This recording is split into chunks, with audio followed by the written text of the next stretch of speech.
What? Are we live? I think we are. Hey. We'll bring that all the way over there. I don't really need that anymore. Also turn on some music.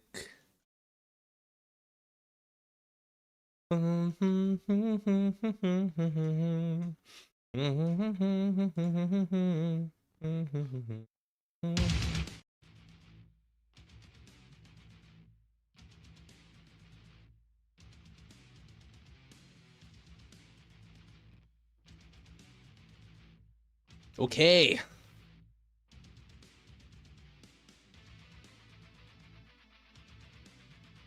I need MBD to open their streams. Okay, let's make the room. Let's make the room. Where's my mecha break here? Mecha break. Switch. Hello, chat. We are setting up the hangar room for our tournament. It's gonna be great. We're gonna be covering the bottom bracket for the community tournament 2.0, and I'm just setting up a tournament room right here. Great room. We're probably doing. Let me do the random generation roll. Random number generator. Generate 1. So what is 1? I am Misra is 1. Okay, room settings, password, yes, 1, 2, 3, 4. 5?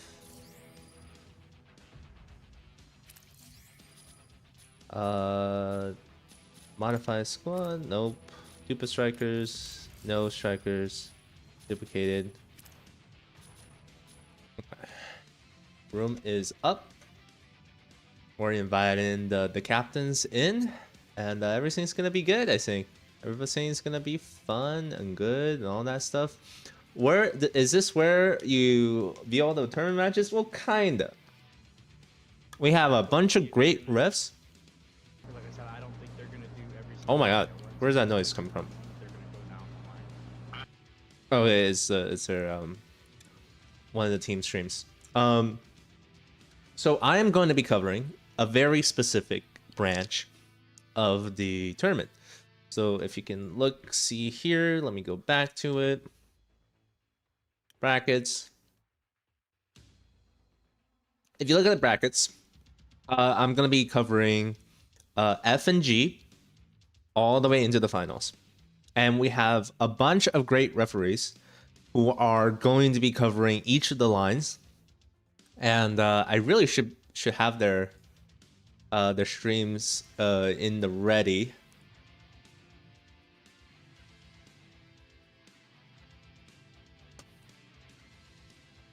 So that I can I can kind of just reference them. So they're going to be covering all those great matches. And also there's going to be a bunch of great people who are going to be like streaming themselves. And we kind of have to watch their own streams because there are people obviously who aren't. Okay, I'm going to give Charlotte the transfer post.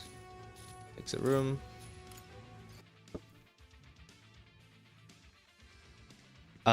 Sorry, I have to do a lot. If you are here for casting the games, for some really, really good games, I am all here for that. But I am also the lead runner for the tournament, so I have to like do a lot of things at the same time. So you might be hearing me sometimes just like trail off and not talk about anything at all for a couple of seconds, and that's just kind of just my attention being grabbed by the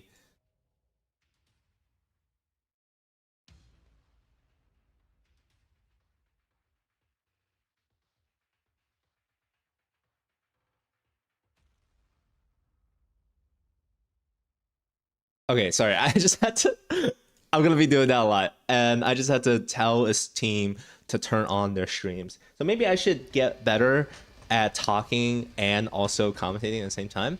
And let me just switch this over to the actual Opera settings, because we're gonna be using this a lot more, and we're actually going to be using the not the pop-up window, the Twitch. Hello? There we go. All right. Let's see here. MDV is streaming Mecha Break. Dark and blank. Okay, this is not.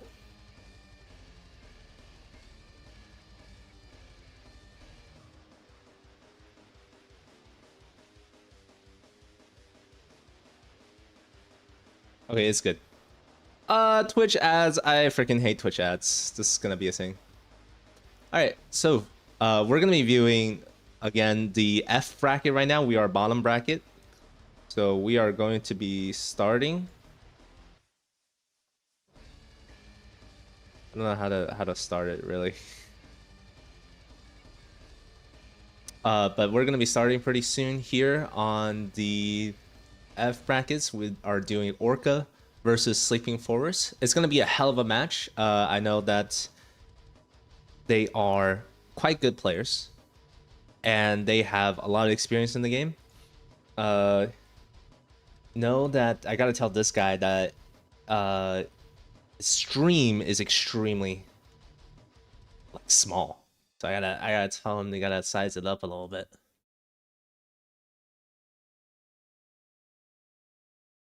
I got a big plate of food right in front of me. Today's menu, a nice pan-seared salmon on a bed of salad. It's like kale, cabbage, parmesan, some sort of vinaigrette. It's amazing. I'm having a hell of a time. I'm gonna be enjoying this as much as you, as a commentator, as a spectator. Please tell me if there's anything wrong with the stream, because I am, you know, obviously I'm looking at chat, I'm looking at Discord chat, I'm looking at the game, I'm looking at everything. So please just let me know if anything goes wrong. How is this commercial still going? Dude, what the hell is wrong with Twitch these days? Like, how is it acceptable that that ad is still going? It's been like 2 minutes. Who wants to sit through that? Nobody wants to sit through that. Come on, man. I also made some improvised taquitos. I got some cheese. I got some ground turkey. Got my homemade guac. We're ready to roll. How am I doing? How are you doing, good sir? I'm doing good. I'm ready. I got my Celsius drink. I got a healthy meal. I'm ready to watch some people smash mechas against each other. I'm ready to see these guys do what it needs to be done. And also, we are watching this one particularly. Okay, the reason why we're watching Orca is because they have Inferno. That's right. MDB has Inferno legit. No, I don't want to make Opera my default browser. No, thank you, Opera. But he actually has a big grinding session the moment the beta dropped. And he was able to get 6k merit points before the reset, which means by the 3rd week, he was able to get Inferno just based on merit points alone. And the reason why we're watching him, because I want to see how good Inferno is. I want to see how good it is in a competitive setting, right? I feel like we all want to see that. His stream is a little bit laggy, but you know, it is what it is. It is what we have to do. Yeah, it is insane. No, I completely agree. There was, I think, like 2 or 3 more people that managed to do that. Puppet Animosity is another man who was able to do that and get Inferno. However, from what I hear, from what the little birdies have told me, Inferno was actually quite bad. And because Inferno was bad, Puppet is actually not using him in this tournament. I think. Don't quote me exactly on that. I think he did drop Inferno. So let's see how this goes out. Also, frick, man, there's no audio for MDB, I think. Am I crazy? You guys hear anything? Hmm.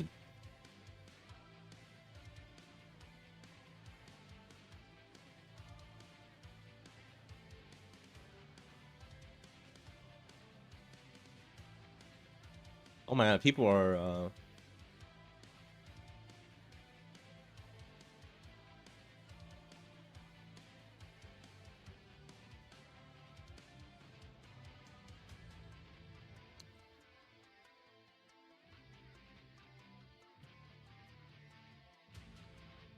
okay. So like you can see very blur. It's so blurry. His stream is so blurry. Holy shit! I gotta turn up the bit rate for this a little bit. But you can see how they're like pouncing on people, right? Like they're getting on objectives very fast, very forward, and it's great because they want to be the ones who seize objective points with all of these heavies. And to be fair, all of this meta right now is about the ultra heavies. We're talking Tricera, we're talking Stego, we're talking Welkin, double melee with Alicynus. I mean, this is the comp that Orca is going to run. And they have a very, very good game plan going into it, where they have their Lumine and their Welkin and their Alicynus as dedicated runners up in here, and everyone else is fire support. And you can see that Inferno right here is able to get a lot of damage onto the heavies, because typically the heavies, you know, they sort of lack a bit of energy resist. So Inferno, we saw it was going to be the answer, you know, the final solution to a lot of the ultra heavy BS that we've been seeing. How do I pin this?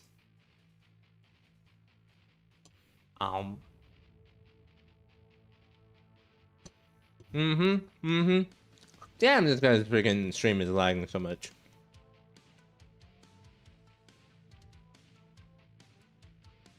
Oh, I do agree that like he is weak against energy, but his kit is not squishy at all. So energy just means that he dies slightly faster to them compared to other types. Melee and ballistic and explosive just basically does nothing against Tricera. But you can see here that Orca is very good at target prioritizing. And whenever the other team's sleeping forests people are down, they're able to focus very well, get the Aquila to kill, and basically secure everything they can and stagger the enemy in order to secure the objectives. Because everything in this game, in 6v6 anyways, is about objectives until you get to the the Sky City map. I gotta start eating. Less yapping, more eating. Oh boy.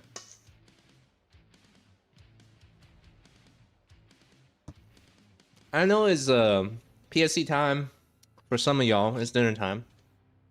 I'm wondering what you're having. I'm having taquitos and salmon salad. Very healthy, very healthy. And it looks like the enemy team is not having a good time. Holy shit, this stream is so laggy. With all of its heavies going down, and Orca is just racking up the kills. I mean, look at that Tricera. He is really tanky to be able to take fire from 4 people at the same time, and he's able to literally hold that position at least for 5 or 6 seconds or so. The enemy Falcon is trying to do a sneaky little get on the C. Oh my god, these streams are so scuffed. Okay, this is the scuff tournament. It always has been. Until they give us the spectator mode, you know, we're just gonna have to deal with this kind of things. I believe that Sleeping Forest needs to be able to deny more keys, or else I think might be the last key capture in order to win the game for once and for all. Oh, yeah, they got all the keys. Like, it's literally all the keys. Wait, did they get 2 keys off of that one? Wait. Did they get 2 keys off of that one?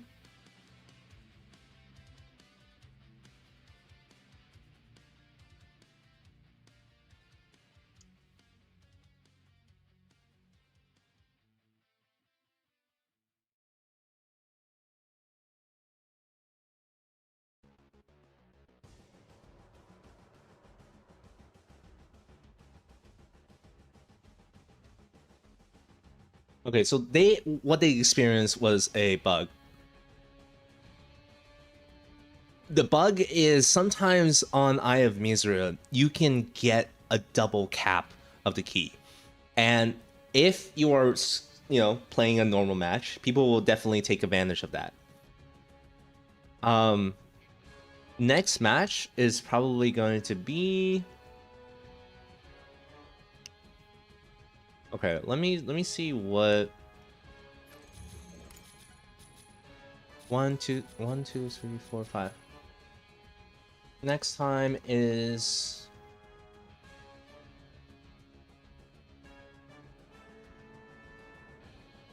Wave P Wisp. Okay. So as the the audio. He's back. Wait, no, that's not the audio. That's the fucking ad. You still don't have audio. That's so funny. That is incredible, actually. I am so impressed by it. How many people are champions? There's been a lot of champions. I think there's only been like maybe around 30.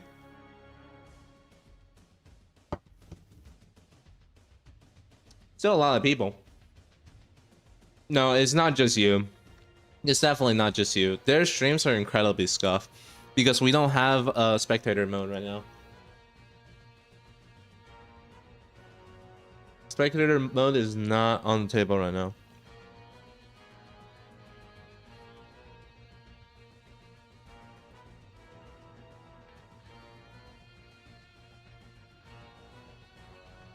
So that's why we have to watch people's streams, because like I wish they would give us the ability to use their amazing spectator mode, which is a thing, by the way. In China, they have this amazing spectator mode for Mecha Break, where you can see all the angles, where you can move the camera around, where you can see people's like damage and stuff like that throughout the game.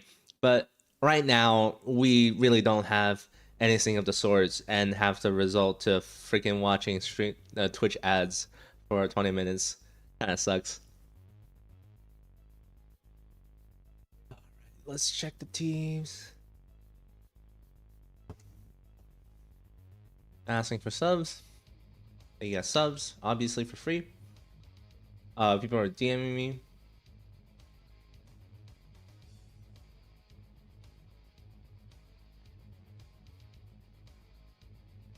I'm getting way too much DMs through this. As tournament lead organizer, this is my cross the bear, I guess. But what's gonna be fun is we'll probably eventually hop into calls with other referees and see their reaction on some of this. It's gonna be a little bit delayed, and there's a little bit a little bit of scuffiness. How is this ad still going, dude? I hate Twitch ads. I absolutely hate Twitch ads.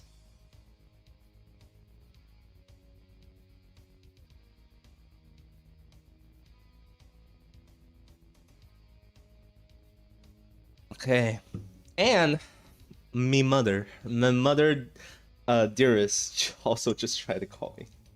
So I'm getting bombarded with information from all sides.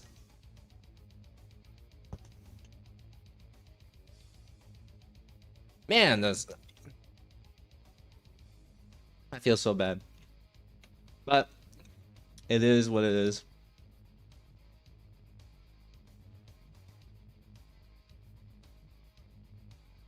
Can the streamer not disable ads? I don't know, actually.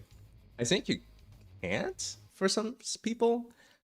I don't know. I don't really try to mess around with Twitch anymore because of the ad experience. It just yeah, it just doesn't feel good to watch. If I watch somebody stream, I'll probably watch their YouTube streams. I really don't like getting ads right in the middle of it. We need to talk about, here we go, the game setup now. So they are running essentially Sky City. And what Sky City is this big arena. So there's a 3v3 mode in the game, right? So 3v3 mode in the game essentially is like a kill, kill, kill kind of thing. And audio? No audio. Thank you, MDB. Very cool. I wonder why I don't have audio for him. That's so weird. But when you have a Sky City match like this, you want to have a lot of big brawly melee units to get in there and do the job. And what I'm really surprised by is that they're actually not running Tricera here. They're only running Stego, no Tricera. And if you don't have Tricera or Hurricane, it means that you have less defense against melee units. So let's see how it plays out. Because I know Orca is very good. And I know Sleeping Forest has just lost the game. The score is 1 in favor of Orca. Very laggy stream Orca. And we have to see how Sleeping Forest is going to be able to recover from this. The opening salvos are going off. Looks like Sleeping Forest is taking position inside of the things, making full advantage, taking full advantage of the fact that they have a lot of heavies. Let's check out their composition here. Looks like they are running Welkin and 3 heavies, and also a Narukami for a sniper, which is really interesting because Narukami typically, doesn't get a lot of play here. Narukami is typically reserved for bigger maps because I feel like it has a bit of a hard time brawling in this situation, and you can see that how it's like affecting Sleeping Forest now, where like the Narukami is just getting chased around by these melee units and Falcon, and they're like kind of unable to do any damage in this scenario. And it's just like a total collapse of the Sleeping Forest team here, where they're like getting completely smacked down by how much overwhelming pressure these guys have at the moment.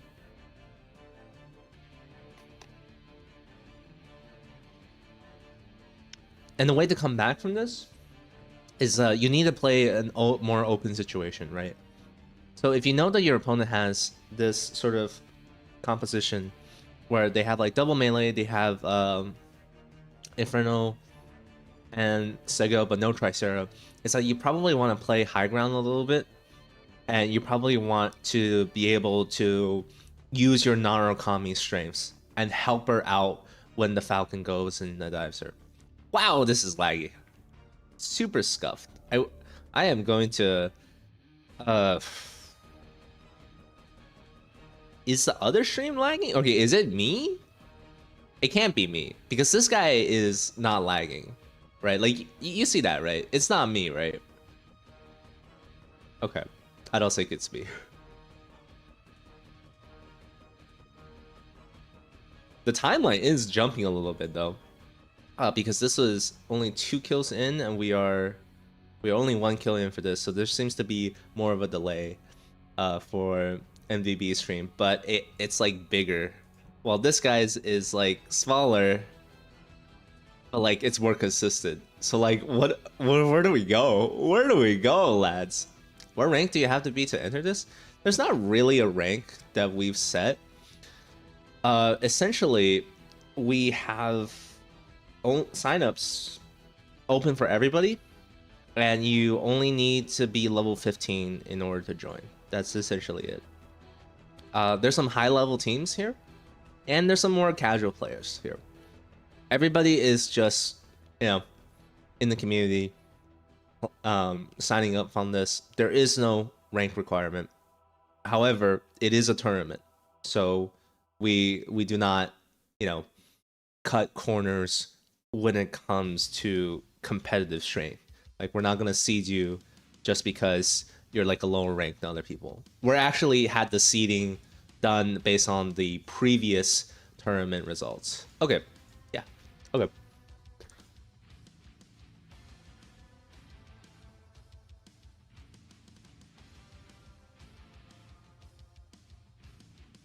All right, looks good.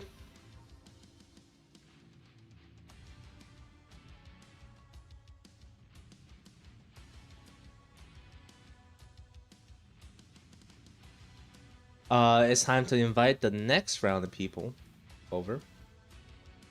And that's going to be, I believe, Michelin star restaurant. And I think their team captain is Michelin Milver.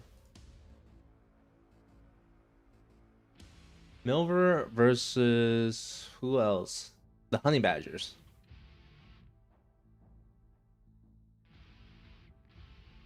And their captain is Loves Klein.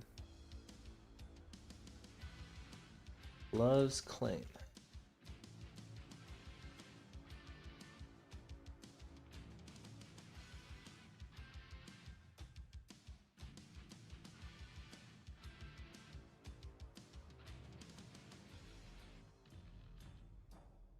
Okay. So we're gonna transition into inviting teams over, and hopefully, dear God, please have them have better streams than this. So let's see. Number one, this is the perspective. Oh my God, there's audio. Oh, it's in HD. Oh, say goodness gracious me, my life is saved. My God, I don't know how people were watching MDB's stream. That actually confounds me. The other thing is maybe I should have watched Yui stream instead. And then Michelin star restaurant.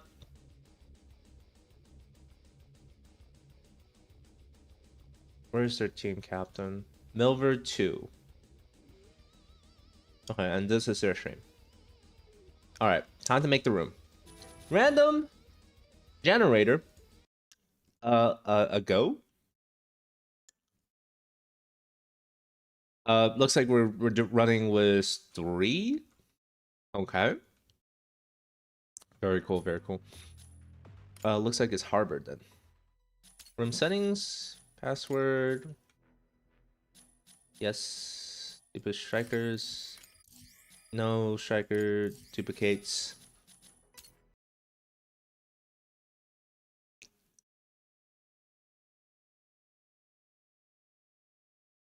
And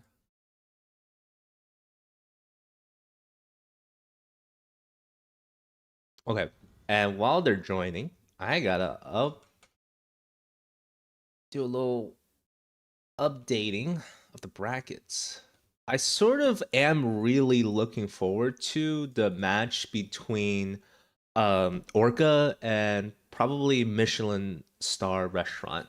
Let's see how they perform because to me, what have been said by high level players is that during the scrimming phase where they were practicing for this, Michelin star and Orca were some of the top performing teams, right, in the series. So it's gonna be good. It's gonna be good.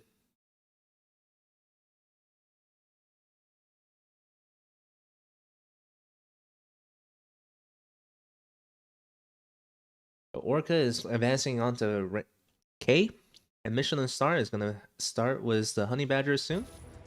I'm gonna give this to Milver, and then I'm going to leave the room. There we go. All right. The Mecha Break demo is released and it's playable right now. We don't really have an end date for all of this, so we're actually probably going to be looking at Oh, Jesus Christ. Hello? Opera? Hello? Show up on this window capture, please? Please? Good God, man. Oh, here we go. There we go. Yeah, the demo is released and it's currently playable. Lots of resources to you because it is a beta. But unfortunately, everything will reset for the full release.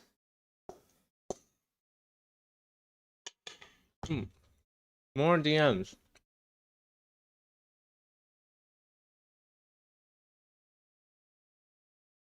I said, what the fuck?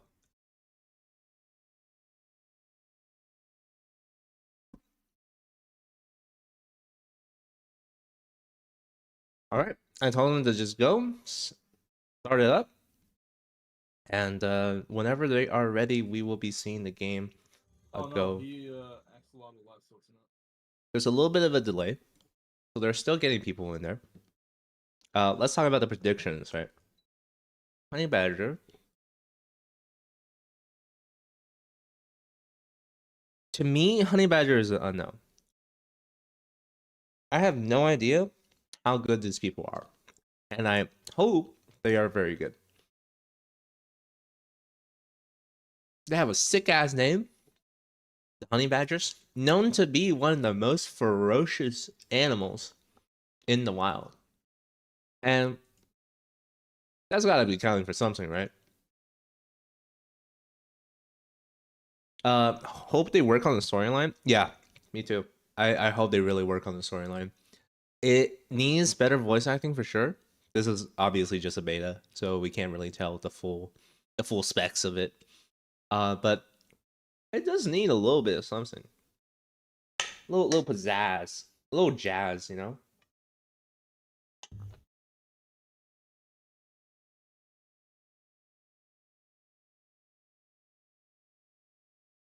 I'm honestly wondering the same thing. Like, when is the release date? I feel like because of all of this, right? They should maybe push it back a little bit. 1 or 2 months may actually be good. And you know what?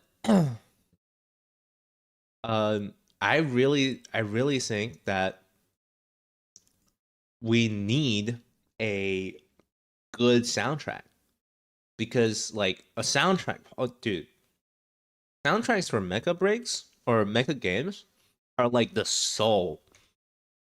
And when you have like a mecha game without a good soundtrack, let me just play some Super Robot Wars tracks here. Oh yeah. When you have like a mecha soundtrack that isn't good, you lack soul. And the Mega Break soundtrack is just kind of like, to me, just like, it's like electronic tracks that doesn't excite. And I've gone into the files itself to check if there were actually any good tracks, and there's actually very good tracks hidden in the Mecha Break soundtrack, but they're just not on the forefront of any of the battles. I mean, in Mashmac, you basically have no music at all, essentially. Like, what music do you get in Mashmac? Like, nothing. So, to me, I think they really need to up their game in that department, you know? I think that that's, like, really important for a mech game.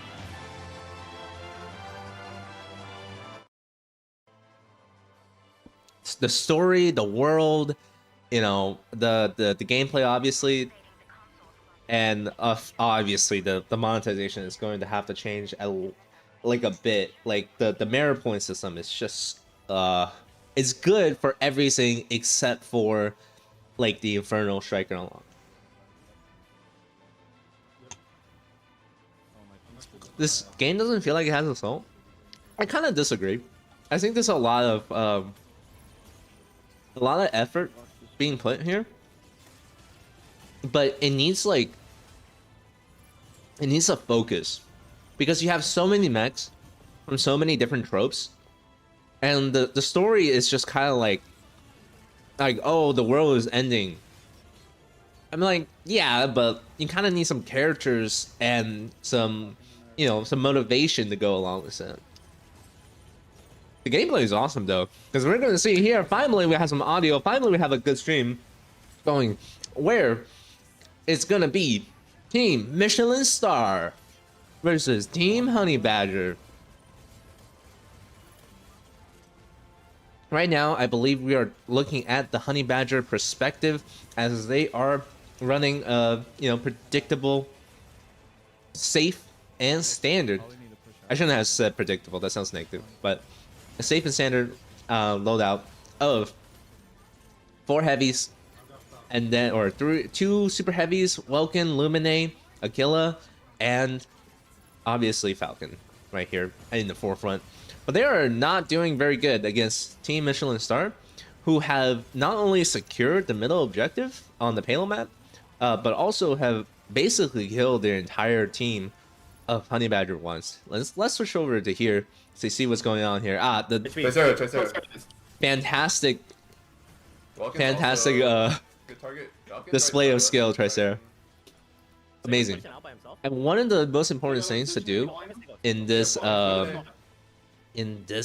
competitive scene is a communication.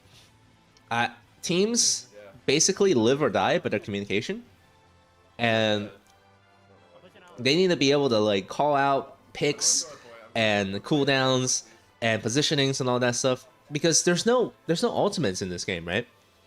So unlike stuff like Marvel Rivals, which in my opinion, it's a lot easier than this game. Despite this game having a lock-on system, the maps are bigger, they're more varied, and there's a lot more opportunities for like 2v2s or 3v3s, right? And there's no game-changing ultimates, so it's very, very hard to wipe an entire team off the board unless you're like very coordinated. But we can see the Michelin Star getting a really big head start on the Honey Badgers. The Honey Badgers needs to fight over some of these points with more vigor, essentially, in order to catch up. Because even on their side, I think we're gonna watch the Michelin Star perspective because they have a cleaner stream, right? They have like a lot of heavies standing on objective, a lot of heavies working together, and this is like one of the biggest things about this game right now is that like your game is dependent on how well your frontliners are going to be able to work together and capture points. So right now you can see Michelin Star having the advantage over and over again with their heavies on point first, and this is sort of a blink and you'll miss it kind of moment, but you can see on the left here that their Lumine is also extremely good at keeping their flyers alive, right? And that's like super important since Falcon, Aquila, they're usually out of range and stuff like that. If you have a good healer, you'll always be trying to take that Falcon alive. And you can see on the left-hand side of the screen right now, Falcon is getting priority and heals every single time it goes out and it gets poked and stuff like that. And this is just basically standard trike gameplay on this freaking map. I hate this, by the way. Oh man, I hate this. You know how like in League of Legends there was like a tank meta. I mean, there still kind of is like a tank meta in League of Legends, but like tanks have damage, crowd control, health, and has like cheaper items. And remember in Overwatch where like the tanks were super OP because you can just stack a bunch of tanks, nobody can kill you, and you can still do as much damage as the DPSs? Yeah, this is kind of what's happening right now, essentially. And they didn't have this problem in the previous patch because heavies were not as good as now, and Pinaka was better. So Pinaka was able to counter heavies by dropping a wall on them, and that was so fun. But now that Pinaka is nerfed, we're in this situation where heavies are just on point and nobody can really dislodge them except for other heavies and obviously melee characters like Welkin and stuff like that. And you can see that Stego is getting freaking melted by the heavies focusing him. Because, again, the ultra lockdown heavies have so much ridiculous damage right now. Plus, they're super tanky. And it's just something that is unmatched. And if there was a ban system, if we had time to have a ban system, because the Invitational is coming up, and technically, they do have a ban system in place. If we had the ability to do striker bans for this tournament, man, you know that Triceratops would be banned every single time on this map. Just straight up. Look at this. What is this, man? Triceratops' shield shouldn't be invulnerable? Yeah, probably true. Or maybe there should just be like more strikers that were capable of countering super heavies.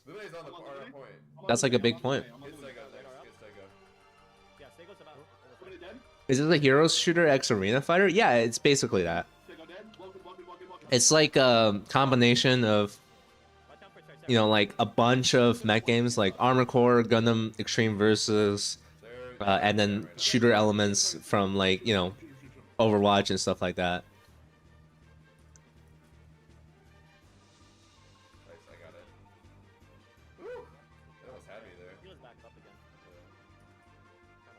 Oh, a persistent Sky Raider? Yeah. Yeah, I agree. Oh, looks like they're done with the match.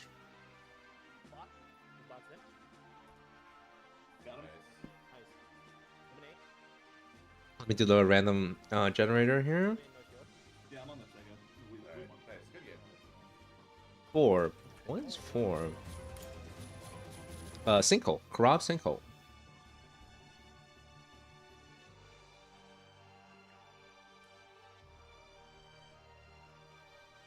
Okay.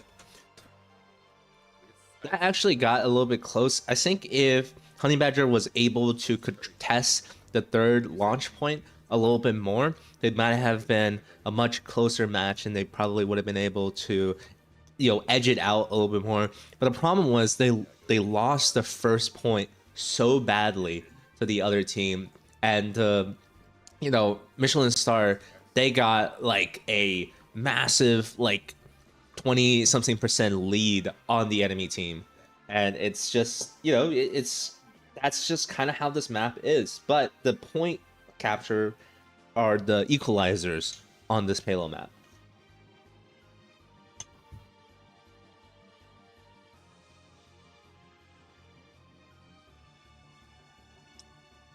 So we'll be going over to Krab Sinkhole. I just told the tournament people, the players. Why, I don't know why I call them tournament people. They will be playing Krab in a second. I'm getting a lot of DMs from people. Let's check out what they have to say. Referee chat.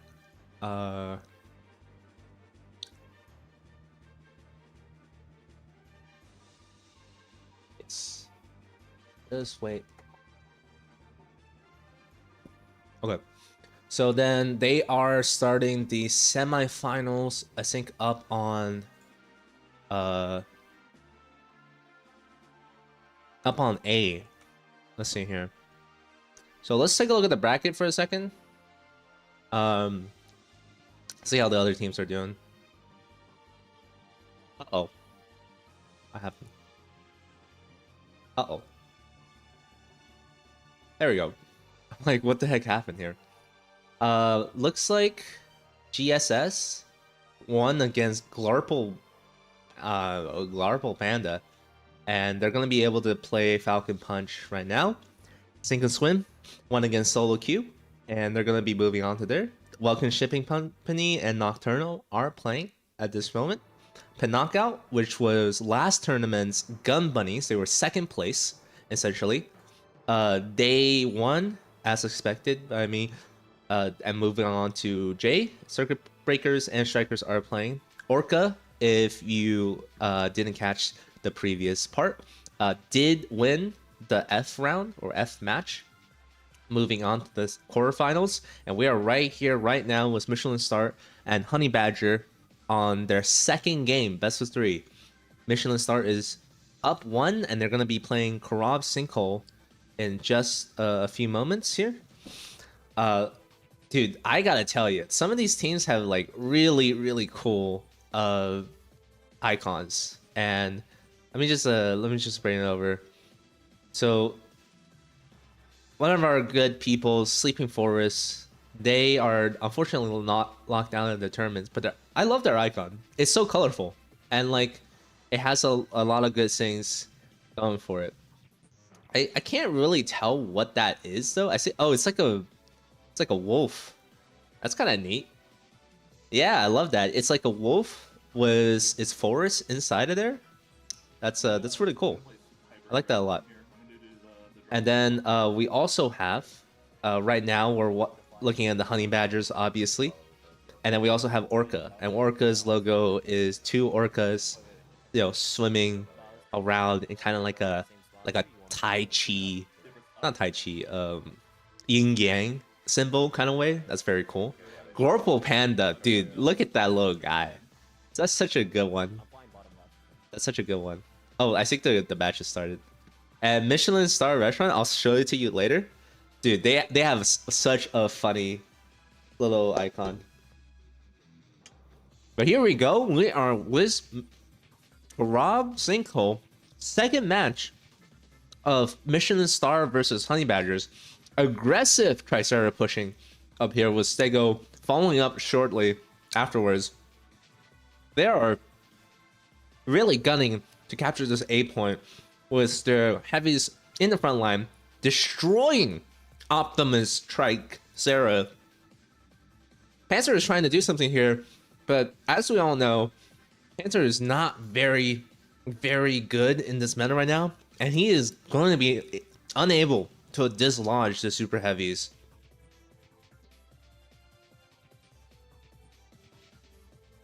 Now, Michelin Star does have the advantage here with the first point, but Honey Badger can pull it back at any point through the night. All they have to do is start closing in on the side points and maybe playing their mobility with Panzer and Falcon, etc., to their advantage. Let's see their team composition right here. Looks like we are running. This is Welkin, Lumine, Panther, Tricera, Aquila, and Welkin. So no Stego actually for this team, which is very, very bizarre, in my opinion. Especially because Stego is such a highly contested pick right now. You're gonna see the composition sort of lacking that staying power. Looks like Honey Badger did manage to cap C point, and there are a lot of points going towards Michelin Star's side. But here we go. Michelin Star might be pushing towards C point very soon, with their Stego setting up on the high ridge, overwatching both A and B, so leaving freeing up the rest of their team to attack C point. And this is really important that Tricera here is staying on A point because they don't want to lose it to somebody just randomly coming up. Oh, great trap on the Panzer. It is immediately dead with the Welcome box and 3 full howitzer shots into that Panzer's rear end. That's going to be a dead striker.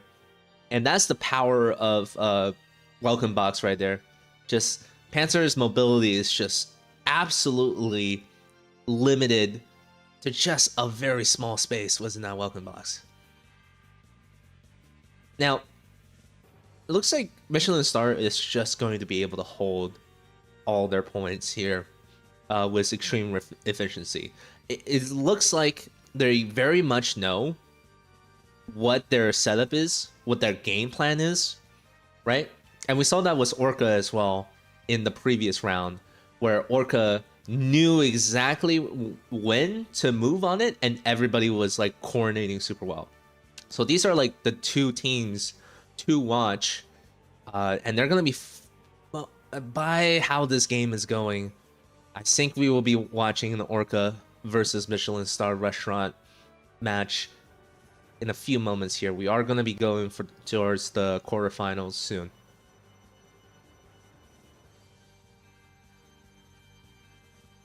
Oh, here's the welcome box capture effect. A good attempt.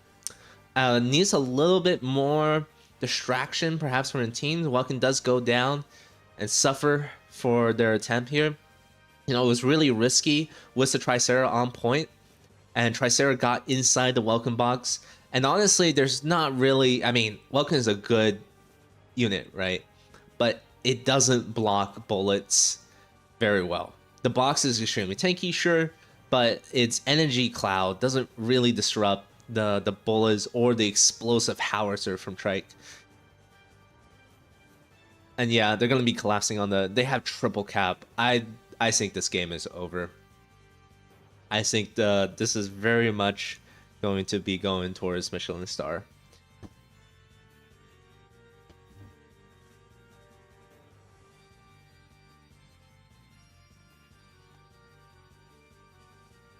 Compositional wise, I think we're not gonna be seeing very much variations in creativity from each team, and I feel like it's sad. I feel like right now, what we need is a couple more strikers and a bit of buffing to the low end strikers, because I feel like we're gonna be seeing these exact comps. I talked about this in my previous video, right? Oh, nice spraying of the bullets using Tricera's long range and also anti-missile capabilities to try to disrupt that Falcon damage. That's very good. That's like a small thing. It didn't really matter all that much in the long run, but that's like something to pick up. It's very good. Panthers is probably gonna die to the Falcon here, and we're probably gonna be seeing the clock tick up, and Michelin star most likely winning this round.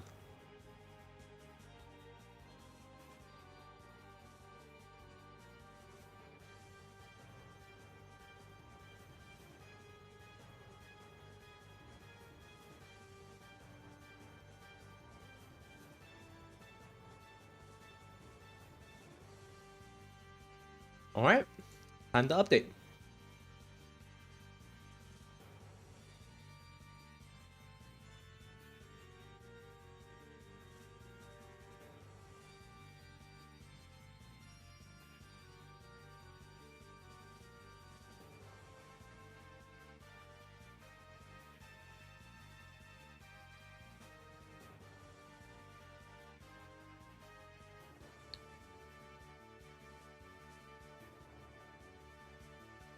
All right. I have to update the bracket as well.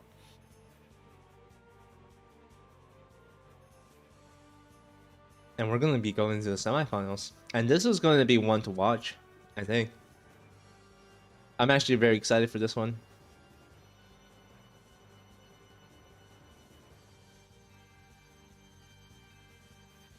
We're in the quarterfinals now, baby.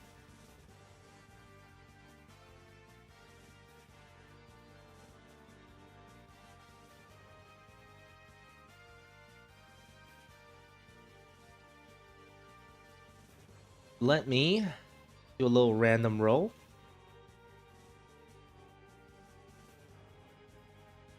One to 5. It's 3 again. 2. What's 2? Harbor again. Observatory. Okay. Looks like the map is.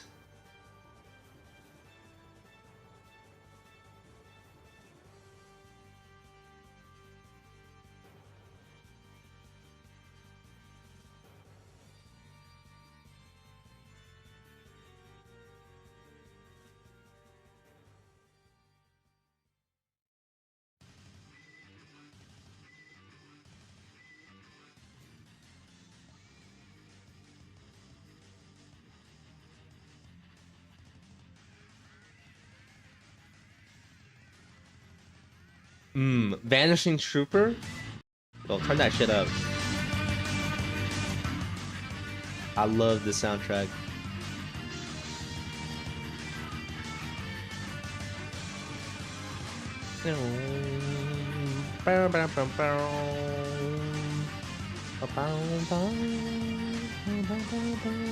I wonder if Soletta has a better viewpoint.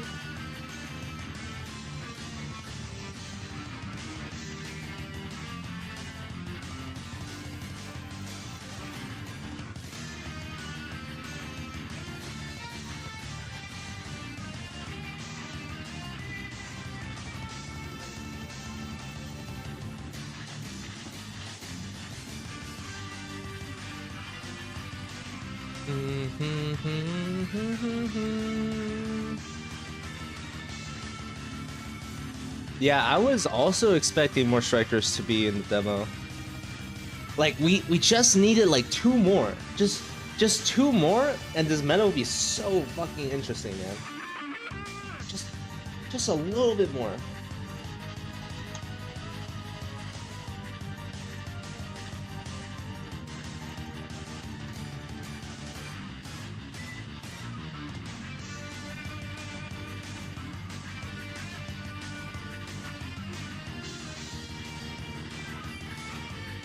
And I did get word of the prizes that are going to be handed out.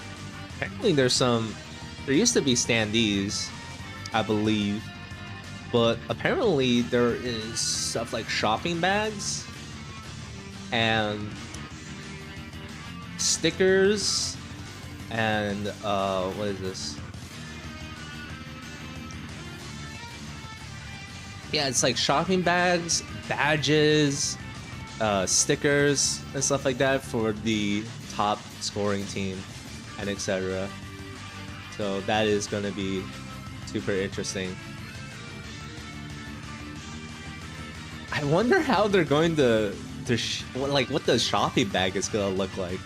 Like, is it going to have like a listness on the side? That would be super kind of cool. Okay, I gotta turn this down now. Man, you know what? You know what music I want to play, but I kind of can't because it'll get copyrighted to all hell. God, I just. Oh wait. I have Gundam music. I have Gundam music.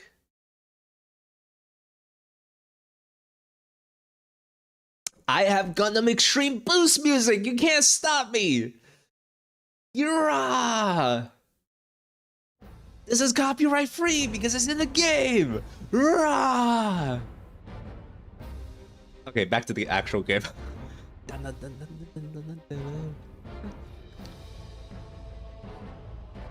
Man, of course I like Gundam. I like 00 probably the most out of all the Gundams. My Discord is literally called the Flag Fighters Hangar Bay, which is a direct reference to the Flag Fighters in 00 Season 1. They were so cool, but they were the coolest goon group in Gundam history, in my opinion. The overflag that Graham had at the end was the red saber is like beyond cool. But right now we're looking at Welkin versus Welkin action as the enemy Welkin almost gets picked, but also the Lumine from Michelin Star side is picked out. So we're playing a 5v6 right now as Michelin Star is trying to push forward and get a pick for their team, but it looks like MDB, the Inferno, is gonna get picked, and this is the thing I'm talking about where I am really looking forward to this match as both teams are high-level players. They are competing on a level that we haven't really seen so far in the tournament, as we see people left and right getting picked out. Window capture? Desktop audio? Wait, is it my fault that we don't have audio on these? Wait, there were audio before, right? Why is there no audio now? Up again. Oh, there we go. Yeah, I'm capturing. I'm crazy. I actually muted it. Okay, let's hear their comms. I want to hear this. A point is still not captured. Everybody is fighting over this thing. Alyssness almost dies. Wow, that was so close. He could have picked the enemy Alyssness right there. Inferno, get him. He's in cage. They're still overlooking A point. B is up. A is disappeared. It actually timed out, so they have to move on to B in this moment.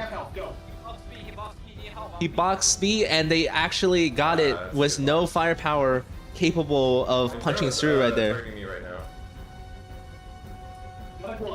I'm on stego. Down one still. Even. We still have an Aquila.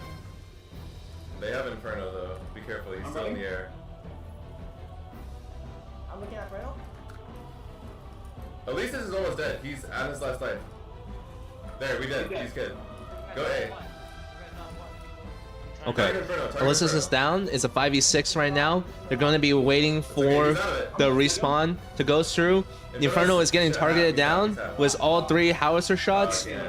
They're going to try to work their way towards A, as Orca is doing a very good job backing up. But if Stego is getting picked right now, as it's... No, but his cloud goes up, so he managed to escape. And the dismantle is going to be very hard without an ally Inferno or ally Welkin on the way. Aquila is now picked by the enemy Alyssness, dropping down from the skies. This is a tough match, ladies and gentlemen. Y'all are down 1 per. A is also open. Sego's on 1 still. He's dead. A and B are open. They do get a pick on the enemy Stego.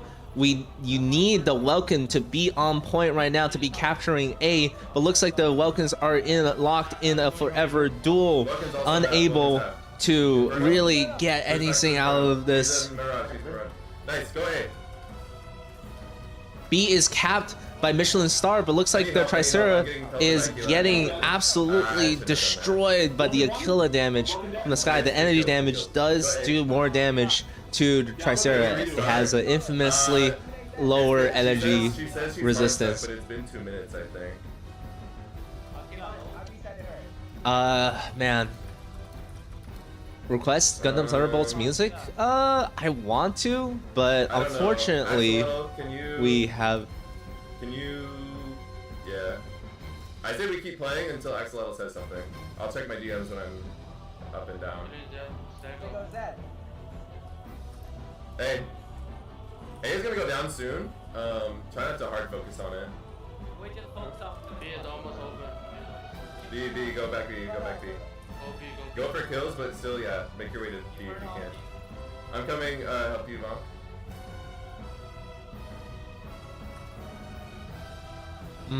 Called a glitch? Nice. Inferno kicking me off. Okay, for now. I'm down. Who's in first? I'm on him, he's a Mirage, 8 Oh, seconds. there's a fucking stego here. Oh, fuck. Y'all are down 2 for 20 seconds.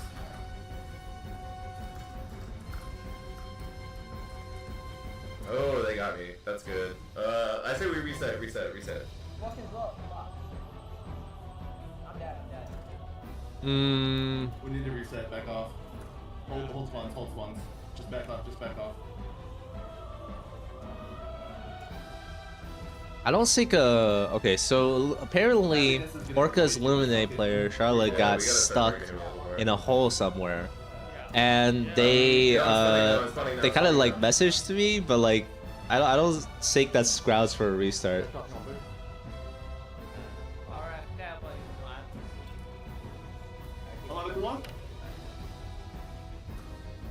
Inferno's also dead though. If you just hit him once, probably. No. I hit him once. Okay, Inferno is dead here. There's a triple cap for Team Orca right now. Michelin Star is trying their best in order to prevent them from getting a 4th. They need to be getting as many kills as they can right now in order to prevent the regrouping from happening. Yeah, I can't really target him with you. I'm trying, but they gotta get B right now. alright. Do we have any shields? Any shields, any clouds and stuff like that. That is the most crucial part of how this is gonna go. Enemies are going to be, focused on denying capture. Obviously, their Aquila is also super low. Is there no one to... Oh, but they're chasing the kill, which is probably a bad thing to do, as there's so many people on B.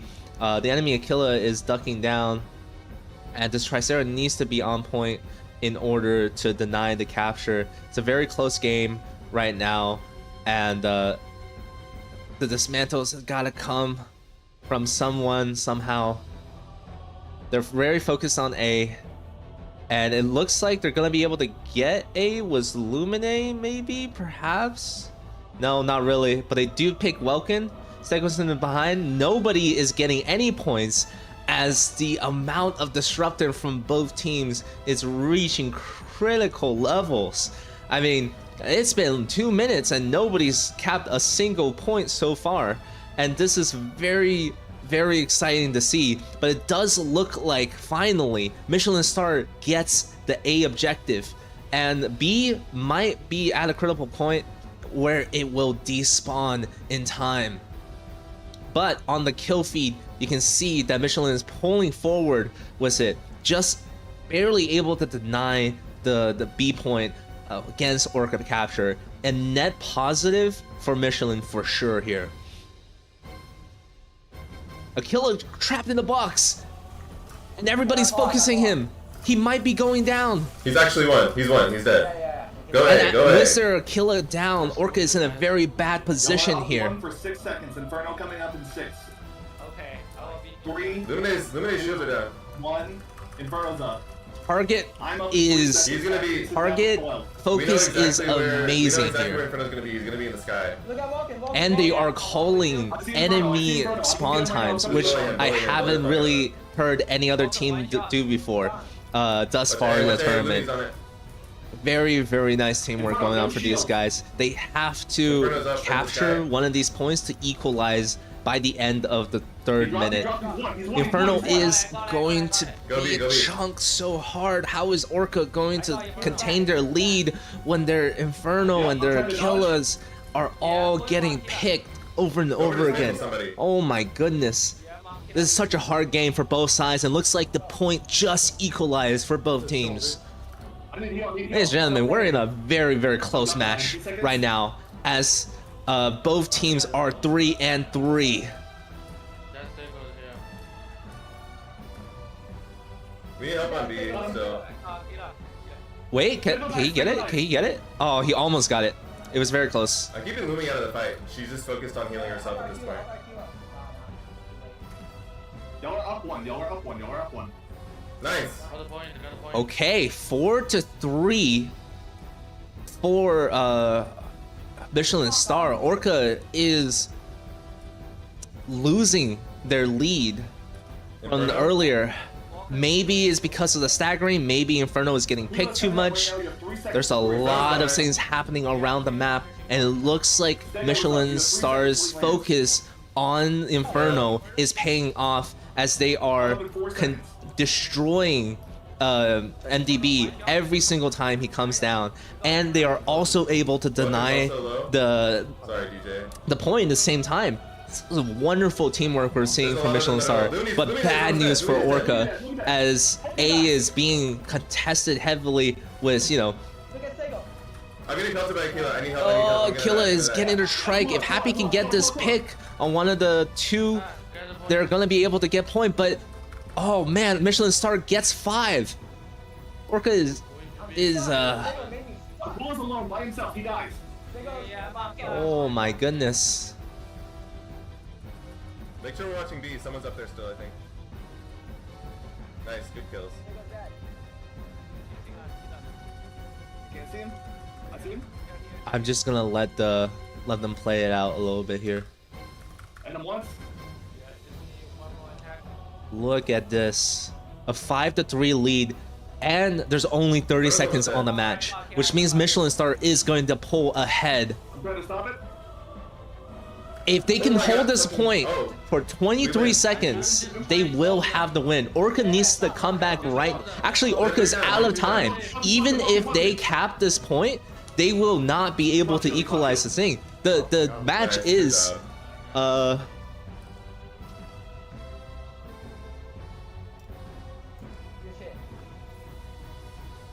This might get reset. I'm not sure yet, but we still have the dub if it doesn't.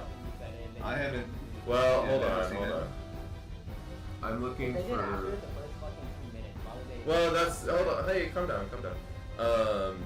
Oh, I'm gonna mute him. I think they're contesting the reset here.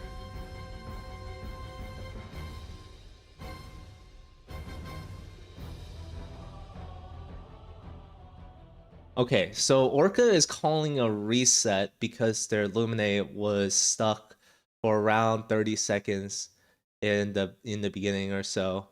Let's go talk to them for a bit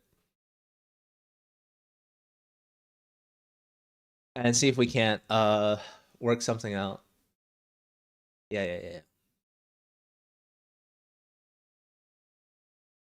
Hello? Hey. Hello. Okay, so Yeah, I don't know if it was caught on the streams, but I called it in game when it first started happening, and then you could watch the VOD and see when I died and see how I saw long your it took. message, but I didn't see it until after, so I just told everyone to keep playing just to be safe. So Yeah, I we didn't. kept playing just because I didn't see anything from Axel. well, the reason why I didn't see anything uh is I think you should ping me first. Also, when I don't know if this is like this is significant enough to call a full reset, since when you guys called it, you didn't like I mean, we didn't have a clear, game states and stuff like that. We could have called a board and stuff like that. I'm also thinking that the game wasn't won or lost off of this specific bug. It was later in the game where it was like probably around 5 minutes in or so.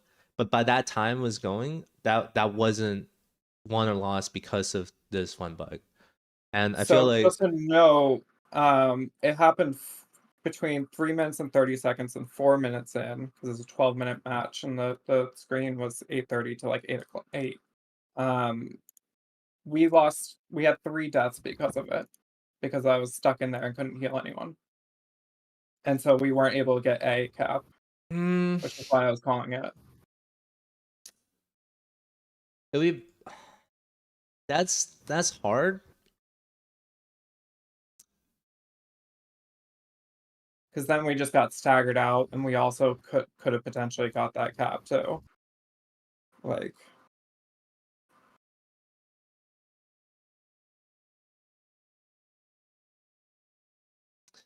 From what I'm watching, that did the way that you're saying the timing wise, it does will line up with when they are coming back into the game. Hmm. Do you need like another ref to look at this or something with you, or what? Yeah. I think I'll call whoever is done. We don't have the VOD clip specifically. If somebody I mean, we has the could have clip, MTV stop this stream so it But was goes he to like looking at you at that time? what's that? Well, you said you have MDV's stream, but was he like was he Well, you focused can see on? what you can see right when I called it, and I don't Yeah, know if it's in my vision. I'm just saying like he was yeah, streaming. I got you. So if it, we could review oh his yeah, VOD. tell him to stop. Let me All look right, at his give me a VOD. sec. Yep. Okay. I'm gonna call another ref in here so that Okay. I can maybe get a second opinion on this. I think it's bad. I mean, I would like to take the free win whenever I can, but if we have to We'll see. reset, we can discuss. Yeah, I don't know. we'll I'm see. a little okay. I'm gonna paint the You refs. Let's sure. see. Yeah. I'm gonna get out of here for now for a second. Okay, so not to good, very to bad, very sticky situation.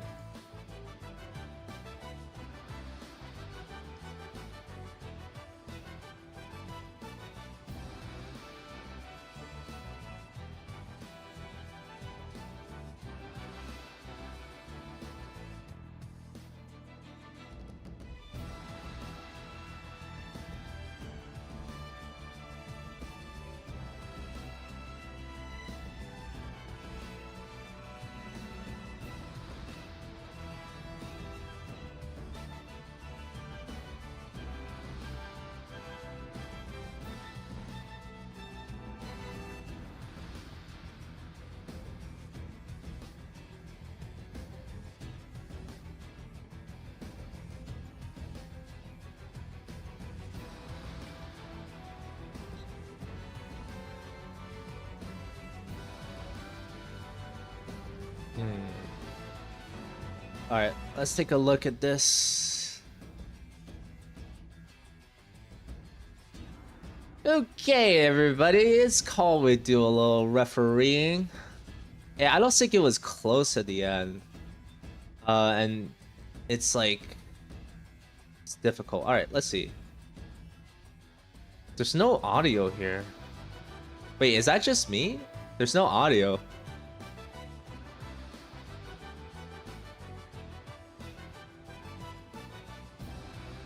Okay. So I think this is when they got stuck. It's hard to know when they called it out because like there's no audio. What the heck? Am I crazy? Did I accidentally mute this again?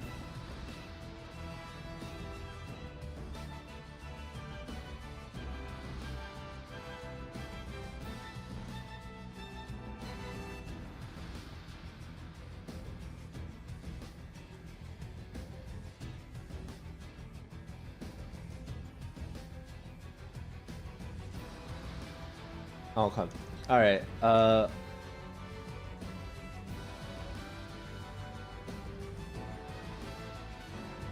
Okay, so here's the scenario.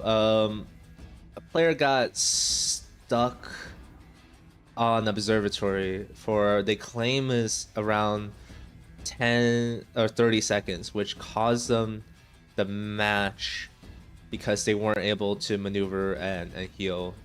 But this is already, I think, after the first point, and it was, I think, around past 2 minutes into the game already. So I think we're like, but what was the score when he became bugged? When they were bugged, they're actually winning right afterwards. So when they get bugged, during that time while they were bugged, they actually pulled ahead 3-1. So I'm watching the VOD right now. I'm watching like exactly when he got bugged. An hour and 10 seconds. Yeah. So hour 10 sec. Okay, wait. Hour 10 seconds. It's 1-0. Sorry. I was looking after that. Hour 10 minutes. They're 1-0. And Lumine is stuck in that little corner. And it's past 2 minutes at this point. And I don't. So the score was 1-0 at that time. Yeah. I mean, here's the thing: did they notify you immediately about it? I think they did. If they notified you immediately about it, they should have paused the match. I think they didn't do enough to notify the other team because they only said it once, and then they kept playing after that. So then, like, okay, so they asked for a restart there, and then the other team did not respond to it, and I didn't get a ping. It was just like a message. So part of it is my fault.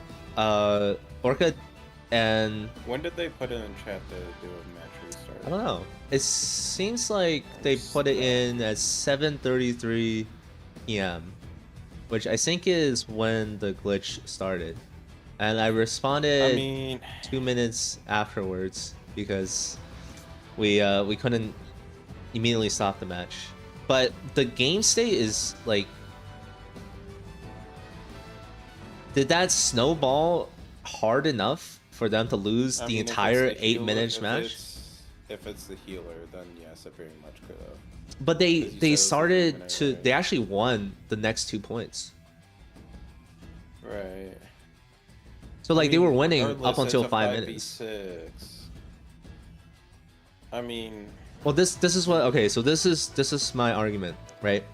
That glitch caused them to equalize on that first point, right? So it became a 1-1 because of that glitch. However, they actually pulled ahead for the next 2 points. Was a 3v1 on 3 points. Sorry, 3 captures to 1 capture until like and then they held that position for 4 minutes, almost 4 minutes. So at that point, does that death really matter? Right, if they captured the points and were like, okay, we'll just play it because we're winning right now, and then they started losing, and then they're like, whoa, this happened, you know, I don't see that as being a fair thing. If they really wanted the match being reset, they should have said something immediately. I feel like they should have, if they really wanted the match to reset, they could have hit the abort button. That is available to everyone, right? Just press escape and abort. Okay. Because that's how I feel about it. That's how I feel. If it was to be reset, though, I would give the other team, like, they would have to start the match down. I would give the other team, like, half the points. So they would start, the team that had the bug would be down 1-4, if that makes sense. They would have to start with a disadvantage. Yeah, maybe. But there's no way for us to enforce that. I feel like there is. Now, here's my question: are you the one that's moderating that? Yeah, I am. What bracket is it? Is we're at F right now. I didn't see it until 2 minutes later because they didn't actually pay me about it. I just put it in the thread. When they message you though, when did they message? They messaged me at 7:33 when the glitch happened. I only caught that there was a glitch because I heard the audio from a Milver's stream because MDB's stream does not have audio. And I cannot confirm if they are like, if they called or wanting to call a reset because they actually want to reset, or they called it because they're losing. I can't confirm it because they have no audio in their stream. So I'm like, what the fuck? I mean, the streams I've had, everybody's had audio, so. Not an MDV stream. Check it right now. He posted a VOD in referee chat. Now, is this gonna determine who goes on? No, this is the first match. Okay, well, I would say not enough action was taken in that moment. They should have just left. Because that's what I told my players in the pre-meeting. I said, if there's any bug or anything like that, immediately join the BC and leave the match. Because I'm chilling in the BC here. They could talk to me whenever they need to. Yeah. And I pretty much told them, hey, if something happens, immediately join the BC, leave the match. I made that clear, so they know the rules, and if those rules aren't followed to the T, then that's a win. Yeah, that's fair. Okay. So, all right. Thanks. I would say they just whoever won that match got yeah. They got the first win. They got 2 wins to make it up. So that's call the match. He just cheated. What? He at least armored and took the cap. Oh yeah, call it. I cannot interrupt that. He cheated. Yeah. That's a hard cheat right there. That's a hard no. You can't do that fucking mistakenly. Like you have to do it. Yep. Anyways, Millennium. I mean, it was a good match too, but you guys. Oh, God damn it! I guess we'll just play it out. Yeah, that's why I said, oh man, that sucks. All right, good luck with that. That's just cheating. You gotta call the guy. Someone on the team actually just admitted to it. So yeah. But, yeah, call it. All right. No tolerance on that. Just call it there. I'll handle this. Okay. Sounds good. See you in the semis. Okay, so I conferred with GP. He seems to think that the bug might have equalized the start of the match, but the rest of the match is not determined solely based on that one part. And also, if you guys had the bug and you really wanted a hard reset, I think more could have been done with the abort button readily available. I feel like that would have been a little weird. I mean, I guess at that point, if it had been going on for 40 seconds, maybe, yeah, I kind of agree. But also, like, Yeah, I think they just wanted to play it out to see if they could just pull out the win anyway. To be fair. I mean, I called for it in chat immediately and screenshotted it and put it in the thing immediately. I think what Axolotl is saying is you guys should have just utilized the abort feature, and then we kind of go from there and look at it. And since it was so early, we probably could have just restarted since it was like a bug and not a disconnect. Because disconnect is like what, the 2-minute rule or whatever. Yeah, Yeah, I disconnect mean, there was just no is rules 2-minute on rule. bugs. There There aren't any. That's kind of a little gray area, I suppose. Yeah, it's on an individual basis, but Yeah. from what we I mean, saw, we had Orca 5 did deaths pull off of ahead, it, so. but you pulled ahead with 3 cabs to 1, and that's not like you actually you got the bug and then you guys started winning afterwards.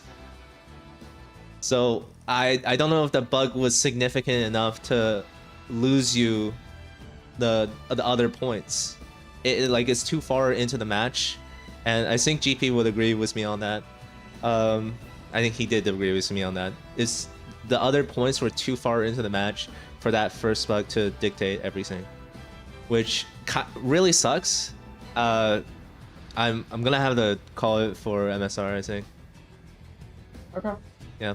All right. I'm sorry, Charlotte. All good. What's But the next one? if you guys want a hard What's the next reset, map? just like hit the abort button, and that will alert everybody. Gotcha. And ping me, because I didn't see the thread until like I heard just it. figured you had notifications on. That's all. Yeah, I had to turn them off. I have so many DMs and so I can many imagine. threads going on at the same time. It's just so much. Okay. All right. Let me set up the next match. Sorry about that. What's the next map? Next map is going to be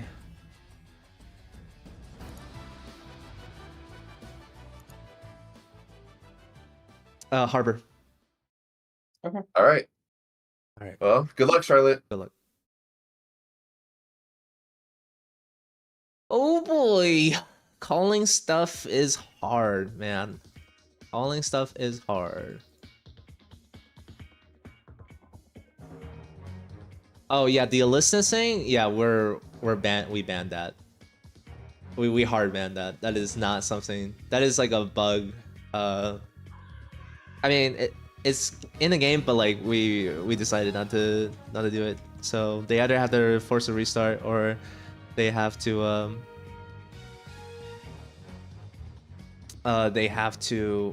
forfeit that. Also, he's not online again.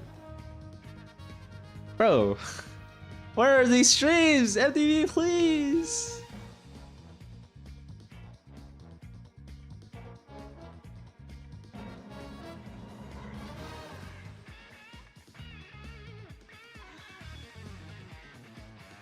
Okay, that decision was really hard still, because like they didn't have audio, right? Like NDB's stream didn't have audio, so I don't know if they wanted to call, let's say, the reset after they lost, or it was like something that they wanted to do earlier, right? It's so hard to tell, but like.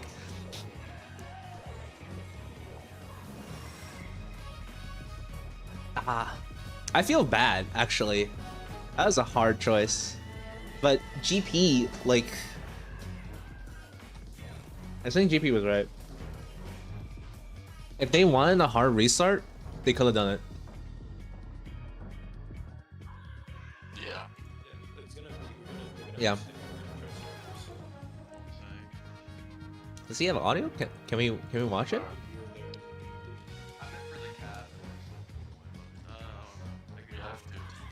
Is Inferno any good? We are live. We are live again. That's hard. Hey, we're live again, and audio is on.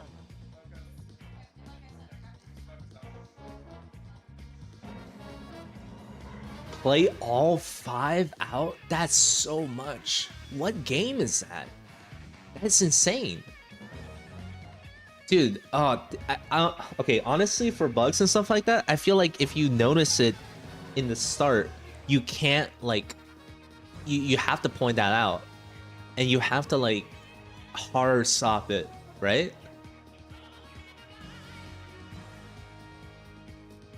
Anyone else thinks that's us? Yeah.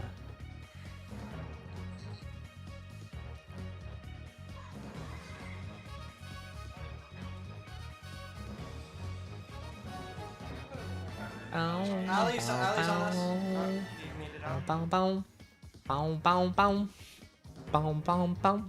The seed music. Amazing. Yeah, I got drones on you. Great. Yeah, that was We need to take care of a that. hard Aquila. call. They're welcome.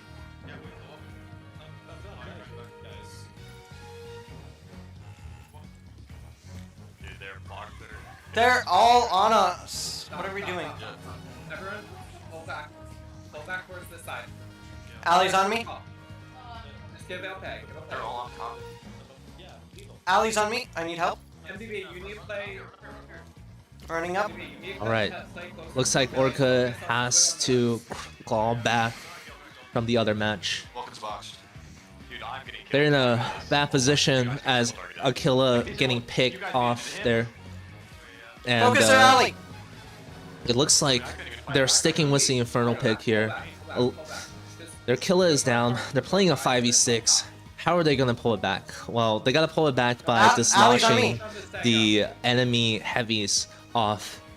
And they're going to have to play a game of stalling Welcome until in, Ali, their on me. own Aquila is back up and able to secure some skills. But it doesn't look like Infernal is capable of running away from all these melee characters. Good God, the stream quality went down. Falcon said. So Focus her, hard. Ali, down. Oh, and it looks like they do get That's 2 his kills last, right here. Last armor. It's very good. But the point is favoring MSR right now, and they still have both their heavies on point. Looks like their resistance is very low though, so Orca might be able to pick that up very soon. Oh my God, dude, this stream is unwatchable. What the fuck? Trust gonna die, yeah. Get their stego. On getting their stego. Okay. It's like, dude, so you know how like Mega Break has a lot of particle effects already? It's worse when there's a lot of, Just get inside. Get artifacts on the screen. I think we're gonna stop watching this for a second. I think someone else on accident. We have to kill their. Alright, we're time traveling a little bit. I'm dead. Come on. Oh shit, I'm dead. Oh, Aquila's back up, I'm dead. Down two, Ooh. down two. Come back to me, guys. Come back to me. We played too far out. We played way too far out. Vulcan's on me. Stay alive, you're down. I'm gonna stay on point so we can get the cat thing. I should have dropped. I shouldn't have fucking went for that, bro. It's okay. You guys are on the way back. It's fine. Okay. I'm dead. I'm fucked. That's Azera is low. Kill someone, please. I can't see right now. Azera super low.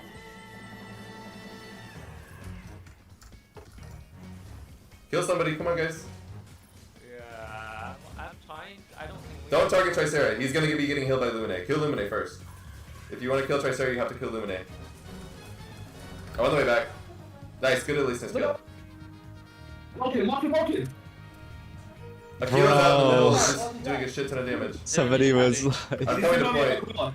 somebody is. I know who's. At least now I know who is abusing the listeners bug. Freaking Lisa. Oh my God! I think they're gonna be able. I mean, the situation has equalized Oh, here. don't get on point yet. No. Go back to point. This is too No, easy. you guys go. I can't chase you. Yeah, we're good. Inferno's behind us. Okay, so looks like MSR is trying to cap point, and they are advancing the payload. We're gonna jump into the future right now as Orca is falling behind. As we're gonna go back to the past. Dude, I love the stream delay on this thing, but NTV's stream is literally unwatchable right now. It sucks because like I kind of want to watch it, but like how is it this laggy, man? Come on. No more. We can't watch that. So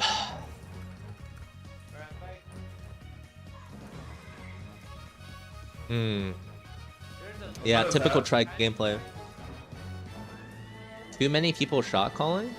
Which one are you talking about? Orca or MSR? I know that MSR is a newly formed team. They did not play in the August tournament, and they were a star team for this tournament, which is good. The currency? Yeah. So they are a new team. You're right. Good catch on that. Okay. And then we are going to be looking at very largely for MSR. Now Orca needs to fight for C point, and or at least fight to get their cart to C point, because they are being pushed very heavily here by MSR, and I think Orca needs to somehow be able to protect their Inferno from the enemy. Double melee composition. But here we go, brawling on C point. Looks like Orca does have the advantage here. They're able to get the heavies on point. Their Welkin is spinning on the Tricera and everything, getting damage down, and it looks like bodies are on point. MSR's Tricera is dead. Orca's all alive. They're going to be able to get C point and equalize everything. Enemy payload is advancing. Their Luminate's dead. They have no heals. They have no heals. But even with the C point capture, it does look like the enemy, or not the enemy, Orca's Tricera and Luminate were down. Oh my god, what is happening here? Get a kill it.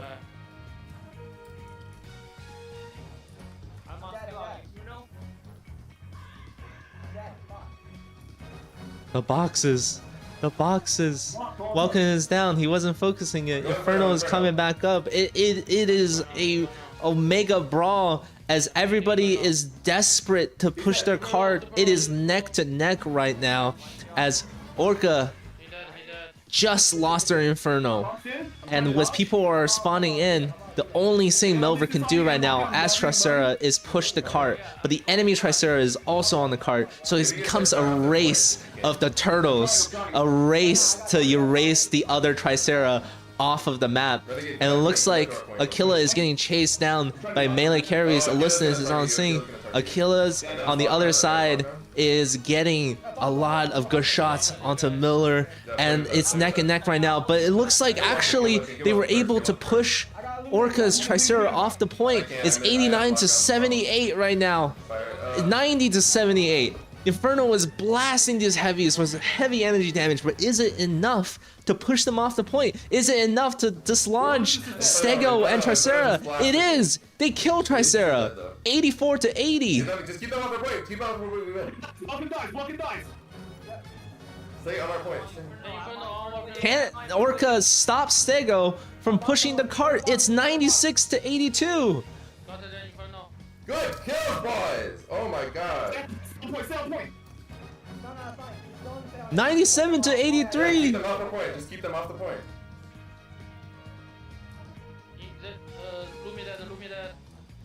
98 to 84! It's so close! Oh my god, and they get it! They're able to push forward! Despite Orca being the favorite team here. Oh man. The Inferno is not enough to push the super heavies down. Orca does, unfortunately, get knocked out by MSR in this round.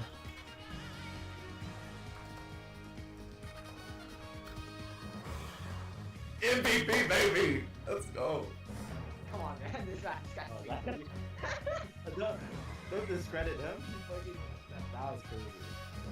Oh my god. Honestly, I think one thing I noticed. Unfortunately, Orca does go down. And I had hoped to see them climb back up, since I kind of feel really bad for rolling against them in that particular situation, and unfortunately nothing for them went wrong in the bug department here, and looks like MSR is moving on to the next round.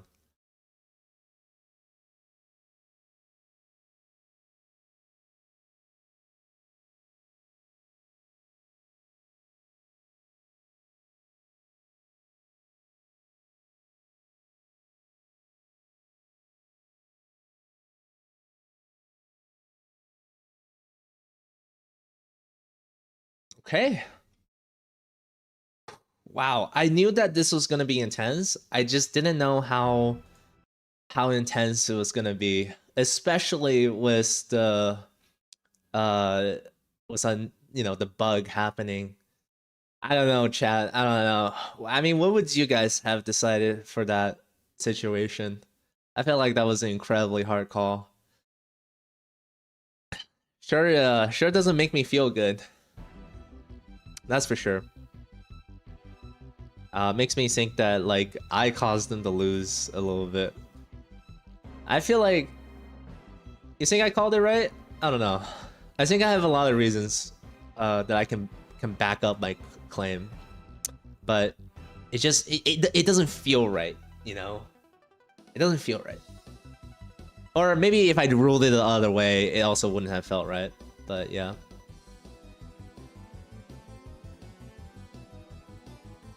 Okay. Let me talk to Rune. Let's update the brackets, of course. That's very important. Oh, I should have kept Milver's stream up. But I'll tag that in a little bit. Let's see the brackets. It's going to be 2 to Michelin, 0 to Orca. Which means it's gonna be Strikers. Oh, actually Strikers beat out Knockout? Wow. That's a surprising upset, actually. That's very surprising. Oh, I saw it for sure. Knockout was gonna win. Man, I want to see that VOD now, actually. Ah, man. Okay, so right now we're waiting on the semifinals to be, well, finalized before we start it. It's gonna be Falcon Punch versus either Sink or Swim or Nocturnal. And then on the other side, it's gonna be Strikers versus Michelin Star Restaurant. So then, let's take a look at Nocturnal's stream. Nocturnal.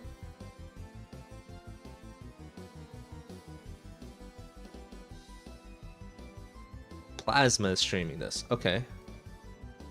I know Plasma. He's a good player. Very good Ulysses player. Let's see if this works. Hello? Copy and pasting outside this file has been disabled. What the heck? Go to web address, maybe? There we go. Ah, it's not on. Bro. Plasma? He's also offline? What the hell? Okay. So then Sink or Swim, maybe?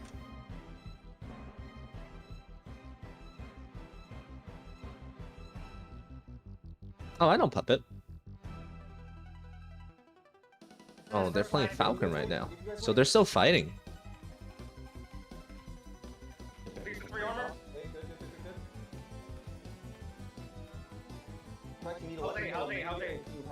We're chilling. It's fine. It's on C right now. They want C the most. They're splitting. It's indoors. Alright, they're splitting. Get ready. Just mobilize this. Alex on me. You gotta keep the tempo up. Gotta keep the tempo out. They're gonna completely come back. Here comes C. Here comes C. It's fine. It's fine.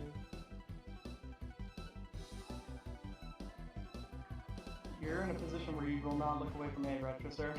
Yep. Okay. Go C. Go C. So we're gonna check out their matches. I believe this is also the match where they had trouble with, oh my god, trouble with the amount of like capping there was. Leg. The Listeners armor purge problem. Like this is the pick you guys could probably get. I'm pulling the alley. I'm pulling alley and Falcon. Make the call! Perfect.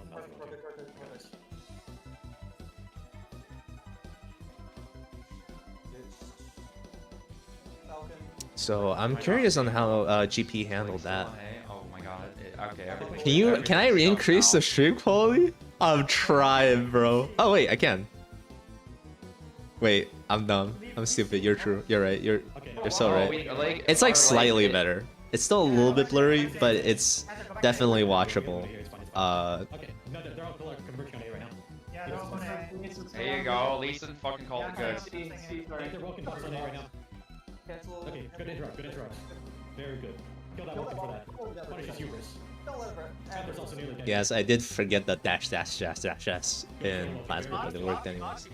Oh wait, it didn't work because I forgot the dashes. Aw, dang it. Okay, I got covered. We're good, we're good. I know this is Ace Combat, guys, right now. Alright, Hopefully I'm not getting emotion sick. We're good. Strikers have a way to kill the ultra Whoever's heavies watching off in by chat. yeah. We have our dedicated players that all thing help. Dude, yeah, like this is ADHD behavior. People need their brains stimulated. Have to play Falcon. Look at this. Compared to what we were watching before with the Tricera? Yeah. Yeah. But it looks like, well, they're playing a good match here on Karov Sinkhole. Back on A.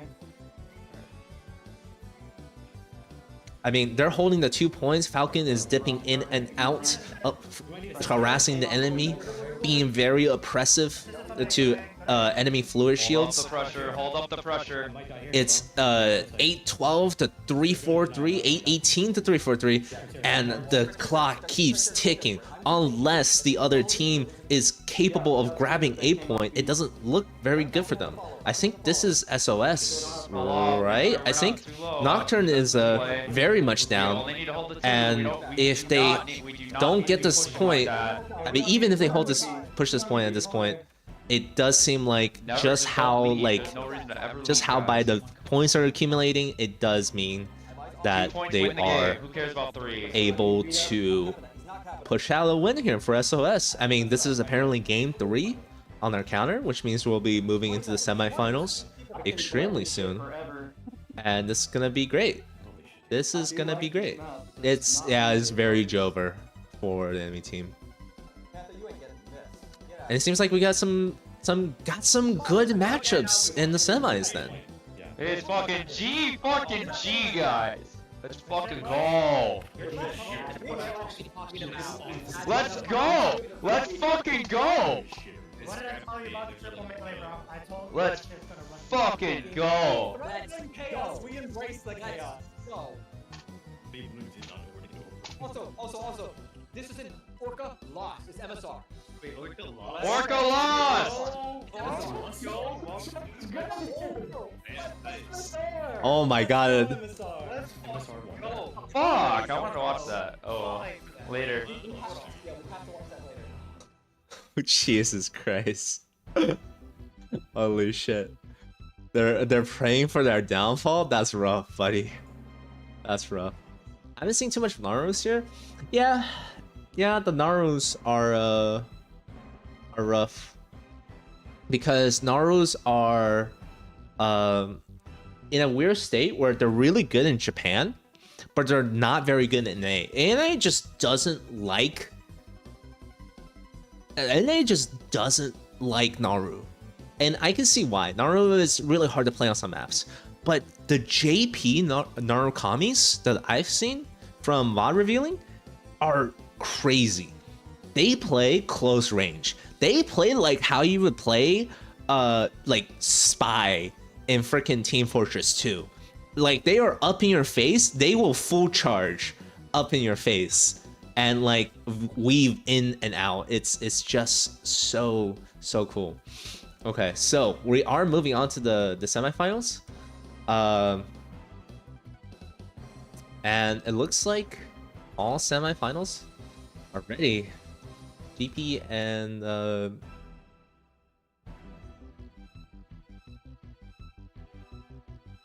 we'll cast the top one, and me and Rune.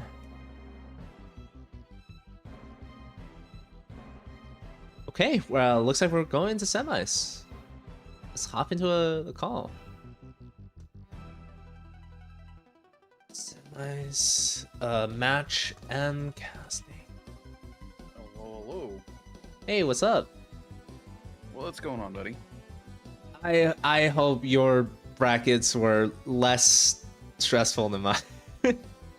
My brackets were great. Everybody was straight up, no problems. Okay. Fucking bellissimo. All good Awesome. peeps. That's great, man. That's great because this is like the second tournament in a row. I mean, I guess there's only been 2 of these that like we've had to make some tough calls. Some very tough calls. I don't know if you heard about what happened, but let's set up the room first. Yeah. Alright, so I'm gonna ping these guys. So can you go into my thread then and then ping your team? Yeah, I think I can do that. Where is your thread? Password is gonna be 12345. We're playing map is. Do you want to roll the random generator? I just been using Google. What have you been using? Sure, I've just got a dice. Yeah. A D6? Yeah. So if I just roll a 6, I reroll. Looks like it's gonna be Cape Blanc for game 1. Cape Blanc. Okay. So that was actually the map that we had the problem on. Oh, really? Yep.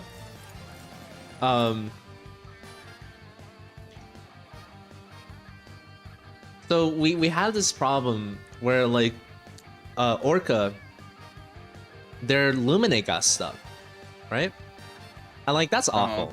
Like you never want your strikers to it's like to be stuck in the beginning game. But it looks like they played out the match afterwards, and like I didn't see the bug until maybe like 2 minutes after it occurred.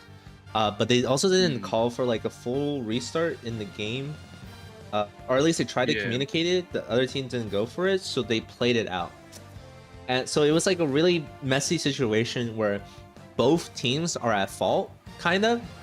Like Orca unfortunately had the bug, but they also didn't use the abort function in the game in order to stop that. But the other team also didn't like try to communicate and see what was going on, right? So then the whole situation is super messy, and then I had to talk to GP about it, and we had to do some VOD revealing about it. And the consensus that we had was that the one bug that they had in the beginning of the game wasn't enough to decide the rest of the game, because Orca was winning 3 captures to 1 capture by the mid game, right? But they ended up losing that match by the end. So that's how we called it, but that's still like rough, you know what I mean? Yeah, nobody enjoys when there's bugs or stuff happening anyway. You're never gonna make everybody happy. You know what I mean? And there's always gonna be people who disagree with the rules you set anyway. And you're just you got to roll with the punches. You stand on what you set, and then if people don't like it, cool. They don't come back and play tournaments. If they get over it, they come back and play tournaments. Well, I feel bad because I know they are one of the teams that are scheduled to go to the Invitational next week. So.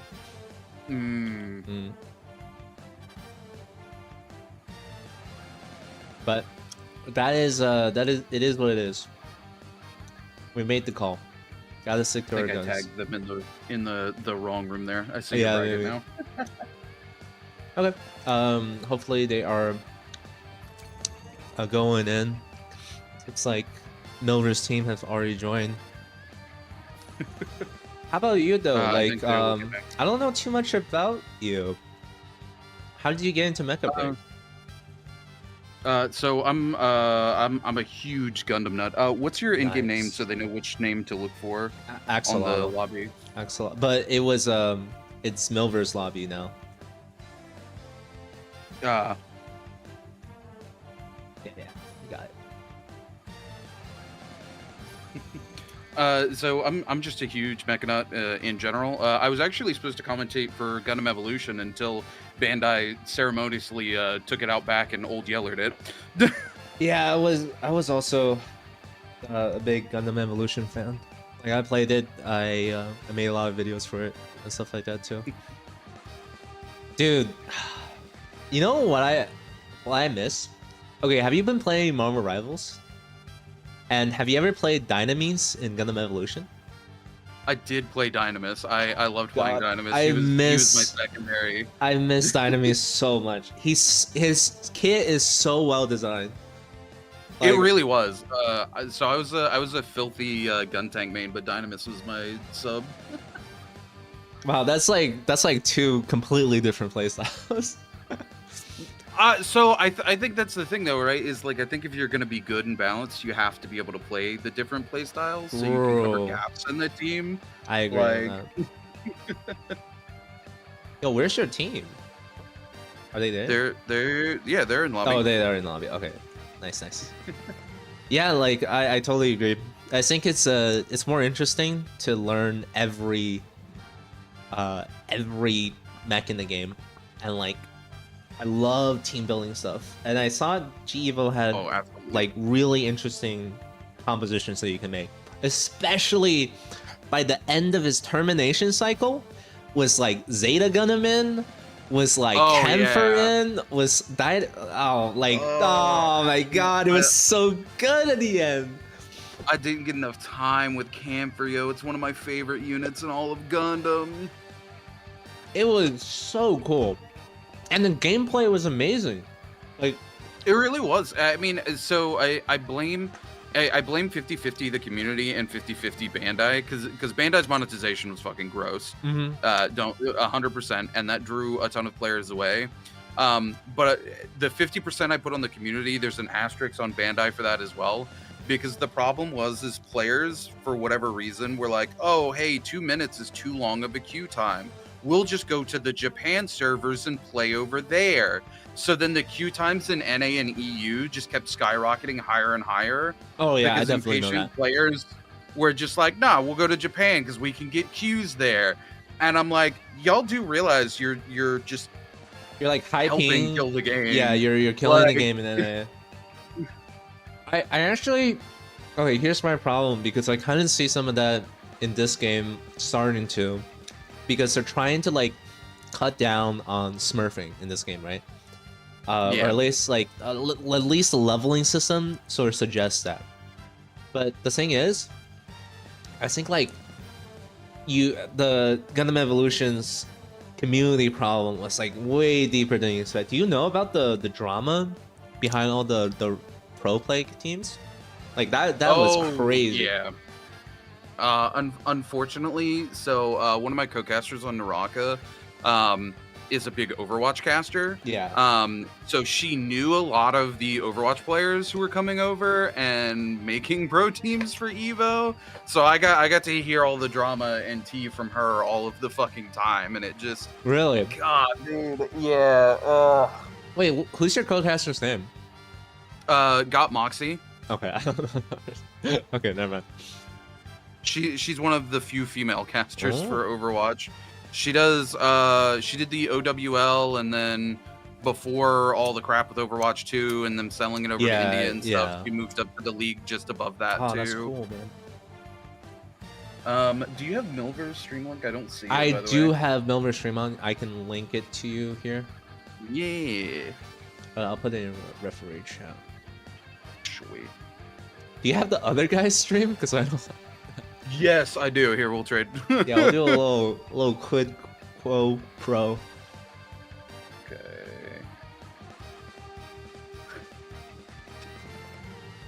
I kept track of the rosters played in each game, if they had any subs, and then I kept track of all the mechs too. That's good information. I usually do that afterwards and just look through the stream. I had to do that because I made like a what's it called? Report, or John, one of our community managers, made like a report, right? Yeah. And we have to like keep track of like striker win rates and like you know, engagements and stuff like that. Okay, which stream are you watching? Because I have to watch the same one if we want to be in sync. I'm watching Brohemoth at the moment. I'm grabbing strikers right now if you just want to commentate. I'm just gonna commentate. So I'm going back. fighting over first point. Brohuman Estego goes down hard as A is now open. And looks like MSR is getting a huge pick, getting one of the heavies out of the way. Obviously, it's gonna be very, very disadvantageous. And it doesn't look good for. Yeah, it doesn't look good for them as they are being pushed back, losing the first point, but they are responding. A very good chance to regroup for B right now. And it looks like they know that they have to fly sort of away from the point, away from the battle of the Sensui to sort of like regroup with the team. And that is something really important that I want to see more people doing. Because sometimes when people respawn, they just fly directly towards battle. But you really don't want to be doing that on observatory. You really want to be able to fly off to the side and regroup to your team because there is no set respawn point. Everybody is party bussing in. Someone else is trying to cap this into guys. this. Shoot on point, please. Yeah, you have to be extremely careful about how you actually approach in. Yeah, like you said, a lot of these players you'll see push like directly towards the point, but you need to take really strong angles so that you can support your teammate in setting up to actually capture. Tricera here having a little bit of trouble with the Welkin sitting on top of him, a little too far away from his team here actually to get the support he really needs. Yeah, he's actually just going to go down here because of that. And I mean, this is the thing we were talking about positioning, right? Like the Tricera had a good overlook over the B, but was positioned just a little bit too far to the right and behind from his team, who was on the other side of point B there. Yeah, I mean, for them to pull it back, they're gonna have to try to respawn at another point that really overwatches the ones that are spawning. But it looks like as they are spawning back up, as they are fighting, their Welkin went down to a huge brawl over there. And the more that you get staggered here, the worse it's gonna get. And Welkin traps the Tricera into the box. Everybody is focusing the Tricera right now, and he might not have a very good time by the time their own Welkin spawns. Oh, actually, Yeah, this point. Yeah, in a similar position, but the Lumine this time in position to actually come help here for the Tricera. Tricera able to get the reset here from the Lumine. The Welkin forced to back away to go help the rest of the team, knowing that he can't just sit here and face tank the Tricera with the Lumine heals. Tricera going to position up in a good spot on the backside of B here, but again, still the opposite side of the point from the rest of his team. Lumine trying to stick close here to the Super Heavy to keep things going, and we're going to see the Tricera having to reposition around point B here and going to take a lot of damage while they're doing it. Welkin sitting on the point, waiting to get that box up. Lumine trying to rush in, so Welkin's not uncontested to the box. Welkin going to push out here onto the Tricera. Tricera yet again separated from the team, will go down here for Team Strikers. Yeah, one of the things that you have to do on this map is that the lighter strikers have to help the heavier strikers transition. And we just saw Bohemian, he was out of position, and none of his teammates were really helping him transition into the next point, which cost them dearly as the Tricera, one of the most important units right now, is your super heavies, Stego and Tricera, right? And if you can't get them onto the high ground into good positions on this map, then you will lose out on those capture points.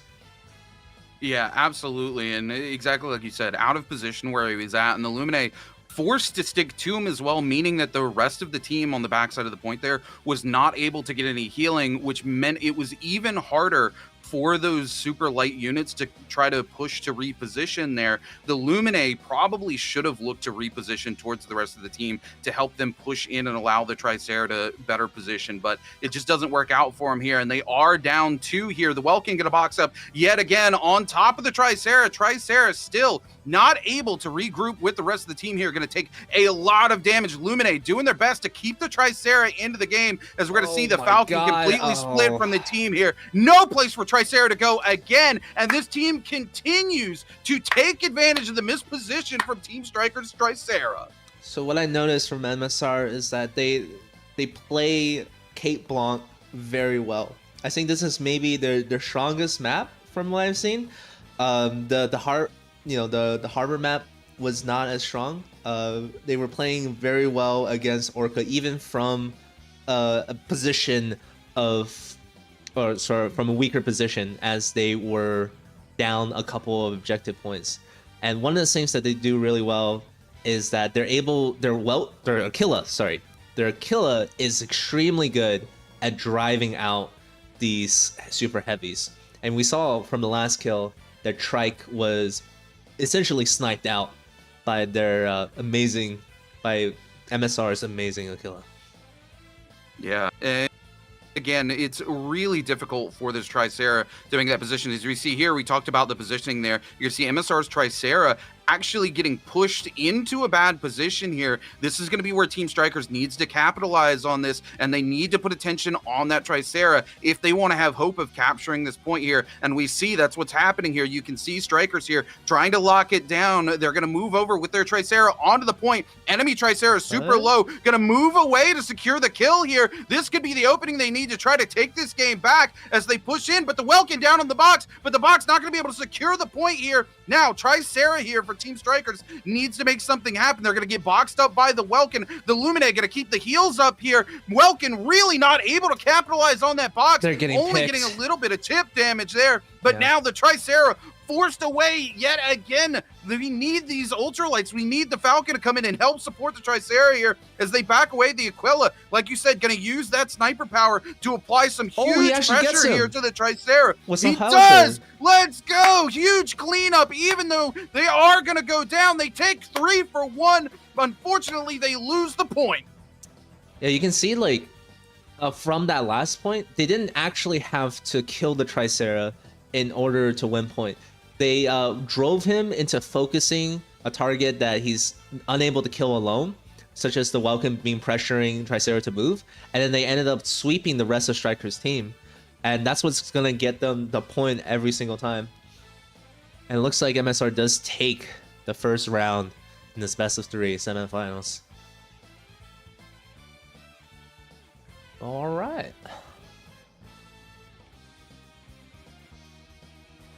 You want me to go ahead and roll for game 2 here? Yeah, sure. Looks like it's going to be Sky City. Oh, I haven't gotten a Sky City match in a while here. That'll be interesting. This will be the first one for the tournament, too. It's the only map that didn't come up in my 2 bracket games.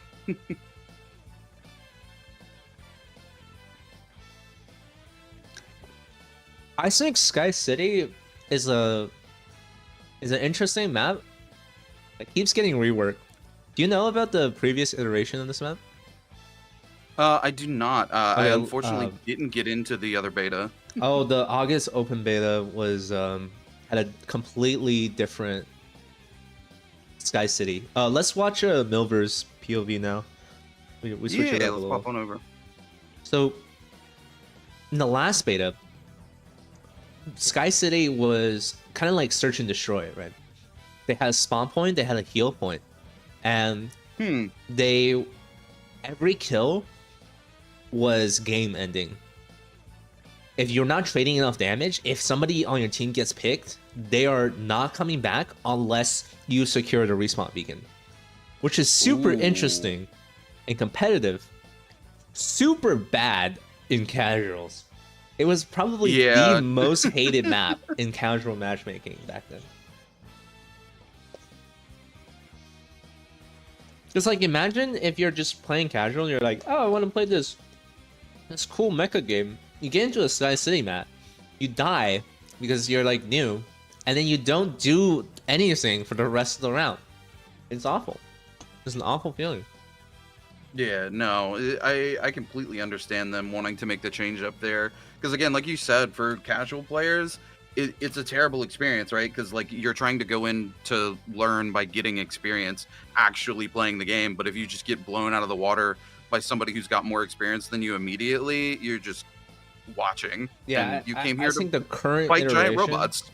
Current iteration is so much better. I'm really glad they reworked it. What do you think about the meta so far in the games that you've seen?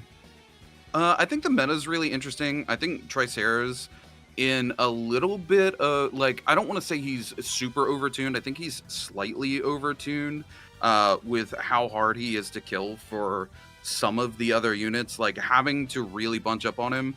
But I think, again, part of that is also going to be like we are in a super heavy meta where like you can have Stego, you can have Lumine stack up on them as well, and it just makes them that harder to kill. Hurricane as well, with that particular group of mechs, it makes it extremely difficult just to kill some of these mechs out, even with snipers up as well. So Tricera, he's just able to punch out so much damage, and he can sit still for a long time without repercussions. So he's just slightly overtuned in my opinion for the meta, but I think when we get a couple more mechs, we might see that change. So I don't know if I would say I want to see any changes happen until we see what the new mechs are going to be like. I think I have a lot of pre-information on what those mechs would be like. But the thing is, okay. And because of that, I think that the ultra heavies are in like the perfect spot, but we do need more strikers to try to change out the meta, because Inferno is not it. When I was watching Orca play Inferno, one of the things I noticed is that it was actually a weak link in the team. One of the things that I wanted for this tournament is that I know some players have Inferno already, and I wanted to see how well it will perform in competitive setting. So kind of like a little lab experiment, right? So yeah. Inferno is too squishy and doesn't do enough damage to dislodge the super heavies, and it's weak to melee because of its like HP pool. So Welkin has had so many buffs throughout the patches that it's like its health now overshadows Inferno's health, despite only being classified as a heavy, which is, I don't know if that's really bad. I just know that like that's the way it is. Here we go on the Sky City though. As we can see, both teams running similar, very similar team outs, and the only thing that is different is that looks like Striker has the Falcon, and looks like the MSR have their main roster out. Was the killer? Yeah, we're gonna see here this Tricera trying to set up those early shots, shred some of that liquid armor off of these teams, and now moving in so they can follow up there on the rest of the team. Yeah, wow. I love this a lot, actually. That Tricera on the enemy team there for Team Strikers immediately sees their liquid armor just shredded away here. And now this Tricera here for MSR kind of has free reigns to move in. That Welkin going to get absolutely shredded here. Lumine, now the next target, forcing them away from the rest of the team as well. Elise is here, going to see the armor purge. Ooh. Yeah, this is huge. Now, coming back in, Elise is trying to sit on top of the Tricera here. The box coming in here from MSR's Welkin, going to stop, but the Elise is here, going to see that armor shredded again very quickly here. Not quite popped just yet. The Welkin's still alive, forced to box defensively here. Oh, actually, trying MSR to break away, but the Tricera, yeah, they're going to lose 3 people at the same, 4 people at the same time in that massive What a turnaround! Whoa! Yeah, actually, when they were going in, I thought that they surely would have been able to pick out 1, but they didn't get the Welkin, they didn't get the listeners, they got nobody and lost 4 for it. What a crushing push. Yeah, it feels like the target acquisition wasn't there on for the team. Maybe the comms didn't come in. You didn't see any pings coming out from the team either to try to lock down those kills that were very, very clear. Oh. Yeah, oh my goodness. Falcon up above here, that's super light, really putting the damage down. Welkin coming in with the box, trying to lock it down here. Welkin really, really low here, no place to go. The Lumine comes in, is able to swap the aggro there from the lock-on, but it's not going to be enough. It looks like the Welkin goes down. This is turning quickly here as we see Team MSR trying to get back into this game. The Stego shield coming through, but not going to be enough as they pick up the second one. Tricera up top being called out here by the members of MSR, and Tricera going to go really low. The Welkin coming in to try to get the defensive box off, but that's going to be free. They're locking it in. That's 3 to 4 as they're staggering the heck out of Striker's spawning times. So now all they have to look for is somebody who's spawning on the wrong side. Welkin's about to get picked here too. I gotta regen energy. Welcome. Taking here, you're gonna see Behind. we're gonna see Welkin once again going extremely low, and the team here, MSR, really packing onto it. They don't pick up that kill, but they pick up another. Welkin forced to defensive box in the worst possible position. Will go down. Oh my goodness, MSR against the odds. They go down 4-0 in the beginning. Are now at 5-4 here. Quickly flip the script on Team Striker as they keep the pressure up. Alesis from downrange. They clean up the elimination, and MSR brings it back for the first round here on Sky City. I think this is just their special move, man. They just lose the first half and then pull it back in the second half. I don't know. It just keeps happening for them. And this is like the power of being an unknown team. And it looks like they are super strong looking forward into even the finals here, right? They have a very strong showing. Yeah, they are looking really good right now. That's such a hard position to come back from. And again, it looks like they just clean up their comms. Like I said, we actually hear them call out to go on the Tricera as they start to pick up those eliminations and get back there. And they make sure that they don't make the same mistakes they make early on into the match, where they aren't calling out targets to lock onto who are very easily in elimination range. Exactly. And the start of the second round is looking like they're playing aggro again and again as they're pushing into the enemy Stegos clouds, calling for picks on maybe the super heavies. The enemy Tricera, Striker Tricera is low, Stego is low, Alesis is getting in, and it looks like enemy Stego is about to go down with some melee pressure being so hard here. And the Welkin, Welkin's gonna go down as well. Yeah, now the Tricera sitting on Tricera. The team call-out's been made. There's no place for this Tricera really to go. He's just got to hope he can get the heals from the Illuminate. Unfortunately, it's not going to be enough. And we're going to see MSR here immediately go to my 3-0. God. This is disgusting. I mean, they surrounded that Tricera. And Tricera is tanky, but it's not that tanky to be able to handle an entire team's worth of damage. That is... Ooh. That's rough. It's a rough position to be in across the board. Luminae top side here, trying to get some pokes down. I really like this positioning here by Team MSR as well. They've got this super heavy comp. They've already picked up 3 eliminations, and they're going to move into the middle here where they have coverage from all sides and can reposition super easily. And now the aggression going to come out. They push Luminae off. Again, they're going to look to pick onto the super heavies here. If they can pressure that Luminae away again and again, they are just able to clean up these eliminations with clean comp here. Welkin trying to buy some distance here for the Tricera, but this team's MSR's Tricera not giving up any pressure whatsoever, just lets the Welkin sit on top of him and spin. And that's going to be another one that's going to be kill 4 secured. Now the Welkin caught out in this team's Welkin box. Oh my God, it's they're 5-0, serving it up. MSR just the tank cleans busting up in game 2. They just need one more game to move on to the one more kill to move on to the finals. It looks like the Stego is the prime target right now as the entire team descends upon it and cleans it out 2-0 for Team MSR. Michelin star restaurant. I think that's their name. What a great name and what great games they've been playing. Yeah, first team to move on to the finals. That was such an insane recovery. I love the nod to Shar here, coming in with the MVP here from MSR. Love the Mecha lore. But man, what a game by Team MSR there. Coming in, they go down 4 eliminations. They look like they're in such a strong position at the beginning of round 1 there on Sky City.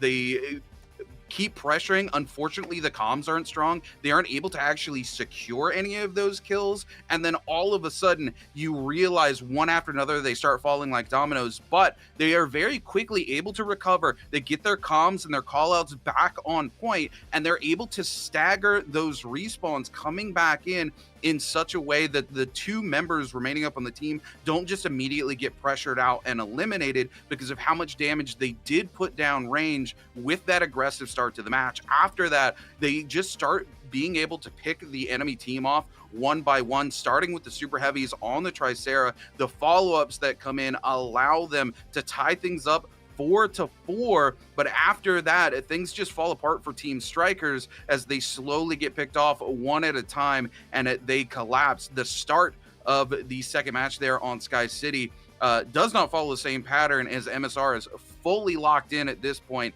and they just look to pick those super heavies off and tank shred them one after the other as they clean it up to clean up their second game for a 2-0 sweep and head to the finals. Something about the fact that they're targeting the heavies is very interesting. They're very used to jumping the heavy, and you can see that in their comps, you can see that in the gameplay, and that is why I think they were able to beat out all of these other teams, because I feel like most other teams are used to their heavies being ignored, as a lot of people think that they are too heavy, they're too tanky to be beaten, but not MSR. MSR looks at the Tricera and the Stego as like juicy pieces of steak ready to be carved and devoured. So I mean, I have to agree with you wholeheartedly. If you look at the way they take those engagements, right? The thing about the Tricera and the Stego as those ultra heavies, as long as they're being supported, they're extremely difficult pieces to remove from the board. But look what the Tricera for MSR does every time they start one of those engagements. They immediately lock onto the Lumine. They use those howitzer shots to go ahead and remove the liquid armor, because they know when they turn on to the super heavies for Team Strikers that the rest of their team is going to have enough firepower to go ahead and strip the liquid armor from those units for them, but they need the Lumine to be away from those fights. As soon as they get them low, you see their ultralight be able to just move in, put a ton of damage on the Lumine and force them back because they don't want to give the elimination.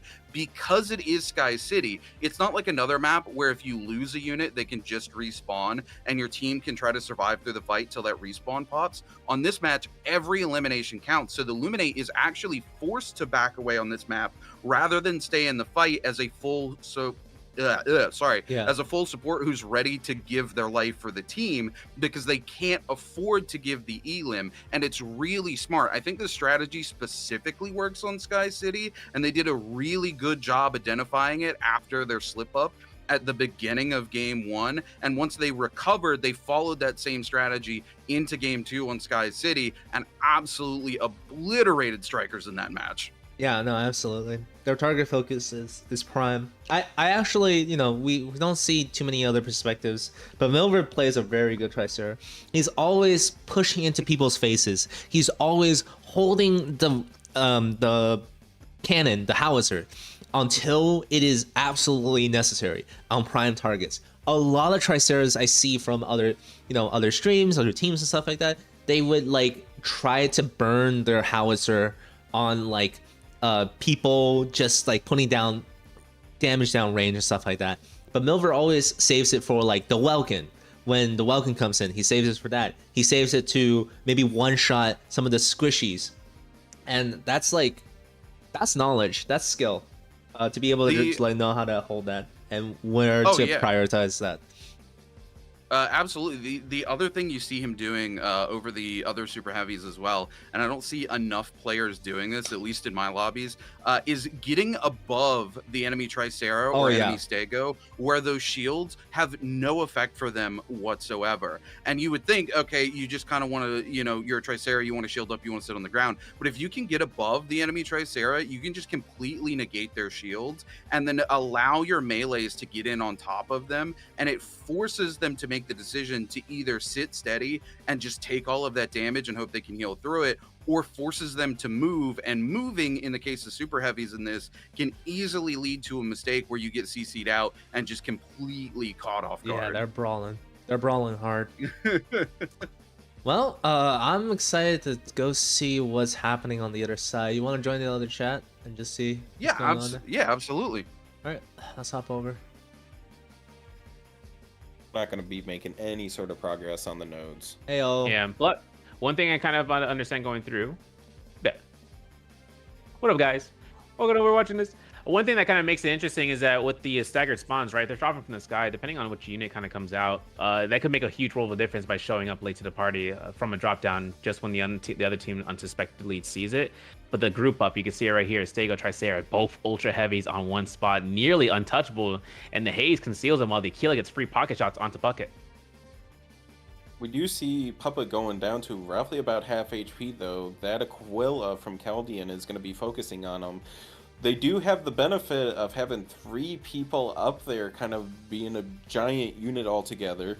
Stego could put his shields up, Tricera could put his shields up, and then if needed, Stego has his EIC Storm, but it's not going to matter in this situation as the Lumine gets taken out by Puppet. Nice. Good shots coming in here. 2 heavy still onto the cliffside and onto the ravine. You can see how it's still going to be a 1-1. B is still trying to get contested. The hilltop is going to be invaded upon. A flank coming out here from Puppet, going into that widescreen HD mode, having everything in his sights and getting those multiple shots. That's going to be a massive amount of damage coming out here. Tricera goes down, gets caught out. Stego gets killed. Elimination comes out against Welkin, where a stun could potentially knock him out from this round as well for a temporary moment. But Falcon, just look at him. He's going to go ahead and try to fly away while his team has to recruit for the next point. This is crazy. It actually is. Close match. We got 7.5 minutes left, so plenty of time for the match to actually play out. We got Aquila fighting right now between each other, taking pot shots, trying to get each other down just because of how big of a player the Aquila is. We're seeing the Eliznes trying to go for the melee against Chaldean. He's going to be out in the open. He's going to go down. And once again, Sink or Swim is in control of the skies. Yeah, that 3 dudes does massive work right here for the Aquila and having it ready at that point in time. You're going to see Welkin taking shots here. They're trying to catch one target to the next. Tricera is in turret mode. We see the Lumine gain target prior from Puppet as these shots are connecting so often. His 3 isn't going to come up for another 12 seconds, but he's going to have the booster necessary to make the push around the point. He finds Welkin. He finds these shots. He's got 1 bullet in the chamber, and now he's going to have to wait for the shot, and the assist comes into play. Millennium finds the kill against Jariella as their Welkin goes down. Now, what we're seeing at this point is a few-man advantage for Sink or Swim. They're currently up 3-2-1. He activates his 3 ability. Sniper shots are hitting like no other, getting huge damage. Takes down the Lumi. That's any form of health going down for Falcon Punch, and they are going to be able to get all the kills off that they need to secure these objectives. Absolutely insanity coming in for the performance this round, especially the swap out from the Falcon to the Aquila and on Cape Blanc.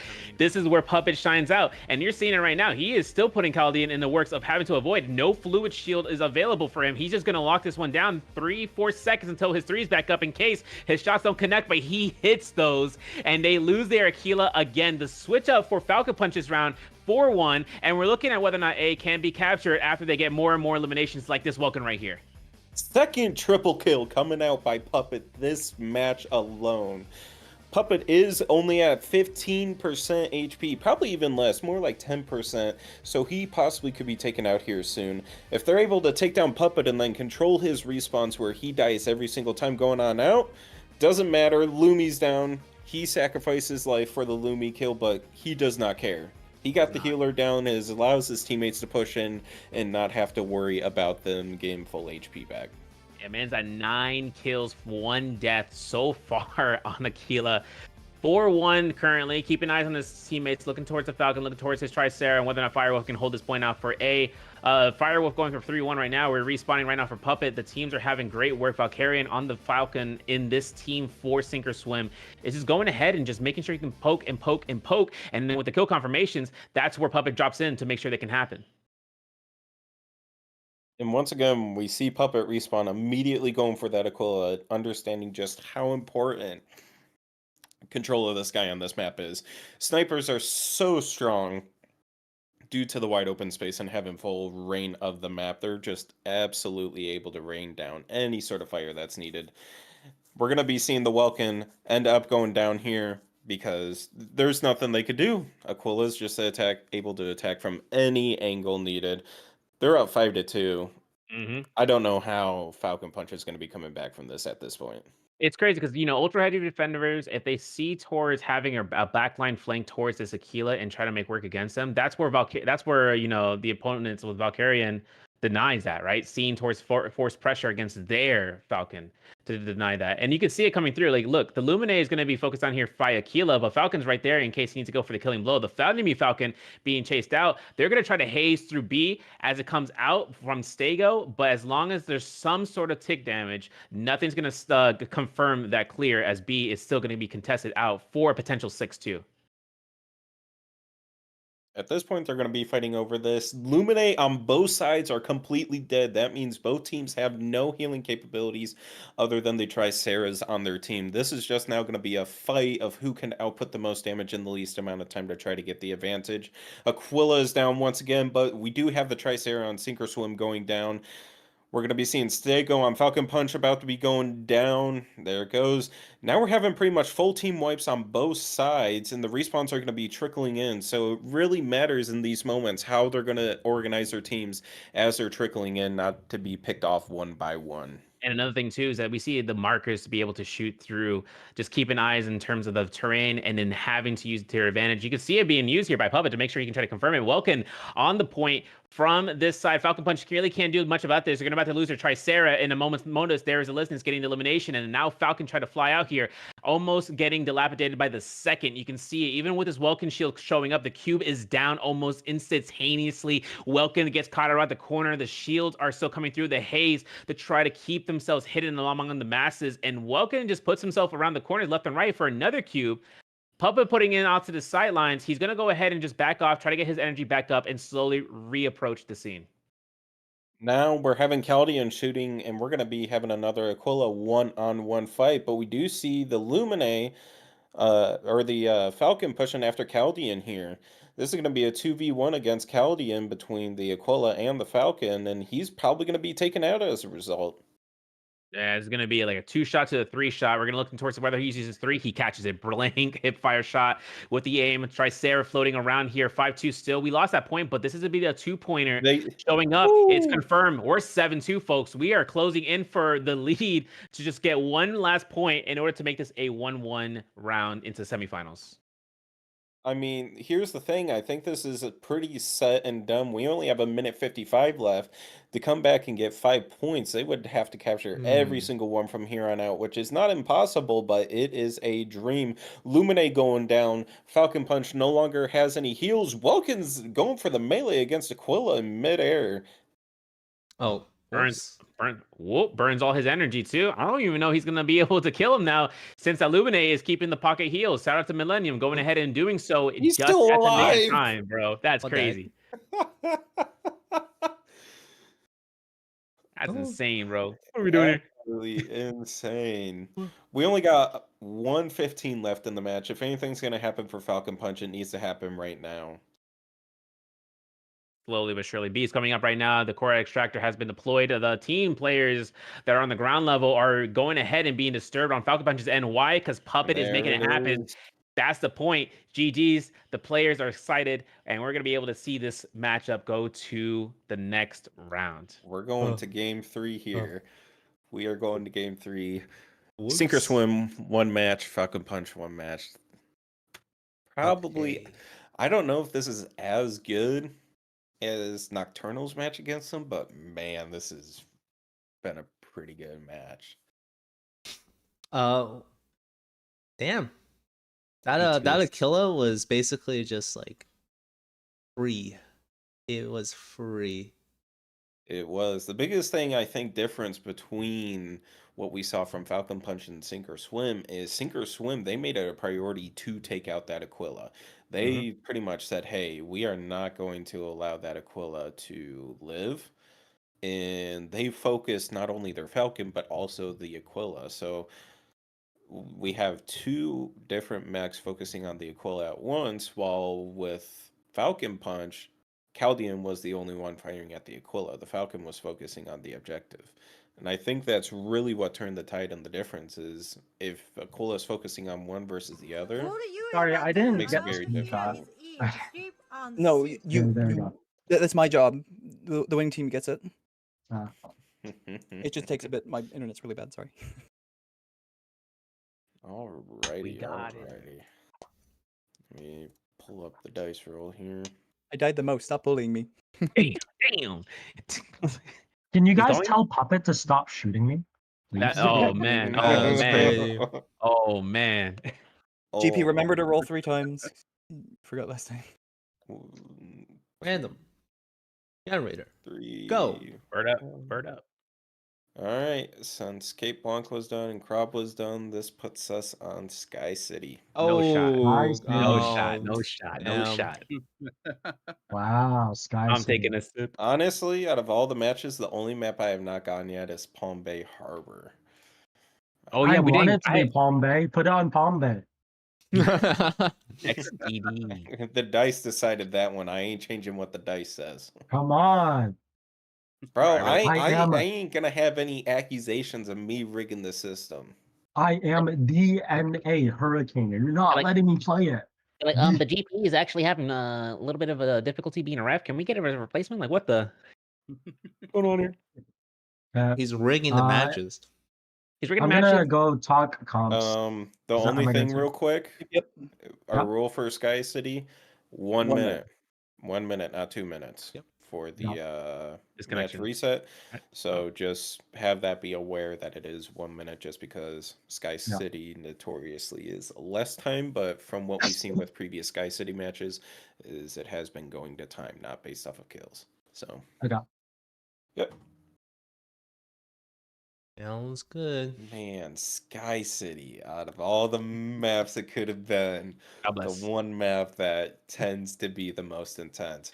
Based off of what I've seen from previous matches that have been played so far on this tournament, especially in Sky City, is we see a lot of flyers and a lot of snipers. Aquila is just so strong in this current patch that it's pretty much a guarantee to bring him on every map. But what I'm also seeing Sky from teams City is everybody everybody focuses focuses exactly.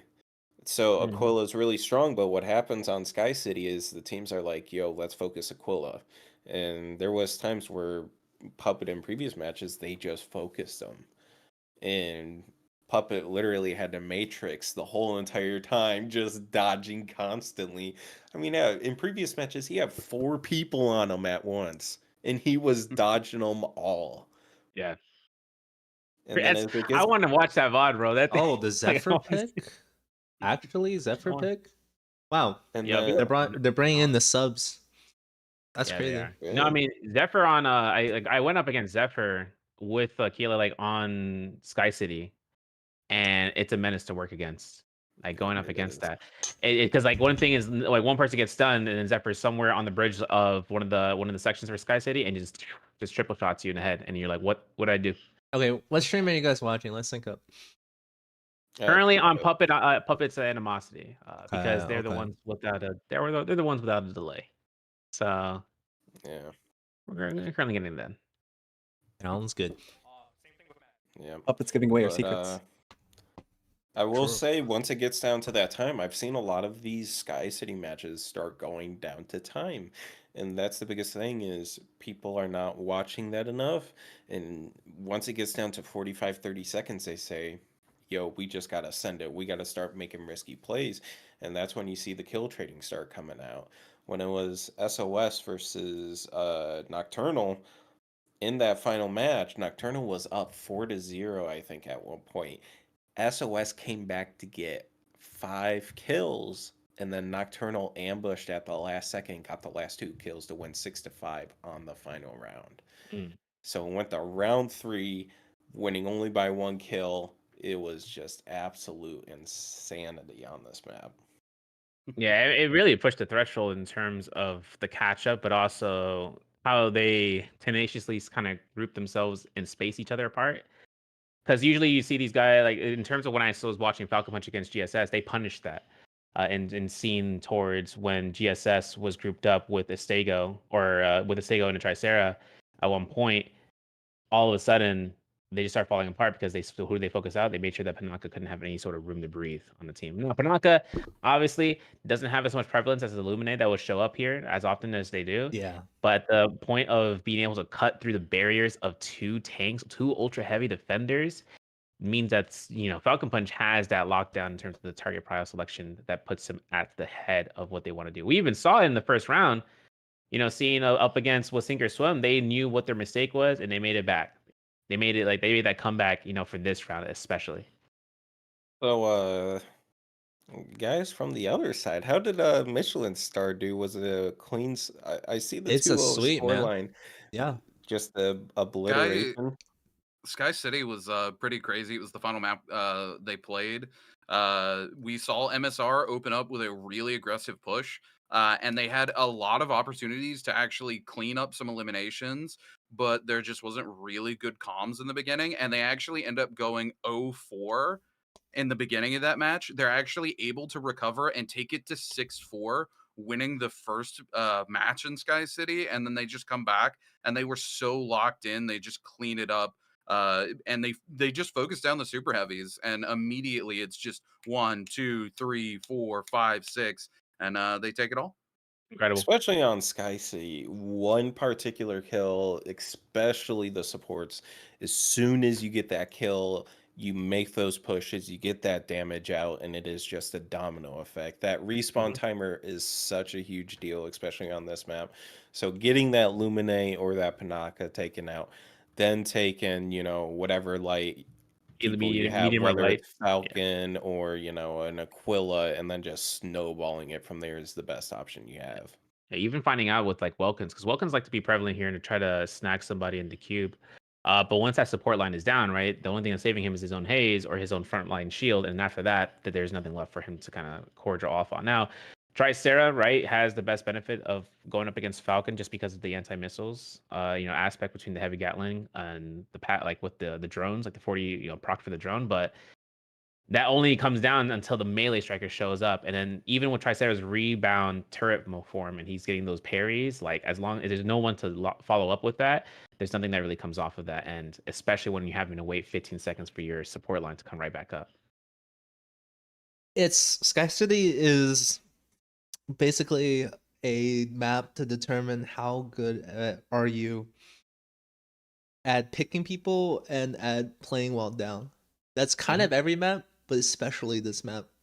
And the more time that like you're staggered, the harder it will be. And there is a function in the game to prevent that. You can just spawn with teammates. You can delay your spawn.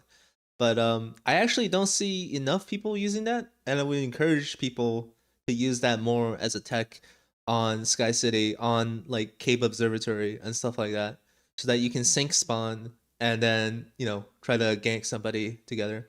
Because in the last game, we just see Puppet free reign, absolutely free reign, the entire freaking game.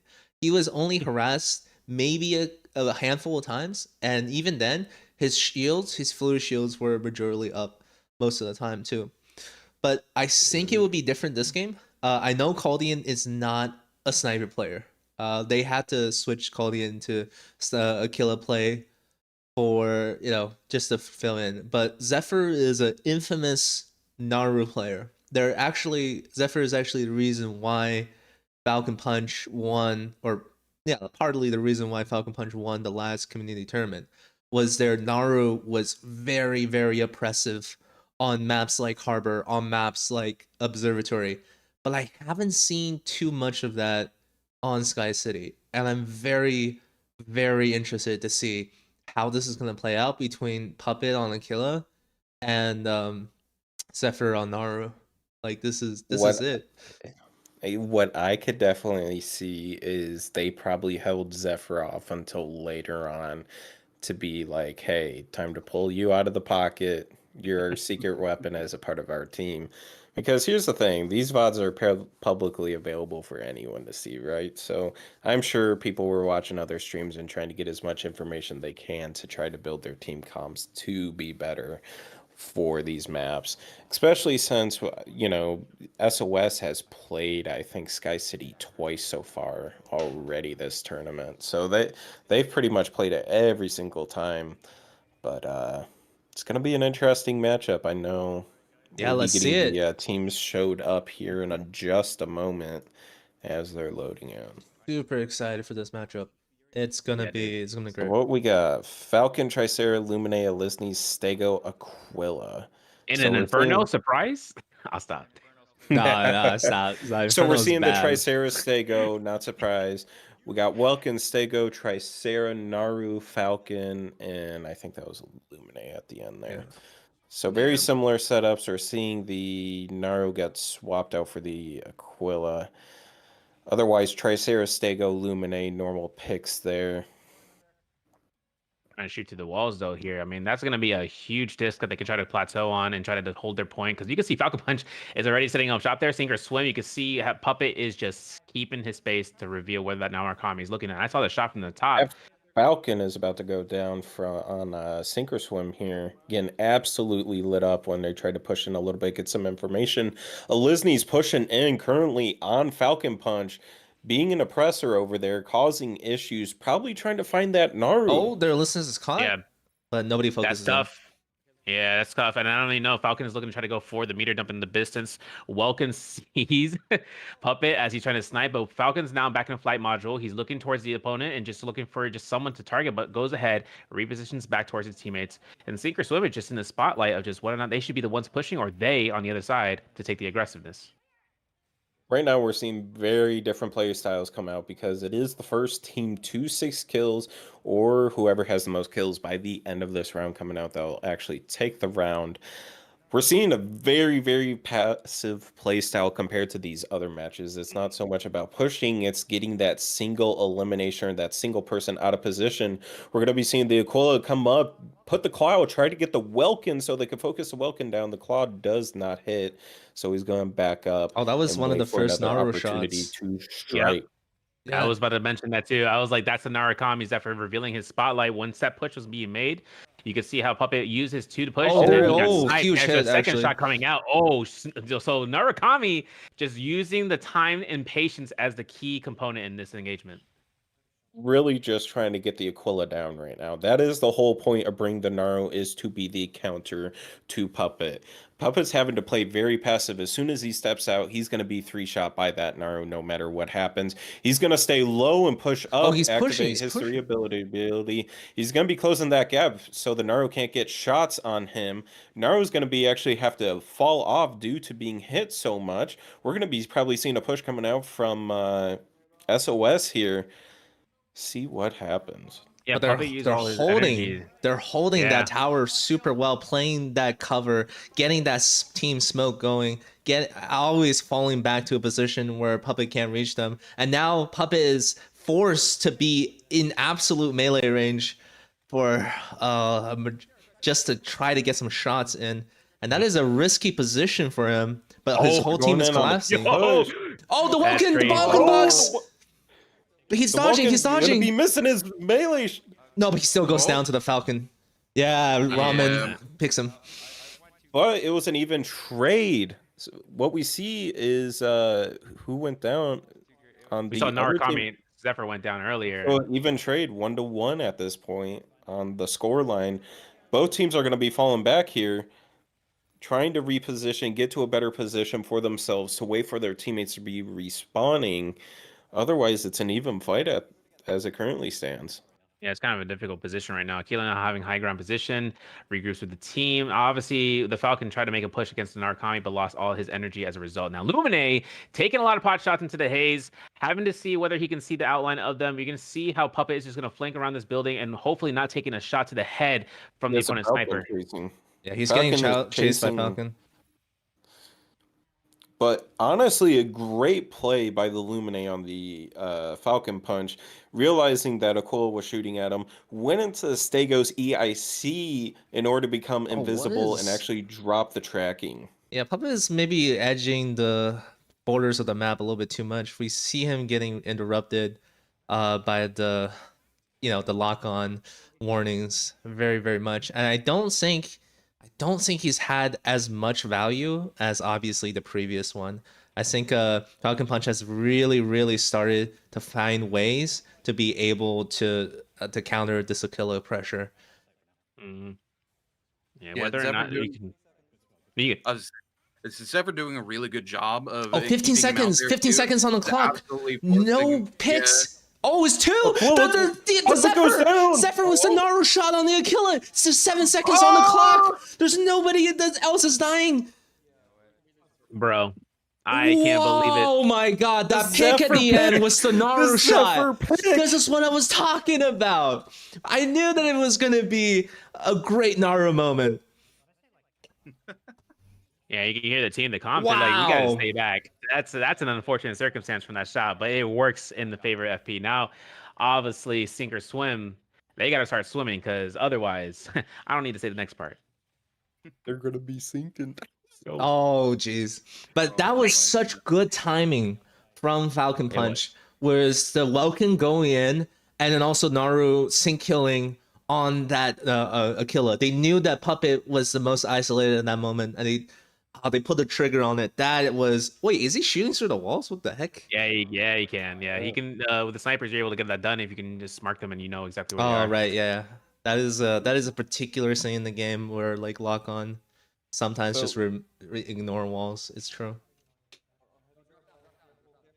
That's why he's been marking. He marked that in terms of last round. We saw that coming through. So it's working in his favor. Now, taking the center mass position, being able to get quick pings and be able to lock through for those shots.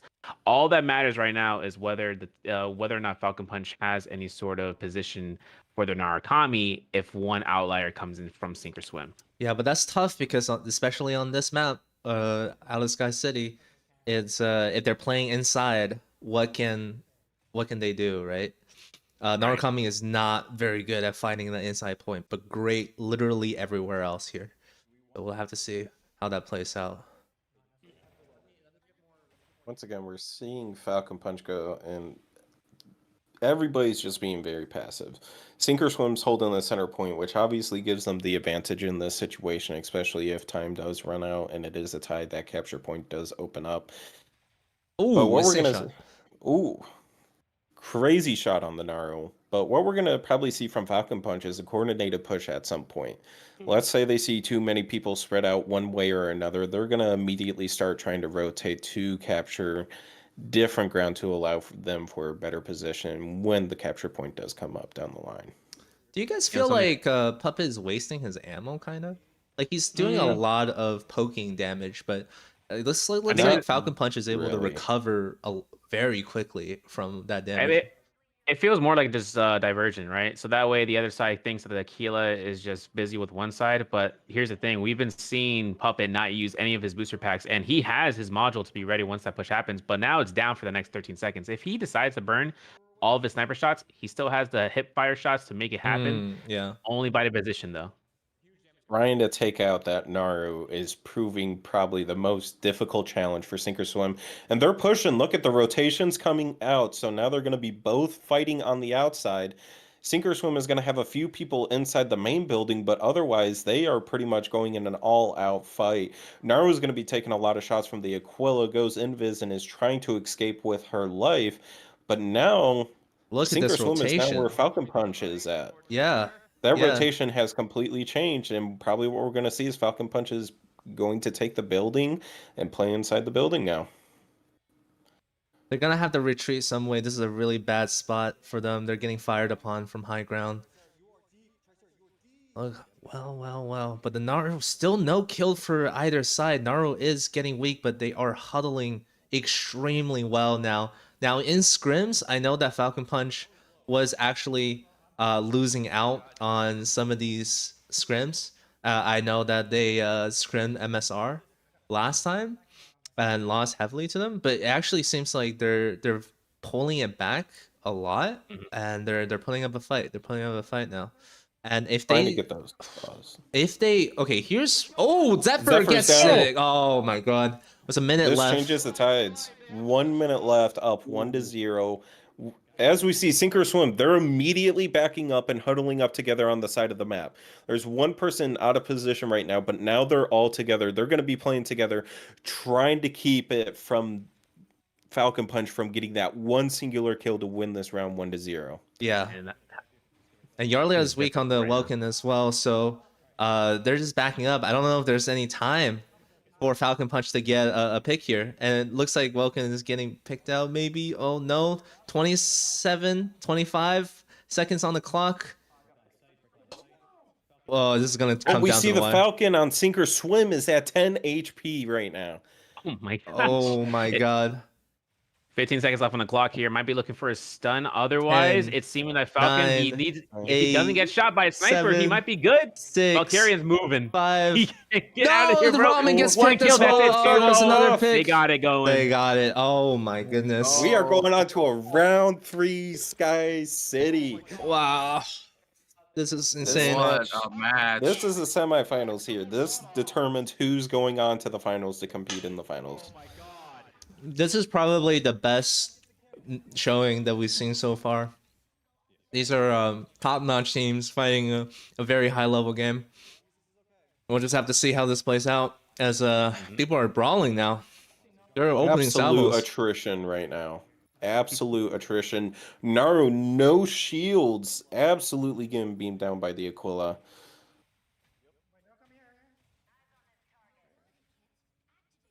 Oh, this is so tense. I legitimately don't know what's gonna be able to happen. Rune, take over. Rune, take over. Oh my god. Look, 100%. I think this is going to come down to Sink or Swim's repositioning, right? They've been the team to aggressively push up, Oh, make those Naruto. rotations as possible. Yeah, there it is. This could be it. If the comms are on point here, they can make the rotation. They can pick up this Narukami kill. It could be go to them very quickly. The advantage in this round, the Welkin up top here. Still, most of the liquid armor. The shot's going to come out. The Stego going to eat those shots from behind. The Falcon repositioning here onto the Aquila. Aquila trying to push back. Look for the reset here. Sink or Swim not trying to force the issue yet. They know they still have 3 minutes and 48 seconds left here on the clock as they look to find that advantage yet again. The Narukami this time able to back up. And I love this from Sink or Swim as they know they can just play the clock here. They do not have to force the issue here. The Aquila landing some really good shots, playing around the terrain extremely well. Sink or Swim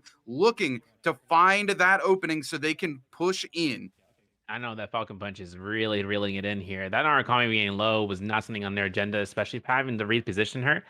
But there it is, being spotted out. There's line of sight. We just don't hit those shots. That's okay. We go for round 2. Puppet's going to be going around the side, trying to save as much energy as he can for his 2. His 3 is up and going, but he takes a direct hit, and now he is in the line of sight for the opponents to look in his direction. One thing I do want to point out is Sink or Swim Alisnes already used an armor perch pretty early on, so they're not going to be able to push as heavily with Alisnes as what they were, and it was kind of a situation where the armor perch happened and they did not really get anything out of it. I think they were trying to hunt that Naru down. Yeah, but remember what they were trying to do. It does come back now. It takes about 2 minutes or so, but it does come back. So they're probably back, but it does mean that they have to play back in whistlelessness, which they are able to do because it does seem like Falcon Punch is only running Welkin. So there's no double melee pressure, right? So this is like a pure range matchup that they're able to fight. It's about who can put out the most range firepower down. Oh, and it's a duel of the snipers, really. All of the other compositions are very similar. So it's basically the game-winning shots are going to be coming from either Puppet or Zephyr. And Puppet's had a very, very good cover playing. Zephyr gets down for the Falcon. Yeah. Again, the Narukami is just too squishy in this situation. Aquila has a lot more health, a lot more mobility. And they did remove the Zephyr shielding health for this patch. So Narukami is a lot weaker than they were before. And you have to keep that in mind. I think the Falcon in that situation probably did the best possible, letting off the radar, probably located the Narukami from it and was able to get some nice rocket pods off that got the kill. Yeah, turtle odd meta, kind of true. Yeah, I don't know if SOS just plays back on this. There's no way. I think Naru Falcon shots Punch coming out. Alisnes about possibly to lose another armor perch. I don't know if Alisnes has gotten it back at this point, but Naru is being a lot more aggressive with those shots. They have to be. They got Welkin. It's 2-0. I don't think Falcon Punch can pull it back from this point. It's Welkin was too aggressive and they weren't able to really get that. And with 40 seconds on the clock, with a person down, they're probably going to be able to pick the Tricera here as well. 30 seconds on the clock. Everybody is full health on SOS. 28 Yeah, 30 seconds. seconds. 30 seconds. Falcon Punch needs the pressure for a kill. They need to target prio somebody, anybody. 18 Now seconds. again, the shots off. Aquila is Puppet really at low. 25 HP. I say Puppet he goes down. 14 seconds. 10 seconds on the comms, clock. man. Oh comms, my bro. god. Oh, they it's got tied. another It's kill. tied. No way. It's a tie currently. 3 seconds left. 2, 1, 0. Oh, We're going it's into overtime. First to get Holy a kill crap. wins this match. One kill is all that's needed from either side right now. My heart is pumping. And And it's that's Falcon it. Punch. That's it. Falcon Punch Falcon Punch takes won. it. Falcon Oh my Punch god, clutched the it. overmatch. What Falcon the heck? Punch They got clutched it. 3 kills in the can't span of a believe this, minute. bro. I can't believe the comeback. That's amazing. How did they do that? Whoa, what the heck just happened? Wow. Wow. Holy. That straight shot though did the work at that point when Arakami hit it. Oh, wasn't I can't expecting believe this. That They locked on was... that sniper, bro. Was the Naru Whoa. what clutched that up at the end there? Was it the Naru kill? I think I so. didn't. For It the could... two, I don't. I don't know if it was Naru that got the kill at the end. Okay, so we know that Zephyr got 3 kills at the end. We know that first kill was on that first map. So it means 2 kills had to have come at the end right there when they were brawling. Which means that, yes, it was Narukami who got those kills. I'm watching back on the delay stream. Yeah. Oh, whoops! I was too excited. I clicked off. One second. Let me tell my team. Oh. We're watching. Wow. We're watching this back on the stream. for That this one. is amazing. Lead. That's crazy, man. What a comeback. For Yeah. Falcon Punch won. Yeah. We saw. Oh my god. Holy shit. How did you wait, who got the kill in Cilia? Well, I'm watching. I'm watching the back. last I'm one watching was back. Zephyr. Last one was Zephyr. Yeah, oh. Hey, crazy, bro. That's crazy. So okay, so the way it Falcon happened Punch. was we were behind by 1 death. We got I think Puppet, we killed Puppet, and we needed 1 more kill to tie it up. We charged their Tricera, everyone was on him. We killed him, and we backed off and killed someone else. Oh man. That's crazy. We had 9 seconds to kill Tricera. Yeah. If we would have lost it, we didn't do it in 9 seconds. Wow. I don't have the screenshot, by the way. Can you It was screenshot the it? Lumine, yeah. Oh, the Yeah, last we kill was the targeted Lumine. right after. Wow. Yeah. Amazing. Dude, can you, yeah. Oh my god, that was so stressful. Okay, you I get a can't 10-minute believe we break. punted 2 matches due to just bad plays at the very end. Yeah. I'm The so nerves, upset. man. Hey man, you guys played great. That was it was amazing really good. That was save. the hypest matchup. Hype as hell. Absolutely, yeah. Congrats to Yeah. Falcon Punch, but honestly, it could have gone either way for any It of those could've. matches. Yeah, For sure. This was insanely close. There were You guys so played your many minds out. dominant performances in these matches that any match could have gone either way at any point. Yeah. Wow. GG's, for real. You do You get guys 10 better beat minutes. MSR. I'm gonna be mad. Better do it. Finals. Yeah, Hey, finals. the 10 Kings minutes. are back. Falcon Punch is back. So back. I mean, we're not out of it yet, but we're just not going for first. Hey, go for 3rd. You guys have this. Yep, we're not Absolutely. done yet. Who are you playing? Strikers? I don't know. Yeah. I haven't been following. Come the cards. on. Strikers will be who you guys are competing against for 3rd. Are we going after them or are we going before them? It's simultaneously. So Room will be your 3rd place. Okay, we're still doing Simul? Okay. Yeah, I'll be taking care of 3rd place for you guys. Gotcha. Oh gosh. I need to go wash my hands. My hands are Yeah, so you get 10 minutes. Be back in like 9:47-ish. Gotcha. PST. Yeah. I'll go call my team. Good match, Millennium. Wow. that was crazy. that is I think that was the most tense Sky City match that we ever had in like a tournament. That was Yeah, that was I was to say it was super tense all the way up to the very end there. I mean, Falcon Punch really throwing the Hail Mary out there. They knew what they had to do in those final 9 seconds. They get the comms out, they make it happen. They just lock onto the Tricera. They're able to pick up that elimination, and then they just know they've got it to do and clutch it up in the end. Absolutely crazy plays coming in. I still can't believe the last second, even with the overtime and the whole aspect. Because like when we saw Falcon go down for when Ramen went down and like it forced a defeat, I was like, oh, now we're really in it for the 1-1. Because you saw in the second round how much that spacing in that center building kind of it really dilapidated the pressure that you would expect that an Arcami would have had, right? But like terrain is her biggest issue, and Aquila having the medium status to make him tankier, but also the speed boost that comes through where he just expends his normal energy, then he blasts the 2 and just goes straight into the moment he even used it against Narukami. Narukami thought he was out of energy by falling, and then he used the speed boost at that point and just pushed straight towards Zephyr's direction with his hip fire shots in the 3. God damn. I'm gonna have to I wish we had the POVs, man. I wish we had spectator mode. This game is so good competitively. Like Bro, it's so exciting. So good. I don't want to get into Axel, I'll have to show you the Sky City match that was who was it? Fucking Nocturnal versus Sink or Swim. Same shit happened pretty much in like the last seconds. It was crazy.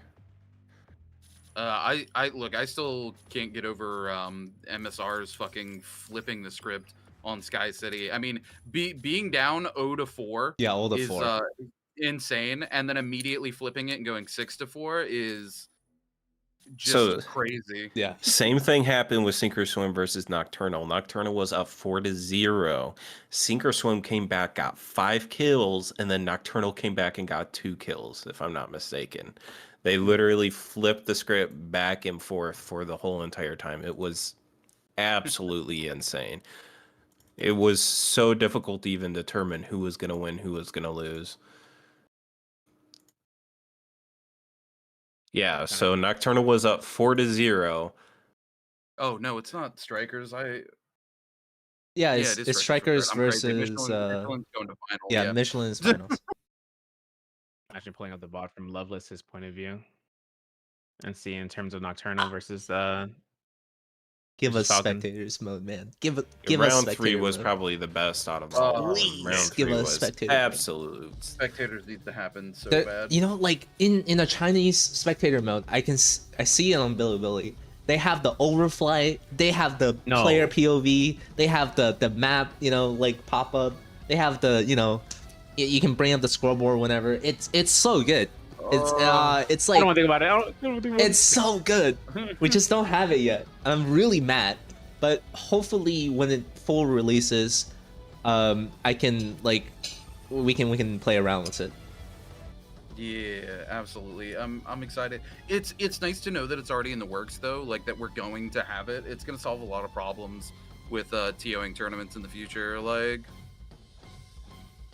But if this is how comp is going to be for the future of this game, I feel we have a great future ahead of us. Oh, absolutely.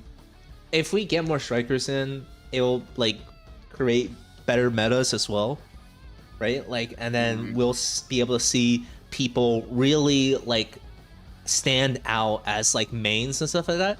But okay, here's the leak. Okay, here's the leak. I know that the Invitational is gonna have ban systems because I'm going next week with some players, and they have a very good ban system going on. So what they have is they map bans first, then map picks, and then you ban out a striker, and that striker is banned for that round for both teams, but also it's banned for the rest of the BO3 or BO5, and you can't ban that striker again. It will be freed up, right? So it gets really strategic because I was talking about on Harbor, you want to ban out Tricera because it makes the game board, right? But if you ban Tricera, it opens up the meta so much for variations. Or if you don't have a Trike, Panther can actually play because Trike is one of the biggest counters to Panther. and Yeah, it's gonna be very good in an invitational, I think.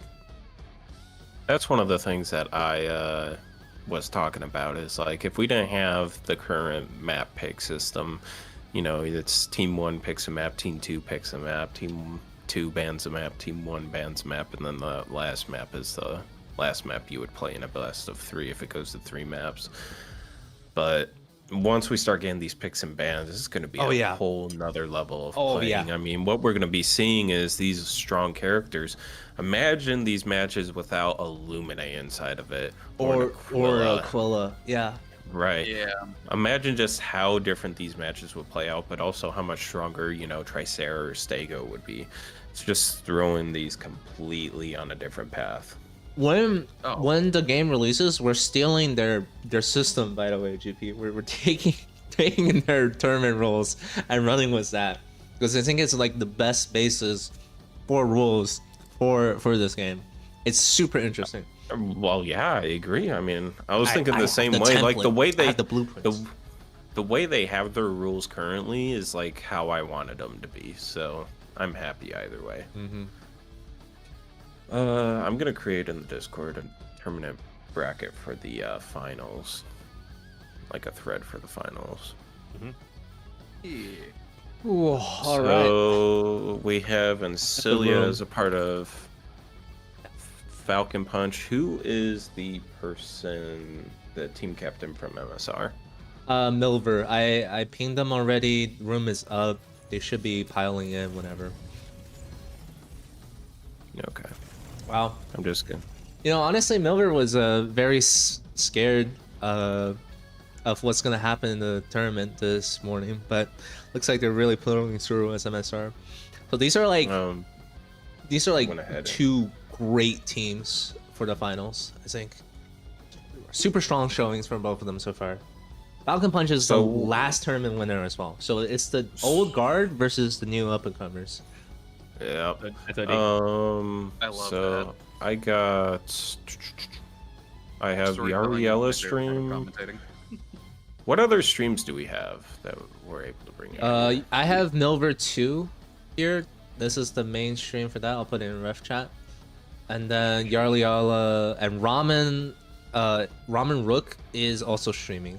I think Yarliala's better. Doesn't have a delay though? I don't know. I think both of them do have a delay on. Oh, perfect. We can watch both of them. I think Milver also has a delay, so it doesn't really matter which one we watch. And then we should probably alternate between matches as well. All right, y'all. I'm gonna go set up for a third place All match. right. Have a good finals. Thank you for doing so. Look, adios. Yeah. Darn. Ooh. Okay, I'm gonna get some water too. That was awesome. Back. We'll be right back. Ton of fun.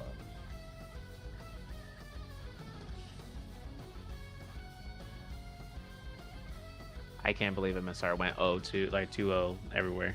What's going on here? Now they have a good Falcon Punch. So we're playing. It's all 5 maps, right? Theoretically, all 5 maps, right? All 5 maps. What will you do? I know he's getting water, but pretty much we're gonna random roll for what maps go what. Actually, I could probably do that right now. Please be Palm Bay Harbor round 1. I swear. On everything. Well, it rolled a 6, so that doesn't work. What? We're doing Harbor round 1. Yes. I already got the room set up. You guys. You guys. Oh, you already did it. Yeah. I pinged them. Milver was with me the entire time, so they've already been waiting for a long time, so I pinged them. They're already in the room. Perfect.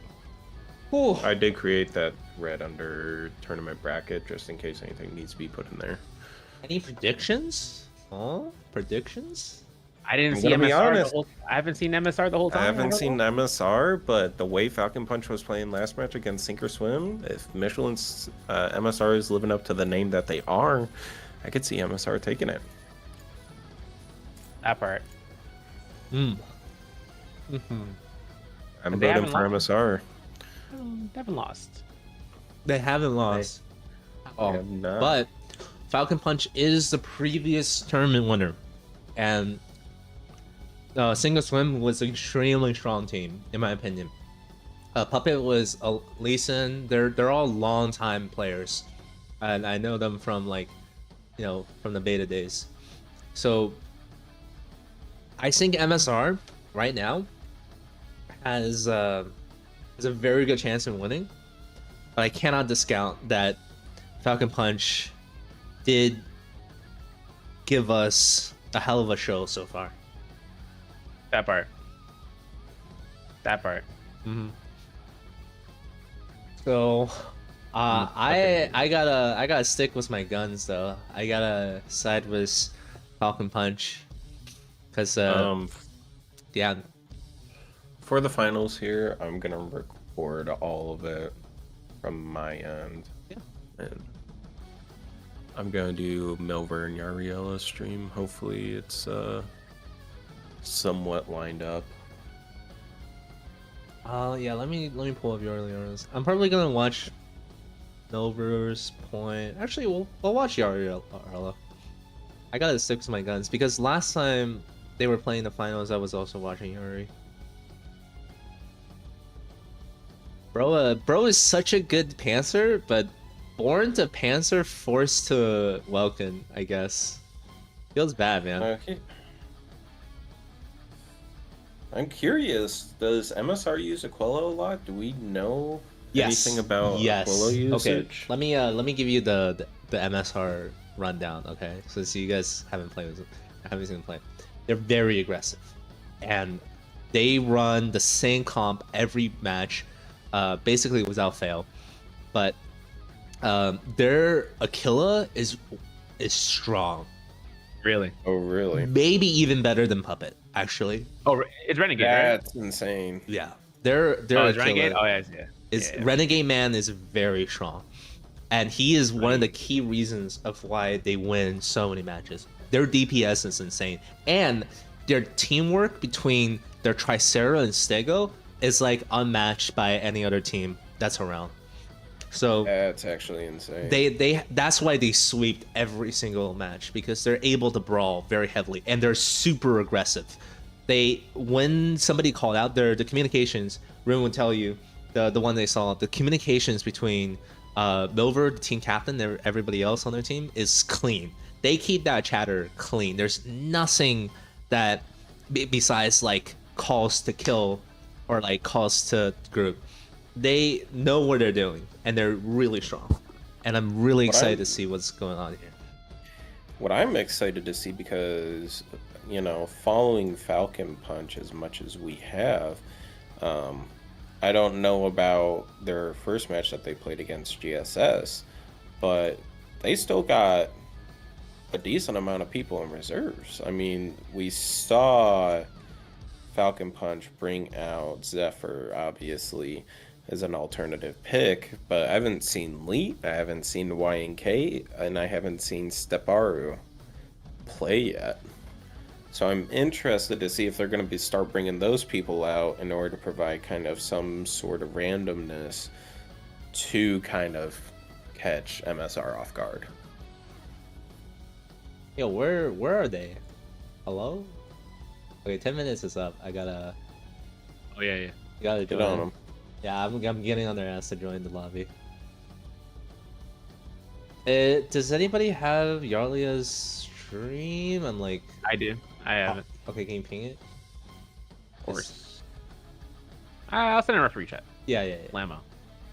Now, this is actually a mobile link, so your point of view is going to be more refined. No, the Twitch ads!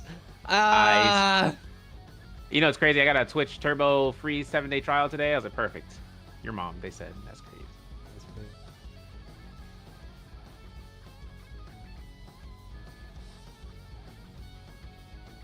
Oh, man.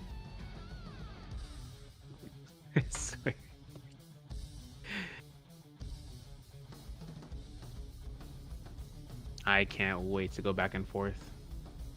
Because that's like, I hope there's no I don't say delay, but I hope the streams are both at the exact same time. You need to, I'll go in the thread as well right now. And you refresh both these guys.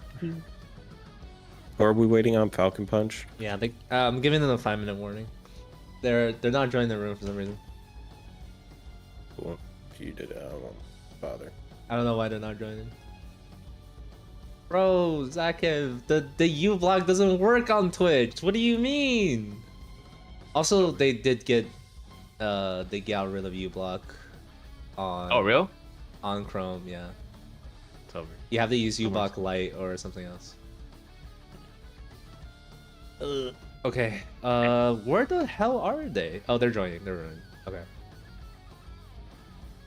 Yeah, they're in there. Okay, great. Yeah. Okay, so who are we watching? Who are we watching? I'm watching Milver, and then I'm also watching Ramen, and then I have Yariella. So for Falcon Punch, I got 2 streams. Before Michelin Star, I only got 1 for MSR. Okay, sounds good. I could do this. I got at the moment Yari and Milver up. Sweat.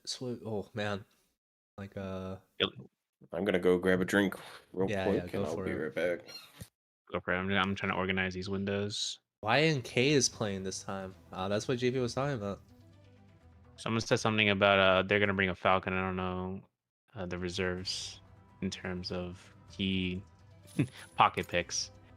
Falcon usually is Ramen. They used to have the reason why they were named Falcon Punch was that they were one of the only people who were running like heavy double flyer at Narukami composition, and that's the composition that won the last tournament, right?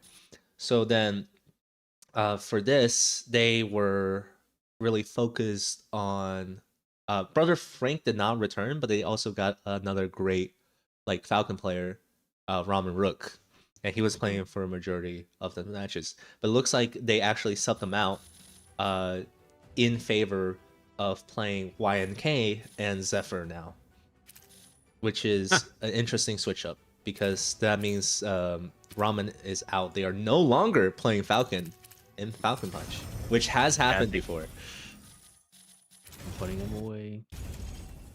I guess we're back to half and half. Rest in pieces.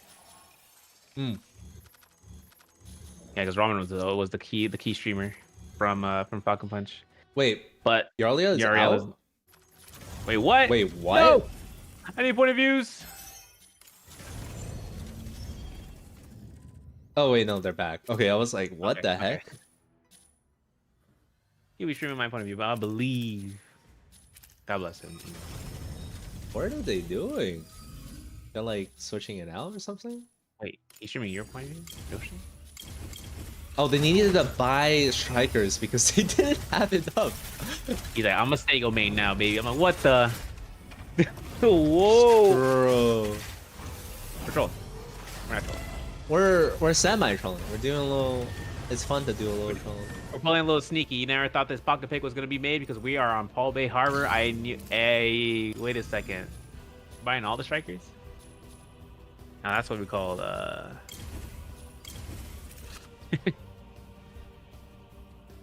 Wait, how is Yarlia able to play last games if he wasn't like? Wait, what? Did Yari not play last game? No, he did. He played every game here. So how is it that they're not? They have like problems starting because I'm pulling up Yari. What the heck is going on?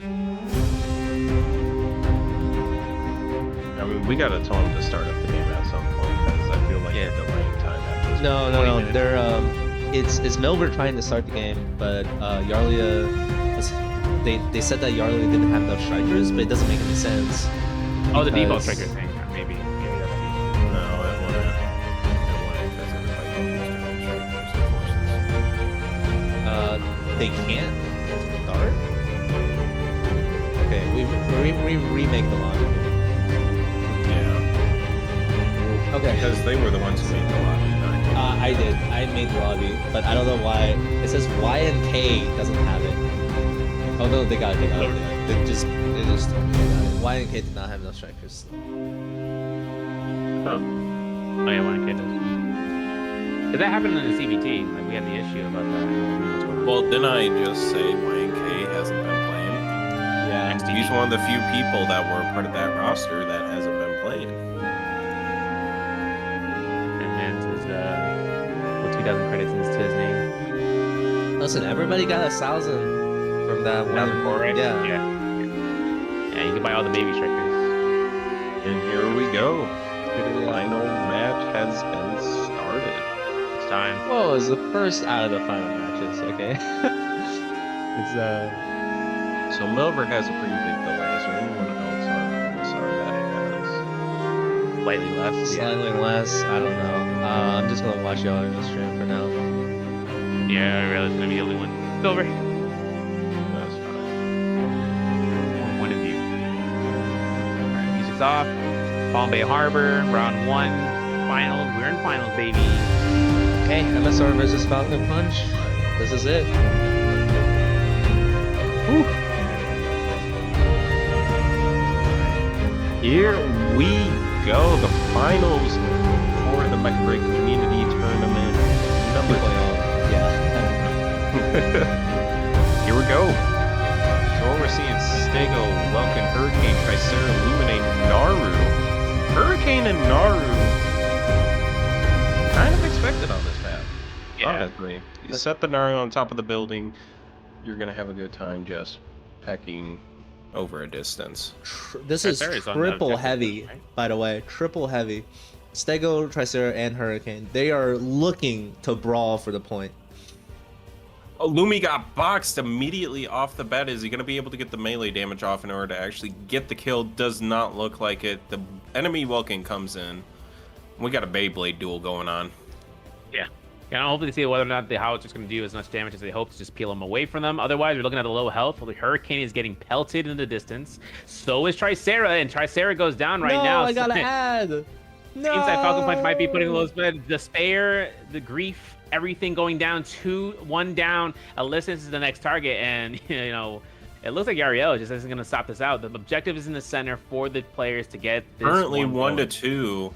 It possibly is going to be going in the way of. Where are we spectating? We're expecting Yariel for a Falcon Punch. Falcon Punch. So it's going in the way of MSR. MSR gets the actual cap off. They're going to have that extra distance right off the bat. This is honestly one of the more difficult parts of the map. Falcon Punch is going to have a more difficult time getting their drone escorted out of the area because it is in such a tight area. There's not much movement you can have. I'm curious whether or not this Welkin's going to be trying to contest this one. There it is, going to be getting the box in. Looking to try to go to meter dump with the Listness and try to go toe-to-toe, but the Stego in the background is actually just pelting out Welkin's fluid shield, now being down. They're seeing the point that MSR is in the lead. They have it to be advanced even further with one of their heavies, but Listness is forcing Welkin to this backline while Stego is just pelting from the distance. Now, Falcon Punch's car is catching up. But we gotta see those triple heavy compositions push more into the enemy, and it just so happens that right now that's not really happening. I mean, even Welkin is just using his cannons for some reason instead of trying to go in and brawl with that heavy melee damage. I don't know what's going on, but it does not look like triple heavy is beating double heavy. We're seeing Falcon get absolutely demolished right now. They have 3 people currently dead with 10+ second respawn timers. Welkin is about to go down with Ariella, and they're going to be only having 2 players on the field. B point is up at this point. It's a guaranteed capture by MSR. And this is going to put them at quite the large advantage. You're probably going to have a 20% advantage in this situation. Yeah, it's an insane amount of advantage. And Yarlia is super low. He can't really do anything right now either, unless he's waiting for the Lumine to come and heal him up. And I just don't know why the switch up for the composition. It just doesn't seem like the triple heavy here is going to have any value, especially because they're running double melee on the other side for MSR. Yeah, and also not having their famed Falcon, the Falcon Punch composition. They're really lacking that mobility. And we're going to be pushing Ali to second phase right now. Renegade Man with the Aquila on the Skybound, just making sure you can try to pelt out this cube. coming out here, canceling it early. I know that with Ariella trying to make sure it happens. Look at Zephyr right now at 1 HP, getting focused out somewhere in the midst and can't do the pressure that they are hoping for, especially picking it up into this matchup. This Welcome getting the cube onto Ali, looking to try to delete their second phase and making sure they can get into light form. There it is. But we see that Hurricane is down right now for Falcon Punch, and it looks like with the sustain coming out from Magical Abyss, they're going to try to hold their point, and just in the same time, losing out on Stego. During that whole entire fight, though, there was actually a decent amount of time where I think the Naru or maybe the Hurricane was on the MSR's payload and was actually pushing it back. So the gap has now closed only about a 9 to 10% gap. And with everybody else coming back in, Chaldean going down, but otherwise it's still being roughly a 5v5 or 5v6. We're seeing the battlefield even out as it comes into this point C. Yeah. Kind of curious in seeing whether or not Tricera is going to be the first one in there, God. making sure they can hold set up shop. Oh no. Oh wow, they actually get the enemy. Okay, this is a really tough breaking fight. down now. Yeah, looks they're like winning this the fight. double melee is pressuring too And hard. there we go. We got a 5v3 situation with MSR having 5 people up. And point C is coming up. They're going to get point C. That's going to be another 10 to 10% increase on their payload, and it's going to put them back to where they were at. But this is the point where Zephyr shines. He's going to have all those buildings and all this open area available, and he's going to be hopefully able to get off those critical snipes, especially on the Aquila, which, well, there we go, right there. Welkin and Naru working together. Welkin goes down. It's going to get him in a good situation. You lose the Aquila, you lose the pressure in the sky. This is going to be where the point comes out, but you can see the difference right now is at 10% at that corner of the L curve. We know Lumine is going to try to keep this Tricera alive as much as even with its turret form. Welkin's still going to be able to spin the win, uses Q to push Tricera off, and tries to go to a reposition to try to get the advancement, but of course it's a 1v4 right now. Magical Abyss keeping sustain going in here for Yariella for as a Welkin put on underground. Can't get back up without the pressure coming in from these ultra heavies. Yeah, they got to be able to dislodge that Tricera off that point if they have any hopes of winning, because MSR is so good There at we go. stacking. The Naru shots coming in on the Tricera, though. Let's go. The Naru shots are actually becoming huge because it's taking down such large chunks of health. They have to Absolute lodge menace right 10%. here, man. Oh man, it's getting close. MSR has to, or Falcon Punch has to dislodge MSR. MSR just has to get that trike stay in place the entire time. But Yarlia, I think, is not doing the best. It's not in the greatest position because I don't think that he's even really hitting this Tricera. He needs to get on the cart and start spinning. Falcon Punch has 3 to 4 people down. They're not going to be able to stop this, and this is going to be going to MSR. Yeah. Round one. Round one goes to MSR. Okay. Honestly, still very, very close. Yeah, even with the push at C, right? That turnaround really just set up the shop in terms of for that catch-up game, especially with the sacrifice between both either Hurricane or Narukame, and allowing for Falcon Punch to kind of close that gap. But when you saw the Welkin, right, not taking it into the card to try to go for the spin to win, that was kind of the biggest point where it really was a risky play. It was a double-edged sword, right? They may lose the Welkin, but at least the Welkin would shred the direct HP of the Tricera. The only thing I would say though is that Tricera was playing smart with those with the turret mode and allowing for those reblocks to occur if Welkin accidentally just goes for the LMB. Yeah, exactly. Falcon Punch just has to find a way to counter the double melee without double melee there. I don't know what was going on, but it just seems like their Welkin was getting pressured every single time they were pushed in, and although there were some great snipes from Narukami, it just doesn't seem like it was enough to dislodge the super heavies. Yeah, it is unfortunate that For what it's worth, I do want to give Falcon credit where it's due. They did not even get a single point capture at any point during that, and they still almost brought it back. I mean, a 91 to 100 win is still a very close win in my book, and I think, that's one thing to understand is it's just such a close gap between that, even with the captures. But the Falcon point Punch, of yeah, they'll definitely do triple it. heavy is to be able to fight on that capture point. And the fact that they weren't able to, and that they lost the pressure to triple melee, I think that the part of the problem is, I think ironically, I don't think Naru fits in this comp. I think they need something else, because Naru, while good, is not capable of the things that Achilles or Falcon can do to counter melees specifically. And maybe that is the, oh my god, AFK players, what the AFK players. What the heck? It's over. Gotta reset. Any subs?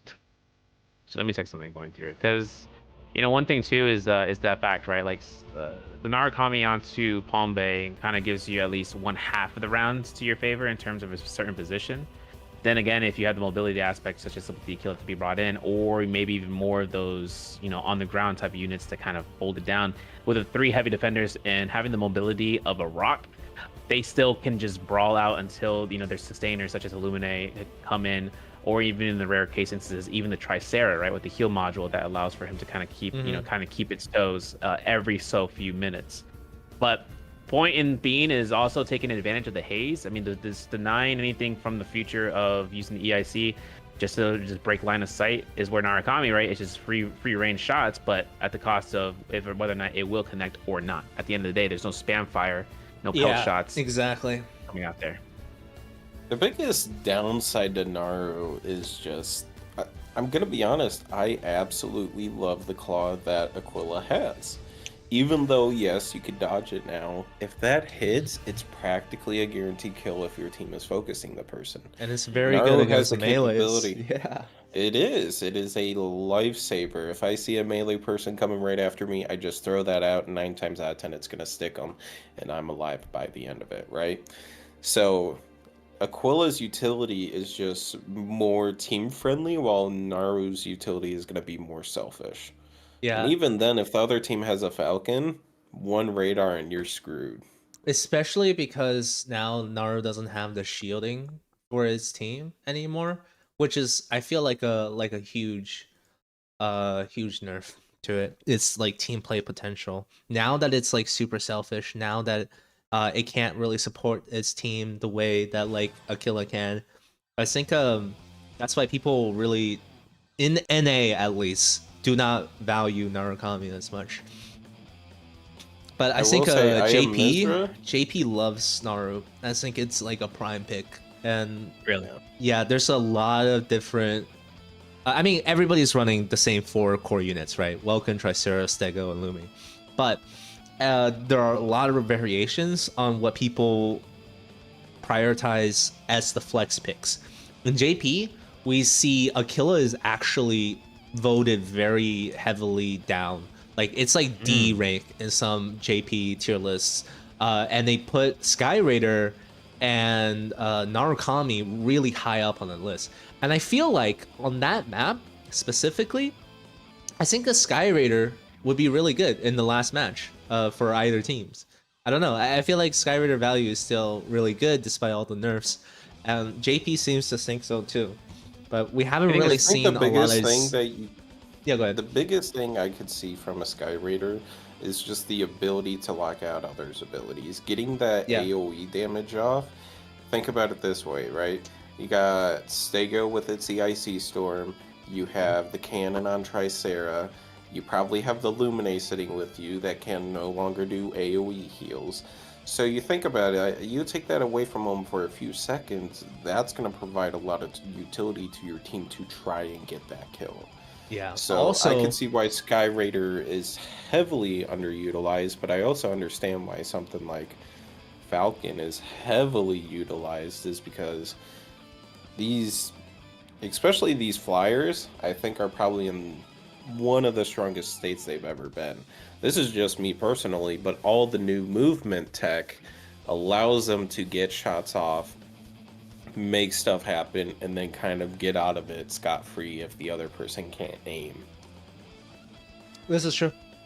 And it's very, very fortunate then that Aquila, or not Aquila, Sky Raider didn't get the new tech movement with like an additional buff. It actually got heavily nerfed. But I think it's probably better for full release to gauge the strength of Sky Raider in this like kind of weakened state, because they did broad band sort of nerfs to ammo capacity and cooldowns for almost every striker, right?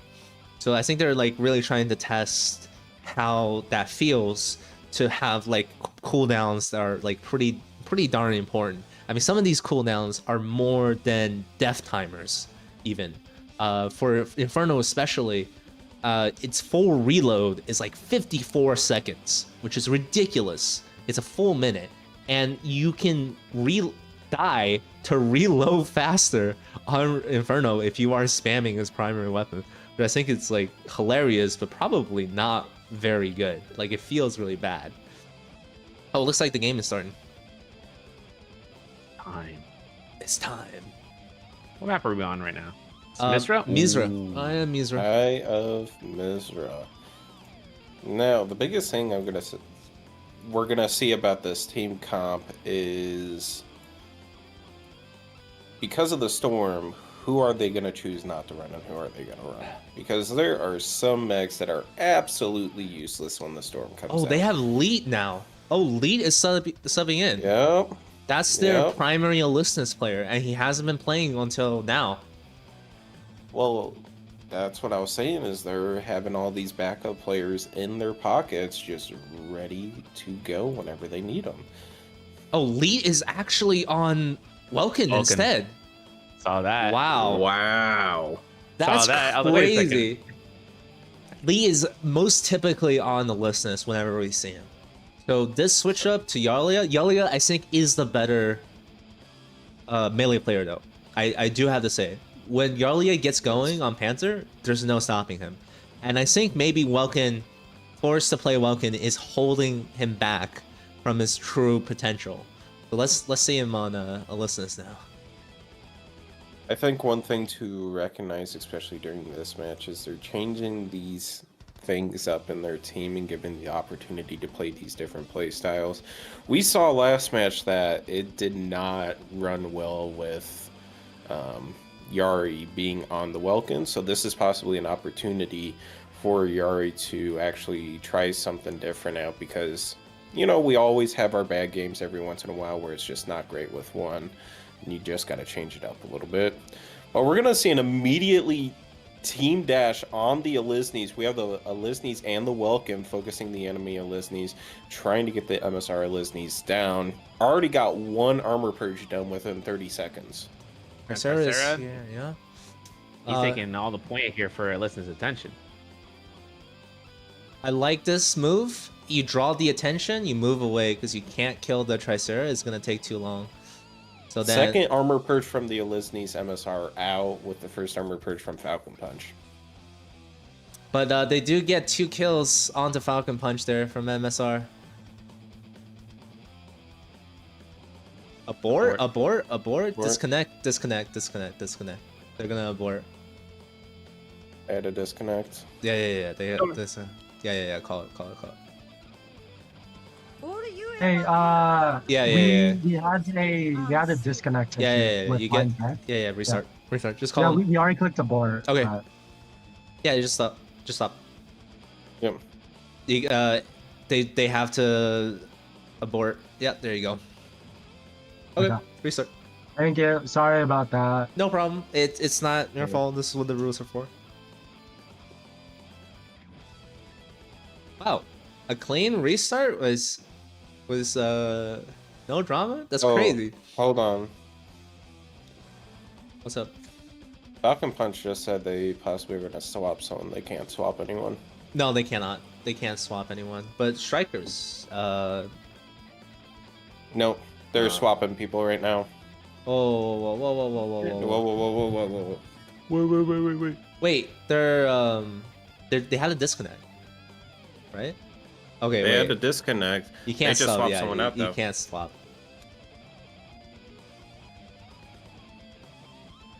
Oh, they gotta reset again. You gotta reset again. Yeah. You gotta reset. Oh, his YNK. They're playing. They're playing the same mech, but YNK's like computer exploded. Oh, his computer is dead. GPU Like dead. he cannot play anymore at all. Yeah, like he cannot play. Okay, never mind. He's our Vietnam just go, player. just go. Yeah. Like his Vietnamese internet provider like exploded. Yeah. Okay. They're playing the same mech though. Don't worry. Okay, sure.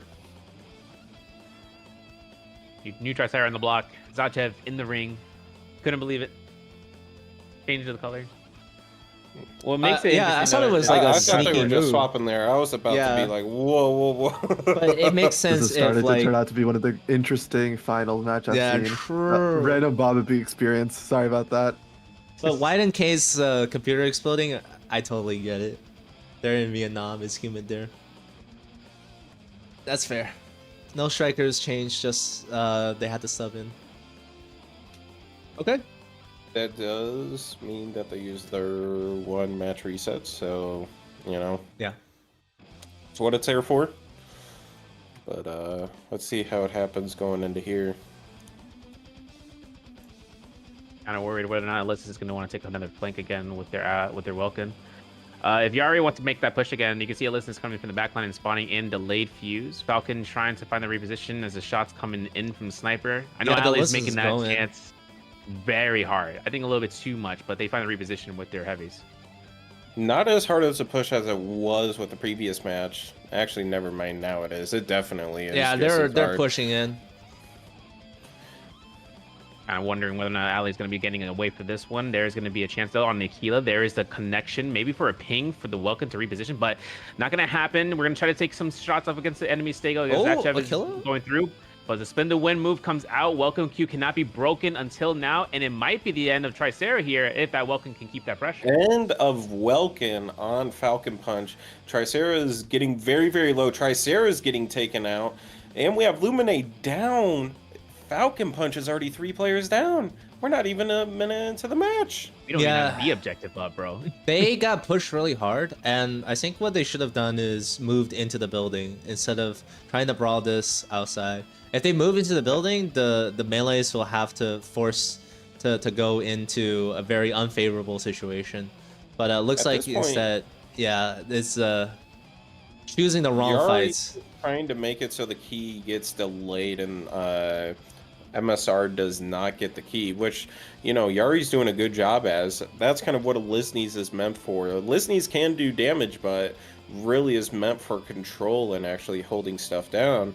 Now we're back in a 6v6 situation where nobody's gotten the key yet. They're only up 3 points, which is just off of kills alone. Not really much else happening. I'm wondering whether or not Ali's Oh, actually, Zachev dies again. And also, Yarlia is down because he doesn't have a does not have re-armor anymore. Yeah, burned it out early on. The kills are stacking up. It's 5-0 right now. Falcon Punch has not gotten a single kill against MSR. No, they have not. They've just been trying to delay point over and over again, which They is just broke smart. Ali, though. Yeah, it's smart for this position that they're in. The 5 points doesn't really matter if they can prevent the 30 from the key. Good choice, giving the Lumine the key. Lumine obviously activating her 2 ability, gives her unlimited re-EN. Could pretty much just go as much as they want to. Having a Lisneys versus Welkin fight happen right now at the ship, but Falcon Punch is just getting targeted. MSR has a really good plan set up to just target units down one at a time. It makes it very, very difficult to beat. Mm-hmm. They're gonna be a different spot here for Renegade, man, if he gets caught out here, because even though within the ravine he repositions towards Ali, and now there's nothing that Yariel could do about it.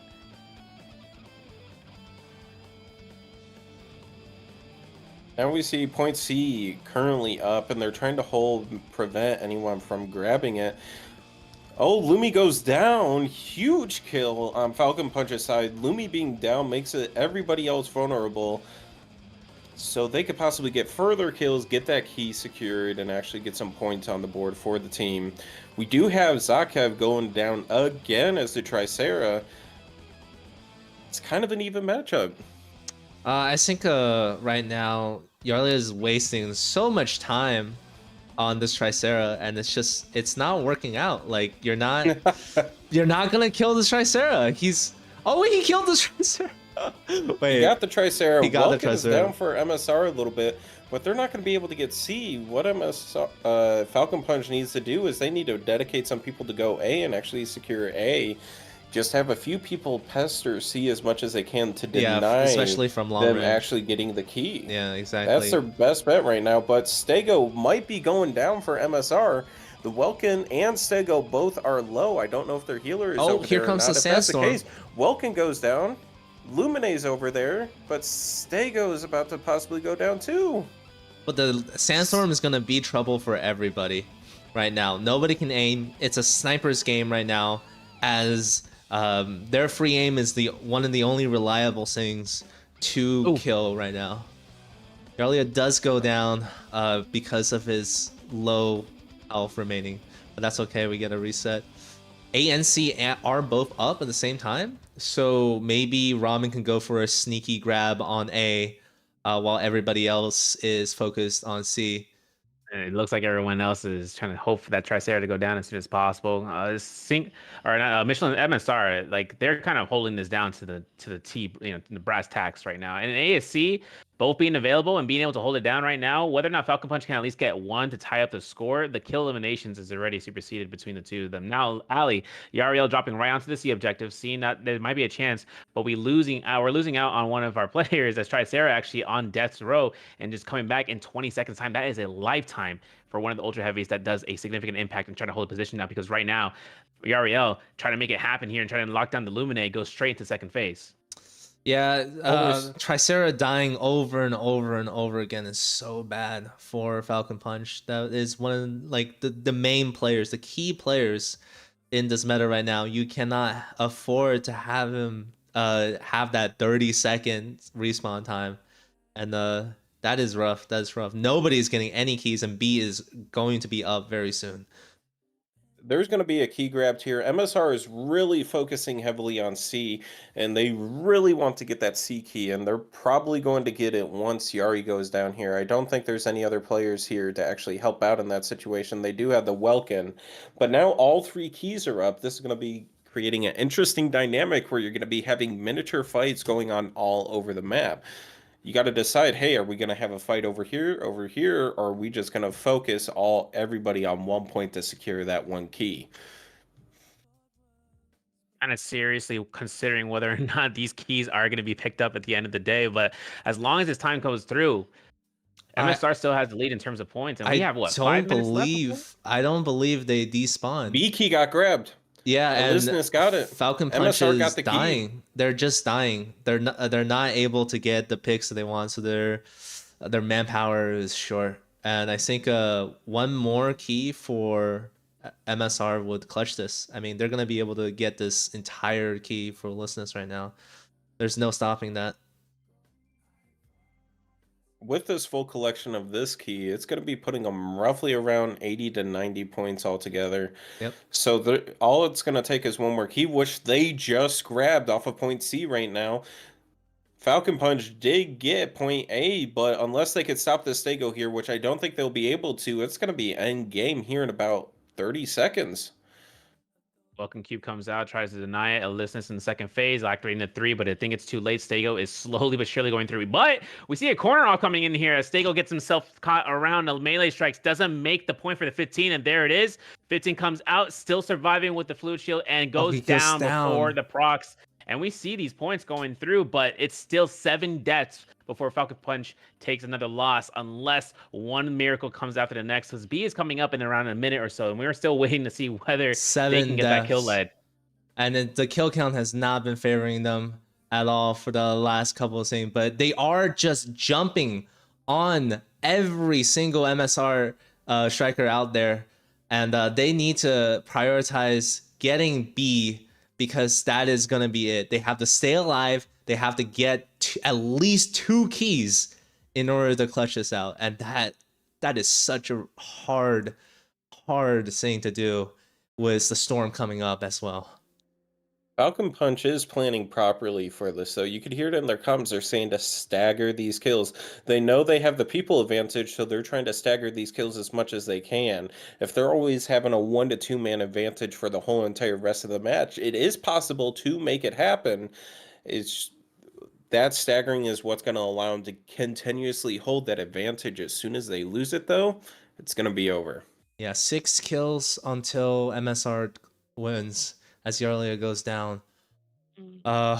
Ooh, it's a razor edges game. It's Falcon Punch has to play perfectly in order to win this, and I don't know if that's possible given the state that they are in right now. 2.5 minutes.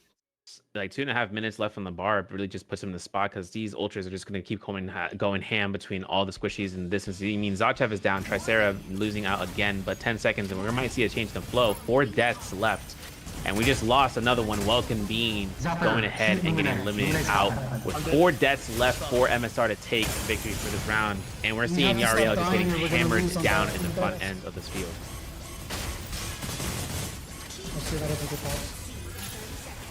Only 2 minutes left in this match. Plenty of time to get more keys to spawn. We have Point C coming in with another key. But even in the team comms, Falcon Punch knows that their lives are limited. That's going to be their biggest issue right now is MSR, they have everything they can risk. They can risk as much as they want to without any concerns or worries of it coming back and hurting them. Falcon Punch, on the other hand, not so much. Zachev is about to go down, and he does. Oh man, 33 seconds. 90 seconds left. In order for Falcon Punch to win, they have to capture B and C. No matter what, they would have to cap them and get full points at the spaceship. 60 points, man. That's a lot. Yeah, especially coming back from those two. And the objective comes out where B, even if even if we see Ariello's touch it, if anyone just hits a pot shot, that's it, and that's going to be the final death coming out here. That is going to lead out MSR to in the lead. Alright, we still got one more. Yep, they just said it. They got to win the next 3 matches. So, I mean, it's a 2-0 currently.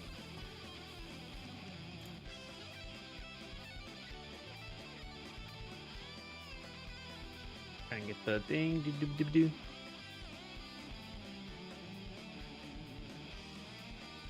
Man, I kind of wonder in terms of this. You said that the MSR, they've ran this comp every single round, no matter in terms of it, where nothing kind of.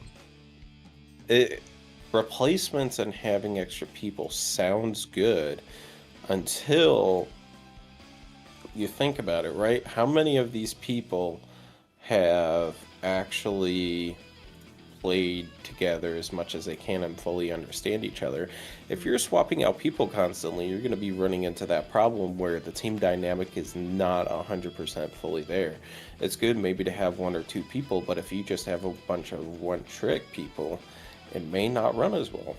That's exactly my thoughts about that too. Because I mean, it comes down to the team. Let me get the last map, or not the last map, the next map. Yeah, next map, not last map. We're in the next 3. What are you talking about? That part right there. Yep, that's the mentality you gotta have. Okay, I like that. C4. I forgot what 4 was. Okay, so it was Misra, it was Harbor, it was Cape Blanc, and then it was Sinkhole. Expansion Sinkhole. Sinkhole, man. Oh man, we've seen moments in Sinkhole. Man. Game flashbacks. Already getting PTSD from these. What map is it? Slightly. What's the map? Sinkhole. Crap. Sinkhole? Okay. Yeah. Thank you. I love Sinkhole so much. That sounded so sarcastic. Honestly, bro. the fights on Sinkhole that we've seen, I think it was SOS versus Team Falcon. Yeah. That matchup was so interesting because a lot of the fighting didn't even happen in the middle of the map like most of the ranked matches go. A lot of the fighting happened on B and C over on the side points because all it takes is for you to jump up a little bit, and you could see into A in the middle, and that denies the enemy from even capturing the objective. You shoot them once, it resets that progress. So a lot of team fighting happened over on B and C, and those were the most important points, not A in the center. Because Galdian was like, he was just being the Aquila, the annoying Aquila that was aiming down on C site. And then we were just seeing how much, whether or not we was just one heavy, their Tricera, that was holding the fort, they just had mobility to try to, just try to contort which area that they're really controlling, right? Whether they're holding A and the next moment they're going to B. And you even heard it, like, even in earlier matches into the qualifiers, even these players, like, they're just, like, looking at towards the actions in the quarterfinals, I should say, where they ended up saying, like, we just don't push the other objective, just hold down these two. And that match that we saw was just, like, it was a separation of the center. And it was just seeing how fast can you go from one point to the next, and just point and click to hopefully put more pressure onto one unit than that, such as Illuminate, that is always paired with the Welcome that we saw, versus seeing everyone take their own corner and hold it down as long as they can. Mm-hmm.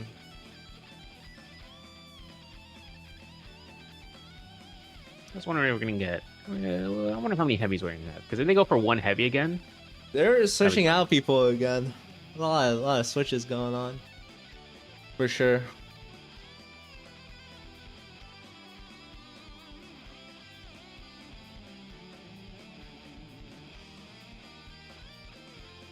Kind of tough, man, losing out one of the key players. PC exploded. You ran DLSS. It was over. Mm-hmm. Maybe like Clara on the computer, and Clara did something to it. Gosh. If anybody understands that, that's an old CSGO meme. Old CSGO meme. In the history.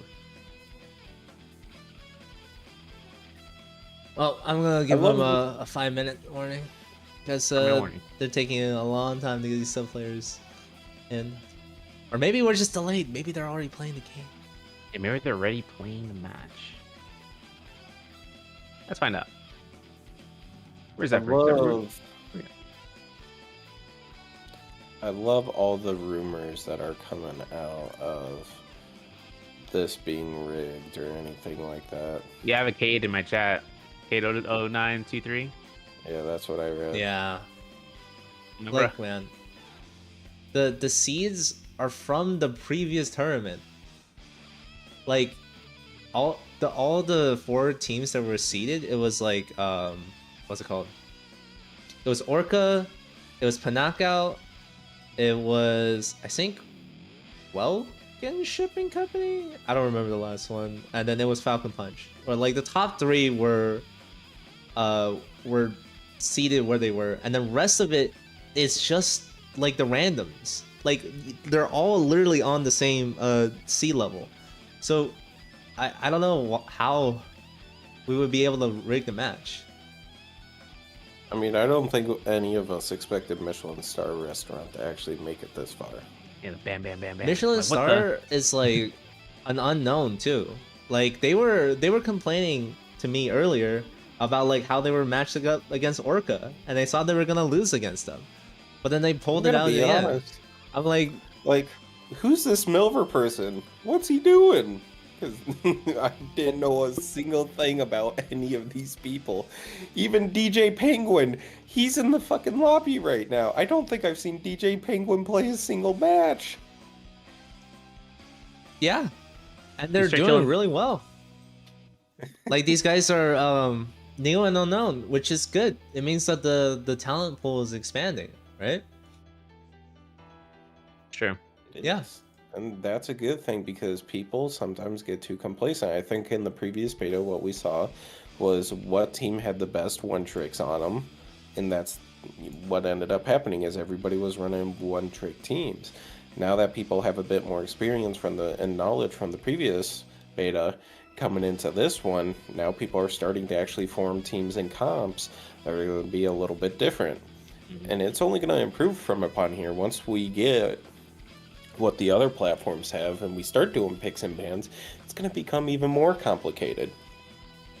I think, you know, people are going to have to start branching out and being able to play multiple different types of mechs and being proficient in multiple different types, just like how it is in League of Legends or Rainbow Six Siege. Guess what? If your main person gets banned, you can't just be subbed out. You got to learn how to play those. Yeah, exactly. Like everybody needs at least like 3 strikers under the belt in a system with a lot of bans. And I think that's extremely interesting. It's like you know, in Pro League of Legends, a lot of champions are banned outright. But obviously we have way less strikers here to work with at this moment. Yeah, the pool's gonna be closing in. Volkanov? Crazy. Couldn't believe it. Cannon shot coming up from the howitzers, and I don't even know if his ballistics is gonna be. Oh, he was gonna try to use that as a defensive measure. I like that.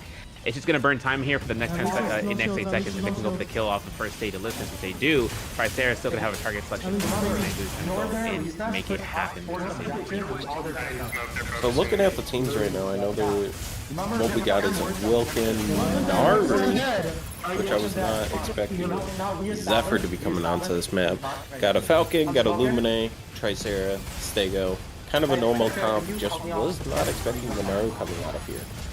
Especially since the other team has an Aquila, it's going to be an interesting matchup. Other team has Aquila, a Lisnes, Stego, Tricera, Welkin. Okay. Zephyr and Ramen move. We do see Falcon Punch comes out with the first A camp though. Or, Yeah, no, actually, so they lose 2 members and possibly 3 because of it. And although they get a, what was the cost? It's costing their entire team. Right, they're down. Technically, if you want to think about it, now they just lost a point because they had 4 people die there in the span of that time. B and C objectives are going to be coming up, and it's going to be a race to try and get these objectives before anyone else. Aquila is going for C, and we might see MSR take C. Yep, yeah, MSR take C. I'm actually surprised that they're not even going to contest C, but it looks like the entirety of MSR is going on it. They're going for the cap now. The Welcome box is a good play. They do not get the cap off. It's a triple cap. They spawned out of position, and as a result, B got capped. Yeah, and this is going to be a lockdown state of mind set for MSR. They're not going to move anywhere. The Stego has a great position. He's with the Aquila, and it's the 3v1 essentially against this Welcome, which means the other 2 positions between A and C, or with A and B, it's going to be coming out to the teammates to hopefully try to cap. We did an execution. I can't believe it. Oh my god. We did an execution. All right, well, that's going to be going ahead and putting us to the BM timeline. is crazy. 10 seconds until Welcome comes back, and Lumine is just trying to come through and keep the Stego alive against the enemy of Lumine. They do get the cap on B, though, so Falcon Punch does have something to play with. If they're going to be making this comeback, they need to at least get another objective, whether it's C or A. They're only down 200 points roughly, so definitely is capable. We've seen teams down 400 points have 2 objectives captured, and they come back within the span of a minute.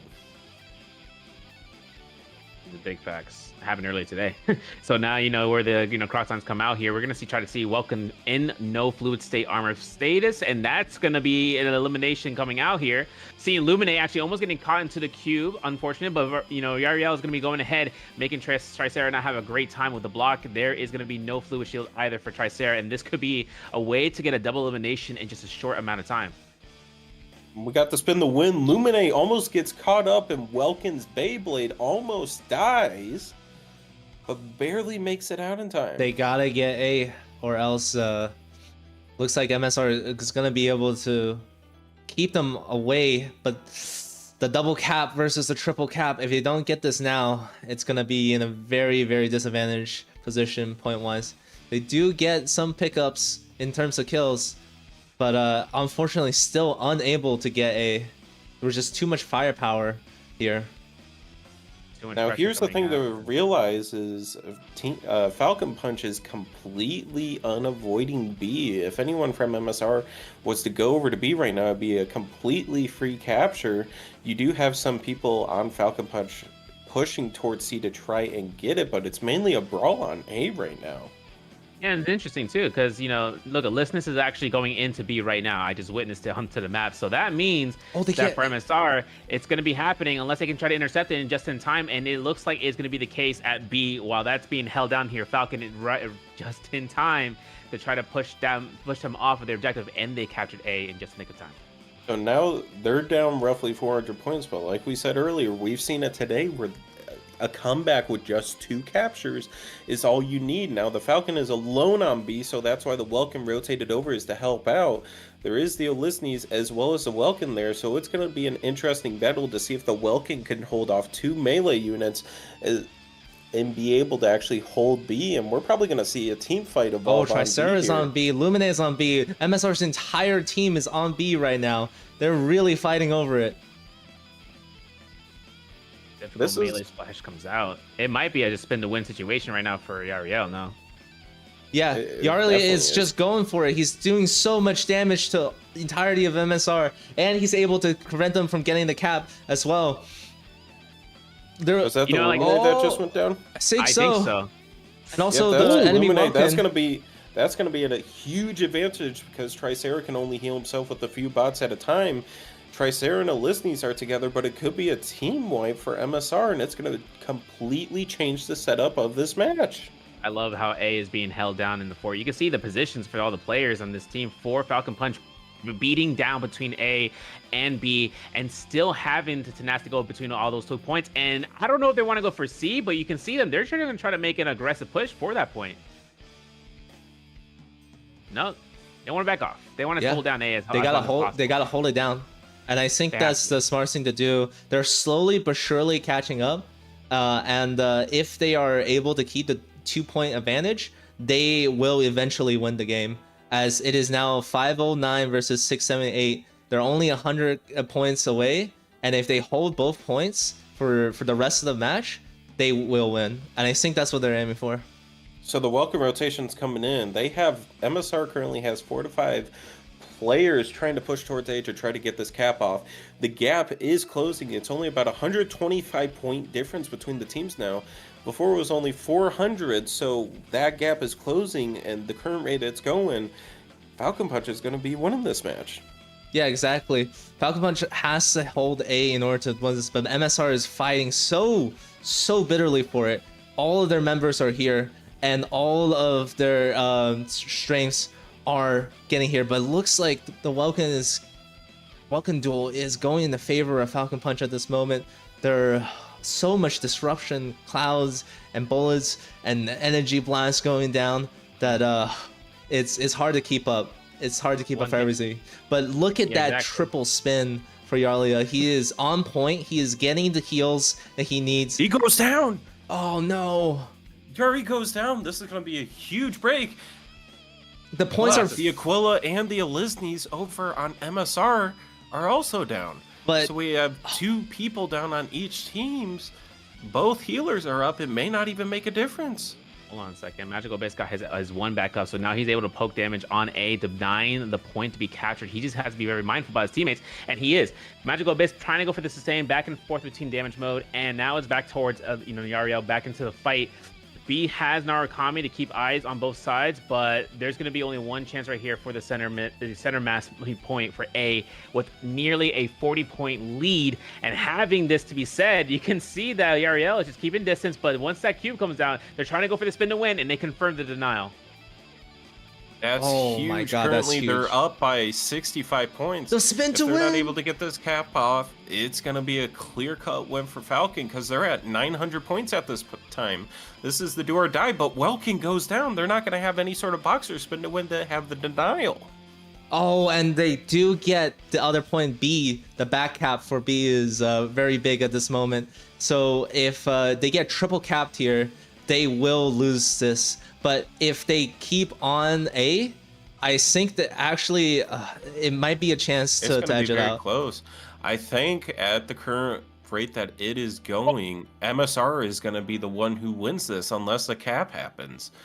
MSR is currently designated to be the winners. It's a triple cap. It's a triple cap. MSR gets a triple cap. Oh, it's over for Falcon Punch, I believe. It's over. The score's going to be going too much. It's only going to be 2 more seconds. That's Oh it. no, MSR that's won. it. MMR takes MSR it. won off of the triple Sweeps it. cap. Off of the triple cap. Wow, that is. They didn't lose a single match in the entirety of Your Bassin. official Mecha Break Community Tournament #2 winners. Yeah. MSR. MSR. Coming in The for the win. 3-0. I have never Completely unexpected, though. I've never seen an incredible sweep like this. This is like one of the most dreamlike stories you could see in a tournament. Incredible here's 2-0, the 2-0, 2-0, 3-0 sweep. Nobody was expecting MSR. These are people that we have not even really seen play before, and they come in and do this. It's done. It's done. Yeah, yeah. We got Yep. 3 of 5. Yep. Understood. Will report. R.I.P. That one was closer, but it sucked. Whatever. Okay. I'm gonna get Melver in here. Yeah, get the team in here. Can I get a ref who is non-streaming to people, or someone who can talk without comms on? I think. Yeah, I'm not streaming. I am. How do I report? Edit results. Oh, somebody already edited it. Nice. Hey. We are done with the tournament. We are done with the tournament. That's it. That's incredible. In good time too. Hello. Oh my Hey. Hello. You guys. Nova, I'm actually surprised because I just realized you were not part of any of the like beta tests or any like so on and so forth. And seeing your team win. I was in the August beta test actually, but that was like that was a long time the ago. public, yeah. but like you're not a close Yeah. tester, and I'm just like that is. Like I was surprised. I mean, You that's guys crushed incredible. it. Yeah. What can I say? I know how to lead a team, unfortunately. Well, unfortunately for everybody else, not for me. But what's up? Okay, so first, you guys are gonna get some prizes. I think Prune does confirm there's gonna be like stuff like a shopping bag, a mecha themed shopping bag. You get some lanyards or something like that, a badge set, some stickers. No standees, unfortunately. There were some promises of standees, but they will be probably reaching out soon, as soon as we get the organization in place. So I think everyone on your team will get like basically all types of prizes for that. Okay, cool. Second, how do you feel? You guys sweeped everyone. Actually sweeped everyone. I feel fucking fantastic. Can I curse? Is that okay? Yeah, you go. Go for it. Okay, I feel fucking fantastic. I really did not think we were gonna make it past Orca because we scrimmed them and it did not go well. If I'm completely honest, and we knew they're going to China, so I was like, we're just gonna have our fun and play our little hearts out. But I'm very glad that we pulled out the dubs. I mean, I don't know. I've got just a great team. I love them. Yeah, hell yeah. All I got. That is an amazing showing, and you guys Thank you. did it without changing like anything. Like I'm pretty sure everybody played the same mech, every map, every match. Yeah, we kind of just like we pulled out all of our I mean, I've been forced onto Tricera just because he's so strong right now, but like everybody was just like. Everybody kind of just has been playing the same character every single game, even in solo queue, or like even when we stacked together in matchmaking. So we all just kind of we're just like, well, if this works and we have the right team comp for it, let's just do it. So Nice. Yeah, I mean, you guys play like that. That is the ideal setup for this patch. It's the Tricera, Stego, Aquila, double melee, Illuminate, right? Yeah, tanks are just too strong right now. Tanks Unfortunately, are amazing right now, and you guys played that to your advantage. Very, very deserved win. Very deserved sweep. Thank you, appreciate it. You were so nervous, so yeah. you were in my DMs. This is an incredible. You're like, I'm not lying. The bracket dropped today, and I was at work, and my heart rate was probably like 130 beats per minute. I was like, "What the fuck are we gonna do?" And we pulled it off. I'm so happy. I'm so proud. So yeah. Okay. Well, you got anything to say for the audience? Any inspirational quotes?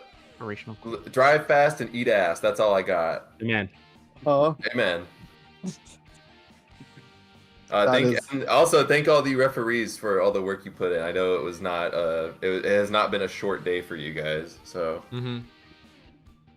But other than that, no, I think I'm good. All right. Thank you so much for All coming, right, man. Congrats on Thank winning. you so much for having me. Thank you. Thank you. All right. Bye-bye. All right, adios. 2 a.m. It's crazy. Oh, yeah. Oh, it is 2 a.m. For EST people. I just looked at the time. I forgot. I was so excited watching these matches. On like the side, I was just trying to keep track of how these matches were running and everything, and hoping for the best. And oh my god, it's 2 a.m. Actually, kind of nuts. But damn, this was I think this is probably one of the best tournaments I've seen in a while. Like even from the previous tournament, that was great, but this was something else. And I think this goes to show like the skill floor ceiling is going to be through the roof, especially when game releases. And I'm really excited to see all the new features and updates that come during the release that will make this a better experience, both for the players and for the hosters. I'm hoping we get to host another tournament like this, and that it's actually a lot bigger, a lot more teams, a lot more skillful play. I think that's going to be really interesting to see. I don't know. What do you guys think? One aspect I really love about this game is taking into consideration that there aren't like game-changing skills such as like ultimates in certain titles. It's all about it's a severely neutral neutral gameplay, and I adore that just because then it comes down to how well do your teams or your players in your squad, whether or not you've been playing with them for years or you've playing them for a couple of months, to like lock it in when the time comes. Because MSR, like we said, they didn't swap anything off. They were just like boom, boom, boom, boom forever how long. And Milver didn't even play in the CBT, not only the one in August, right? But like even the CBT going through, like he was just in the open beta, comes back now and gets his team in order and in shape, and then they are able to succeed in this tournament. 100% agree, yeah.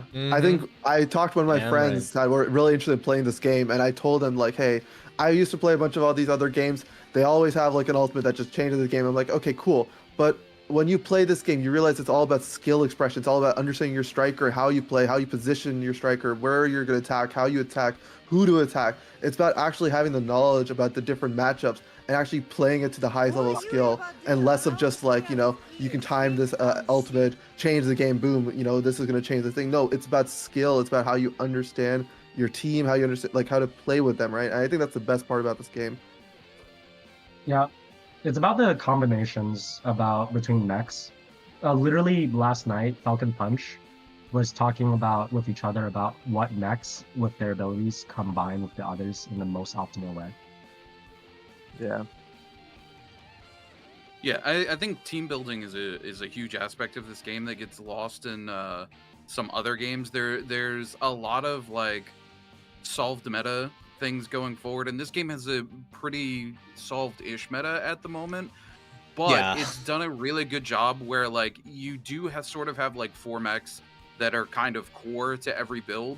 But having those 2 flex spots where you can actually change based on what map you're playing, and having a clear-cut strategy to deal with other teams, similar to what we saw when it was Falcon Punch versus Sink or Swim, then bringing in Zephyr and swapping off the Aquila basically to bring in the Narukami to kind of answer that, and the crazy play that they were able to clutch out in the end there to make it to the finals. Definitely. Speaking of Falcon Punch, and Celia, can we get some thoughts? I mean, second play, your team won this last tournament, but how are you guys feeling right now? What are the thoughts going through your mind? Well, there's a lot of underdog wins in this tournament as well. The second half of the bracket has like Gun Bunnies, who was the second place from last tournament. Yeah. And Orca or Celestial, who was third place from last tournament. And new teams are just coming in and beating them. And MSR is a very dominating team. They have very good players. I remember seeing some of their names last beta, but they didn't play competitively. And I think that just goes to show how quick it is to be able to learn a 1 or 2 mechs and get to the top level. And that just means that anyone has a chance in this game. Obviously, I'm a bit like disappointed we lost so hard. We had some close games against them, but oh yeah, 100%. Those were really close matches. But I mean, MSR at the end, they just pull in like you know, the triple capture at on Krob, or you know, the 100 to 91% on Mercury, or sorry, not Mercury, Palm Yards, Yeah. Palm Bay. We just stopped fighting for the key and went for kills, and we were just Exactly. losing the team right there. But we were missing like some of our players from last tournament. Originally our team was a bunch of one tricks of like every mech, so we just swap them in and out from last tournament. Yeah. We were missing our Quilla main, Steparu. We were missing our Sky Raider main, Brownie Brown, our original Falcon main before we adopted Ramen, Brother Prank. I mean, and then we had to adapt. We got this far. It's fine. But we scrimmed against a lot of these teams prior: WSC, MSR, SOS, Orca. To be honest, it was an uphill battle against all of these teams because we're just like trying to reorganize things. But I'm generally happy with the performance against MSR because this was actually the first time we've gotten so close at winning matches against them. Yeah. We've only won Sky City against them before. So impressive. Yeah, definitely. Axel, you were trying to say something, or? No, just let Silly finish. I kind of want to talk to you guys as mods afterwards, but yeah, like just let Silly finish. Are you Axel? Are you on stream right now? Yeah. Oh, yeah. So I mean, last thing I suppose is, to us, this tournament, you saw us run comps without our one tricks, like YMK on the heavy one trick and Zephyr on the sniper one trick and Leet on the melee one trick for a lot of the tournament, because this was really for us training and practice and preparation for the Chinese in Global Invitational. Falcon Punch is participating in the Chinese Invitational under the name Empyrean, and we're hoping to do better practice and do better and win against that. Definitely. Awesome. No, that's incredible. Yeah. All right. And I saw some Japanese players in our Twitch chats talking like Hiwami, so I think they're already scouting us. Of course. Yeah, I think that kind of settles this. This was like a dream watching this happen and, you know, making this work. So thank you for playing. I hope to see. I'm definitely gonna watch the Invitational. I hope to see you guys perform extremely well there. Please beat everyone for us. We want this team to win. Our teams to win. Somebody has to save NA Esports. Yeah, save it. It has to be Imperial and Orca. They have to do it. If I don't see NA on top, I'm crying. I'm gonna cry if NA doesn't on the top. Oh my god. For our goal, by the time we are in China, we will be better than MSR. That is our goal. Better than MSR, we can beat them. Come on. Definitely would be cool to see you guys scrim more with them, and hopefully you guys get to that point. Yeah, I mean, I'm excited. I hope you guys are excited. I hope everyone's excited for this. This is gonna be a really, especially given that the last tournament was still impressive. Like, this is way more impressive than I've ever seen, and the skill ceiling for skill floor for that invitational is gonna be through the roof. I'm sorry, this is gonna be one of the greatest tournaments I want to see. So I'm hoping you guys perform well. I'm hoping NA comes on top, please. But I appreciate you guys taking the time to play this tournament, and you know, all right, get out of here. Thank you. Thanks for hosting. I'll see you all next time. Next tournament. Go sleep. You have a flight in the morning. Get out of here. Yeah, I do. Yeah. See y'all. All right. Adios. Okay. Before I have to go, I have class tomorrow morning, right? So I gotta sleep and stuff. But okay, I think I'm like catching flack for the call that happened in the other. Are you streaming right now? Huh? Are you still streaming? Yeah, I'm still streaming. Should I not be streaming? No, you're good. Okay. I want to make sure. Okay, because I feel like I'm catching flack for the call to like I don't know if you guys are super aware of the situation, so let me explain again. So essentially, Orca and MSR had a match where Lumine was stuck on like a piece of terrain in Observatory, which happens. That happens to like everybody, right? It's like a known bug. I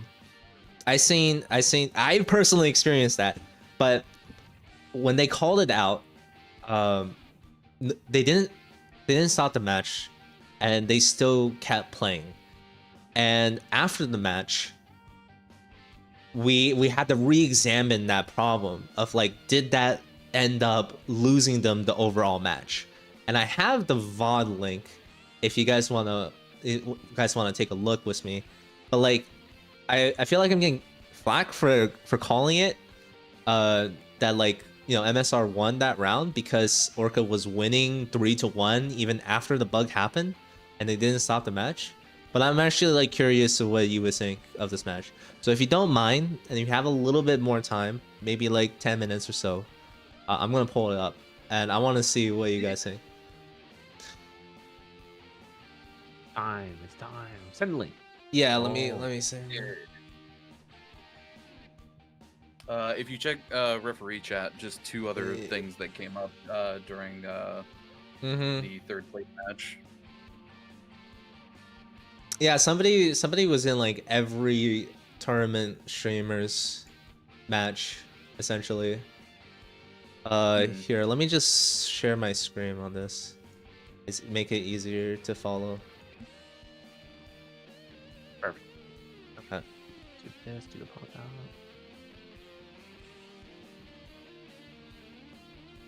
Whoop. Do you see? Sorry. I agree with myself. All right, we're here. Okay, visuals, we got visuals. Okay. Okay, visual. Okay, so this is where they started. So this is Team Orca's perspective. There's no audio for them, which kind of makes it hard to know what they're like calling and stuff like that. It's right, but wait, why is this not full screen? Okay, so let me skip to the time where they actually got it, the bug. Okay, so around, I think past 2 minutes. So that's usually our restart mark, is past 2 minutes per the rules, right? For disconnection and stuff like that. There's no special rules about bugs in this game, but we have a no tolerance rule on like abusing techniques, right?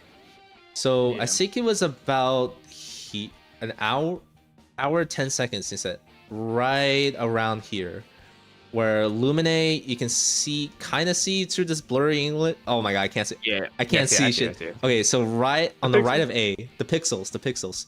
Lumine gets stuck there, and so she gets stuck, and they're playing, and then I think right around here is like where they call a restart. Like, can we restart? Okay, so that's when they lost 1 point against MSR.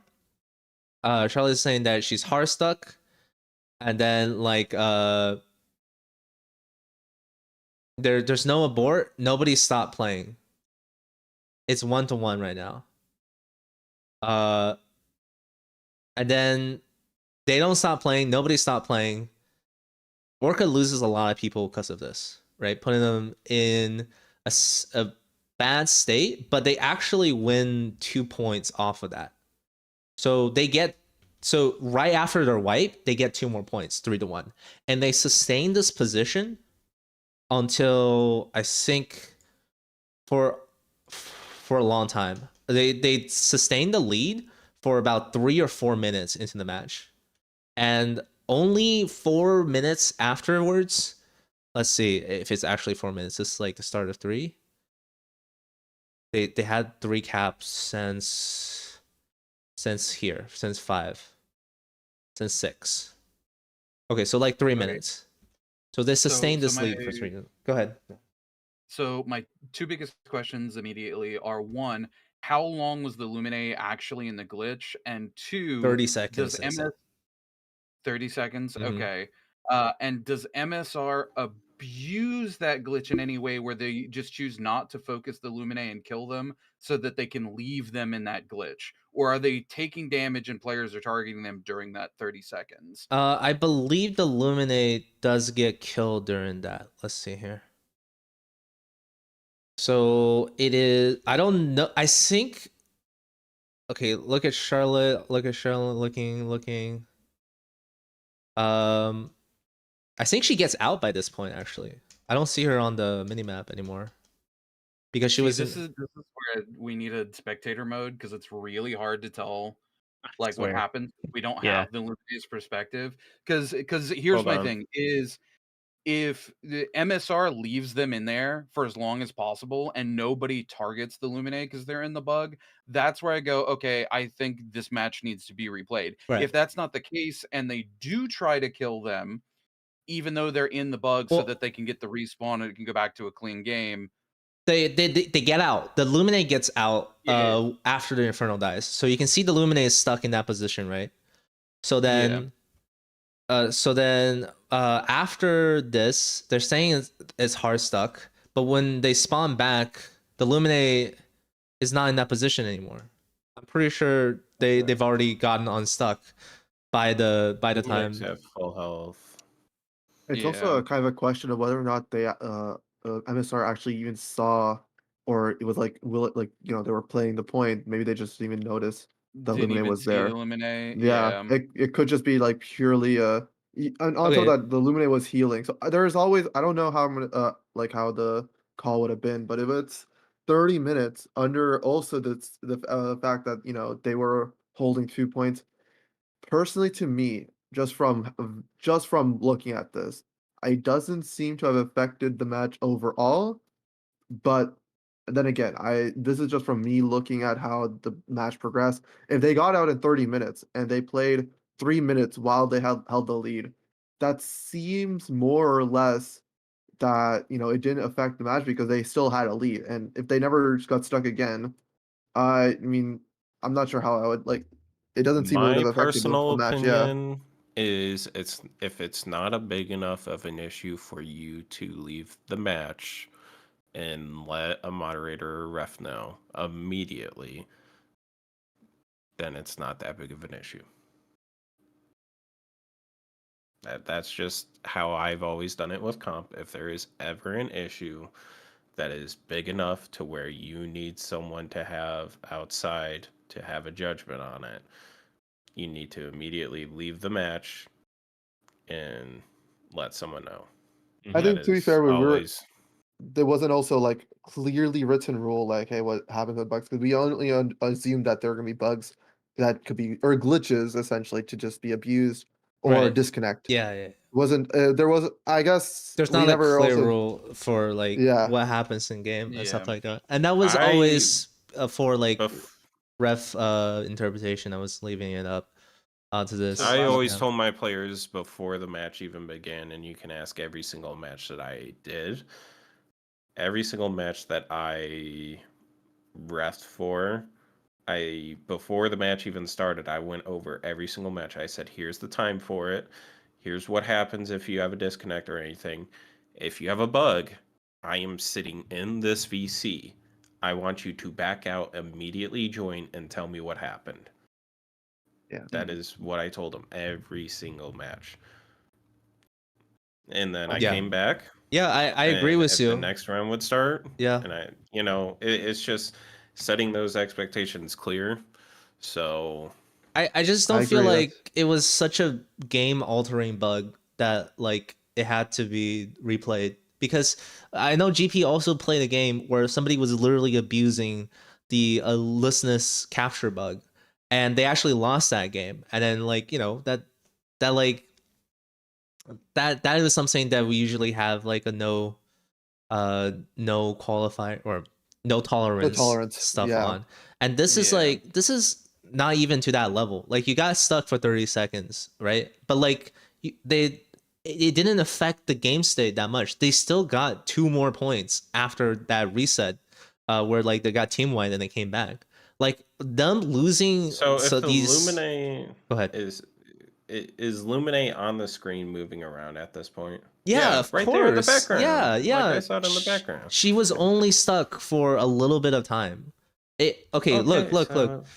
It was if they got 2 it's- points afterwards, then guess what? That's null and void because you still perform better even without the Lumine on your team. That's what I'm saying. And like calling a restart after that, it's just like that's like, I don't know.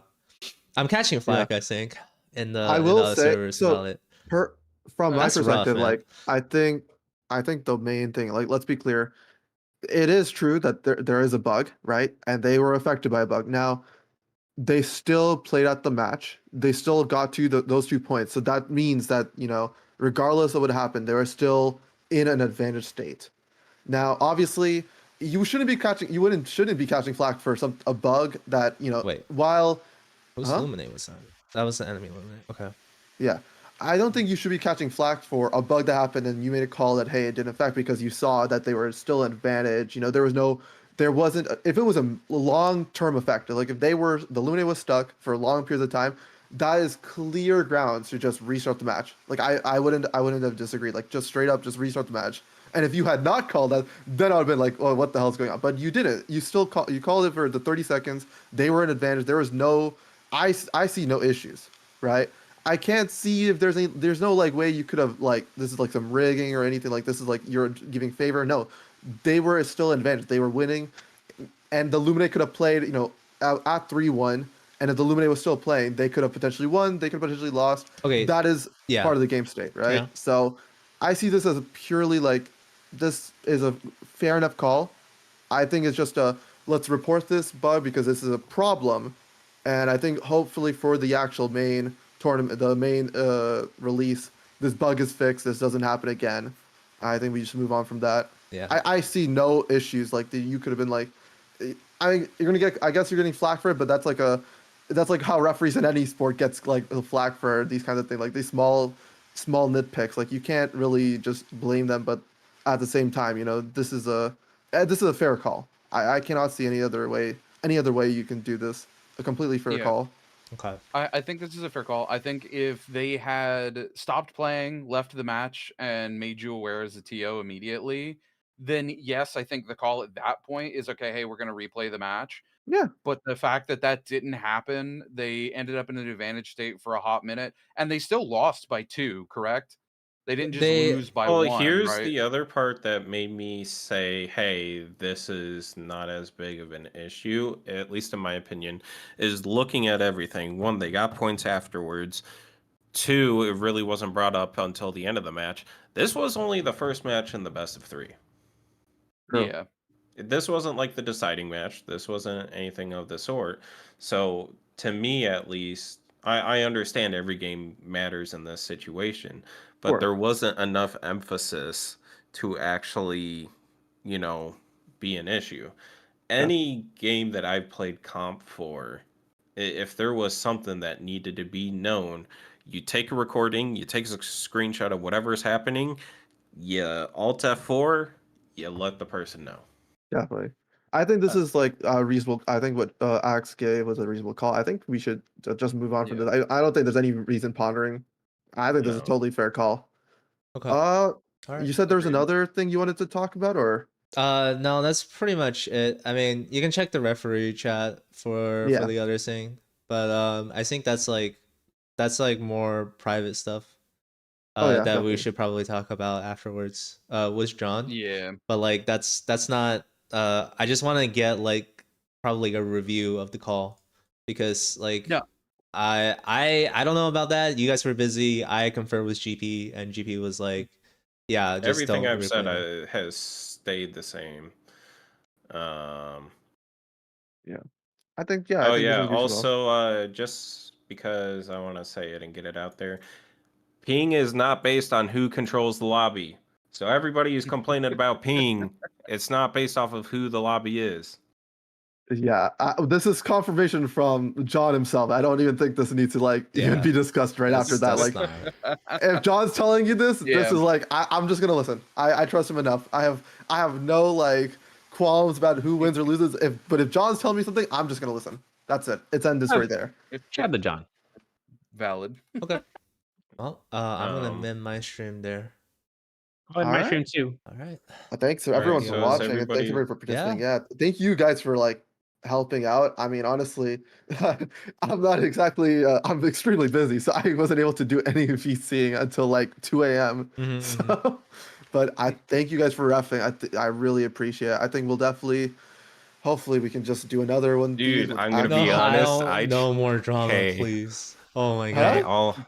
Hey, all I'm saying is I made the best choice choosing B and C. Oh, Yeah. First match is not great, but let me tell you, that Sink or Swim versus Nocturnal match. Ooh. Oh, Falcon Punch versus Sink or Swim.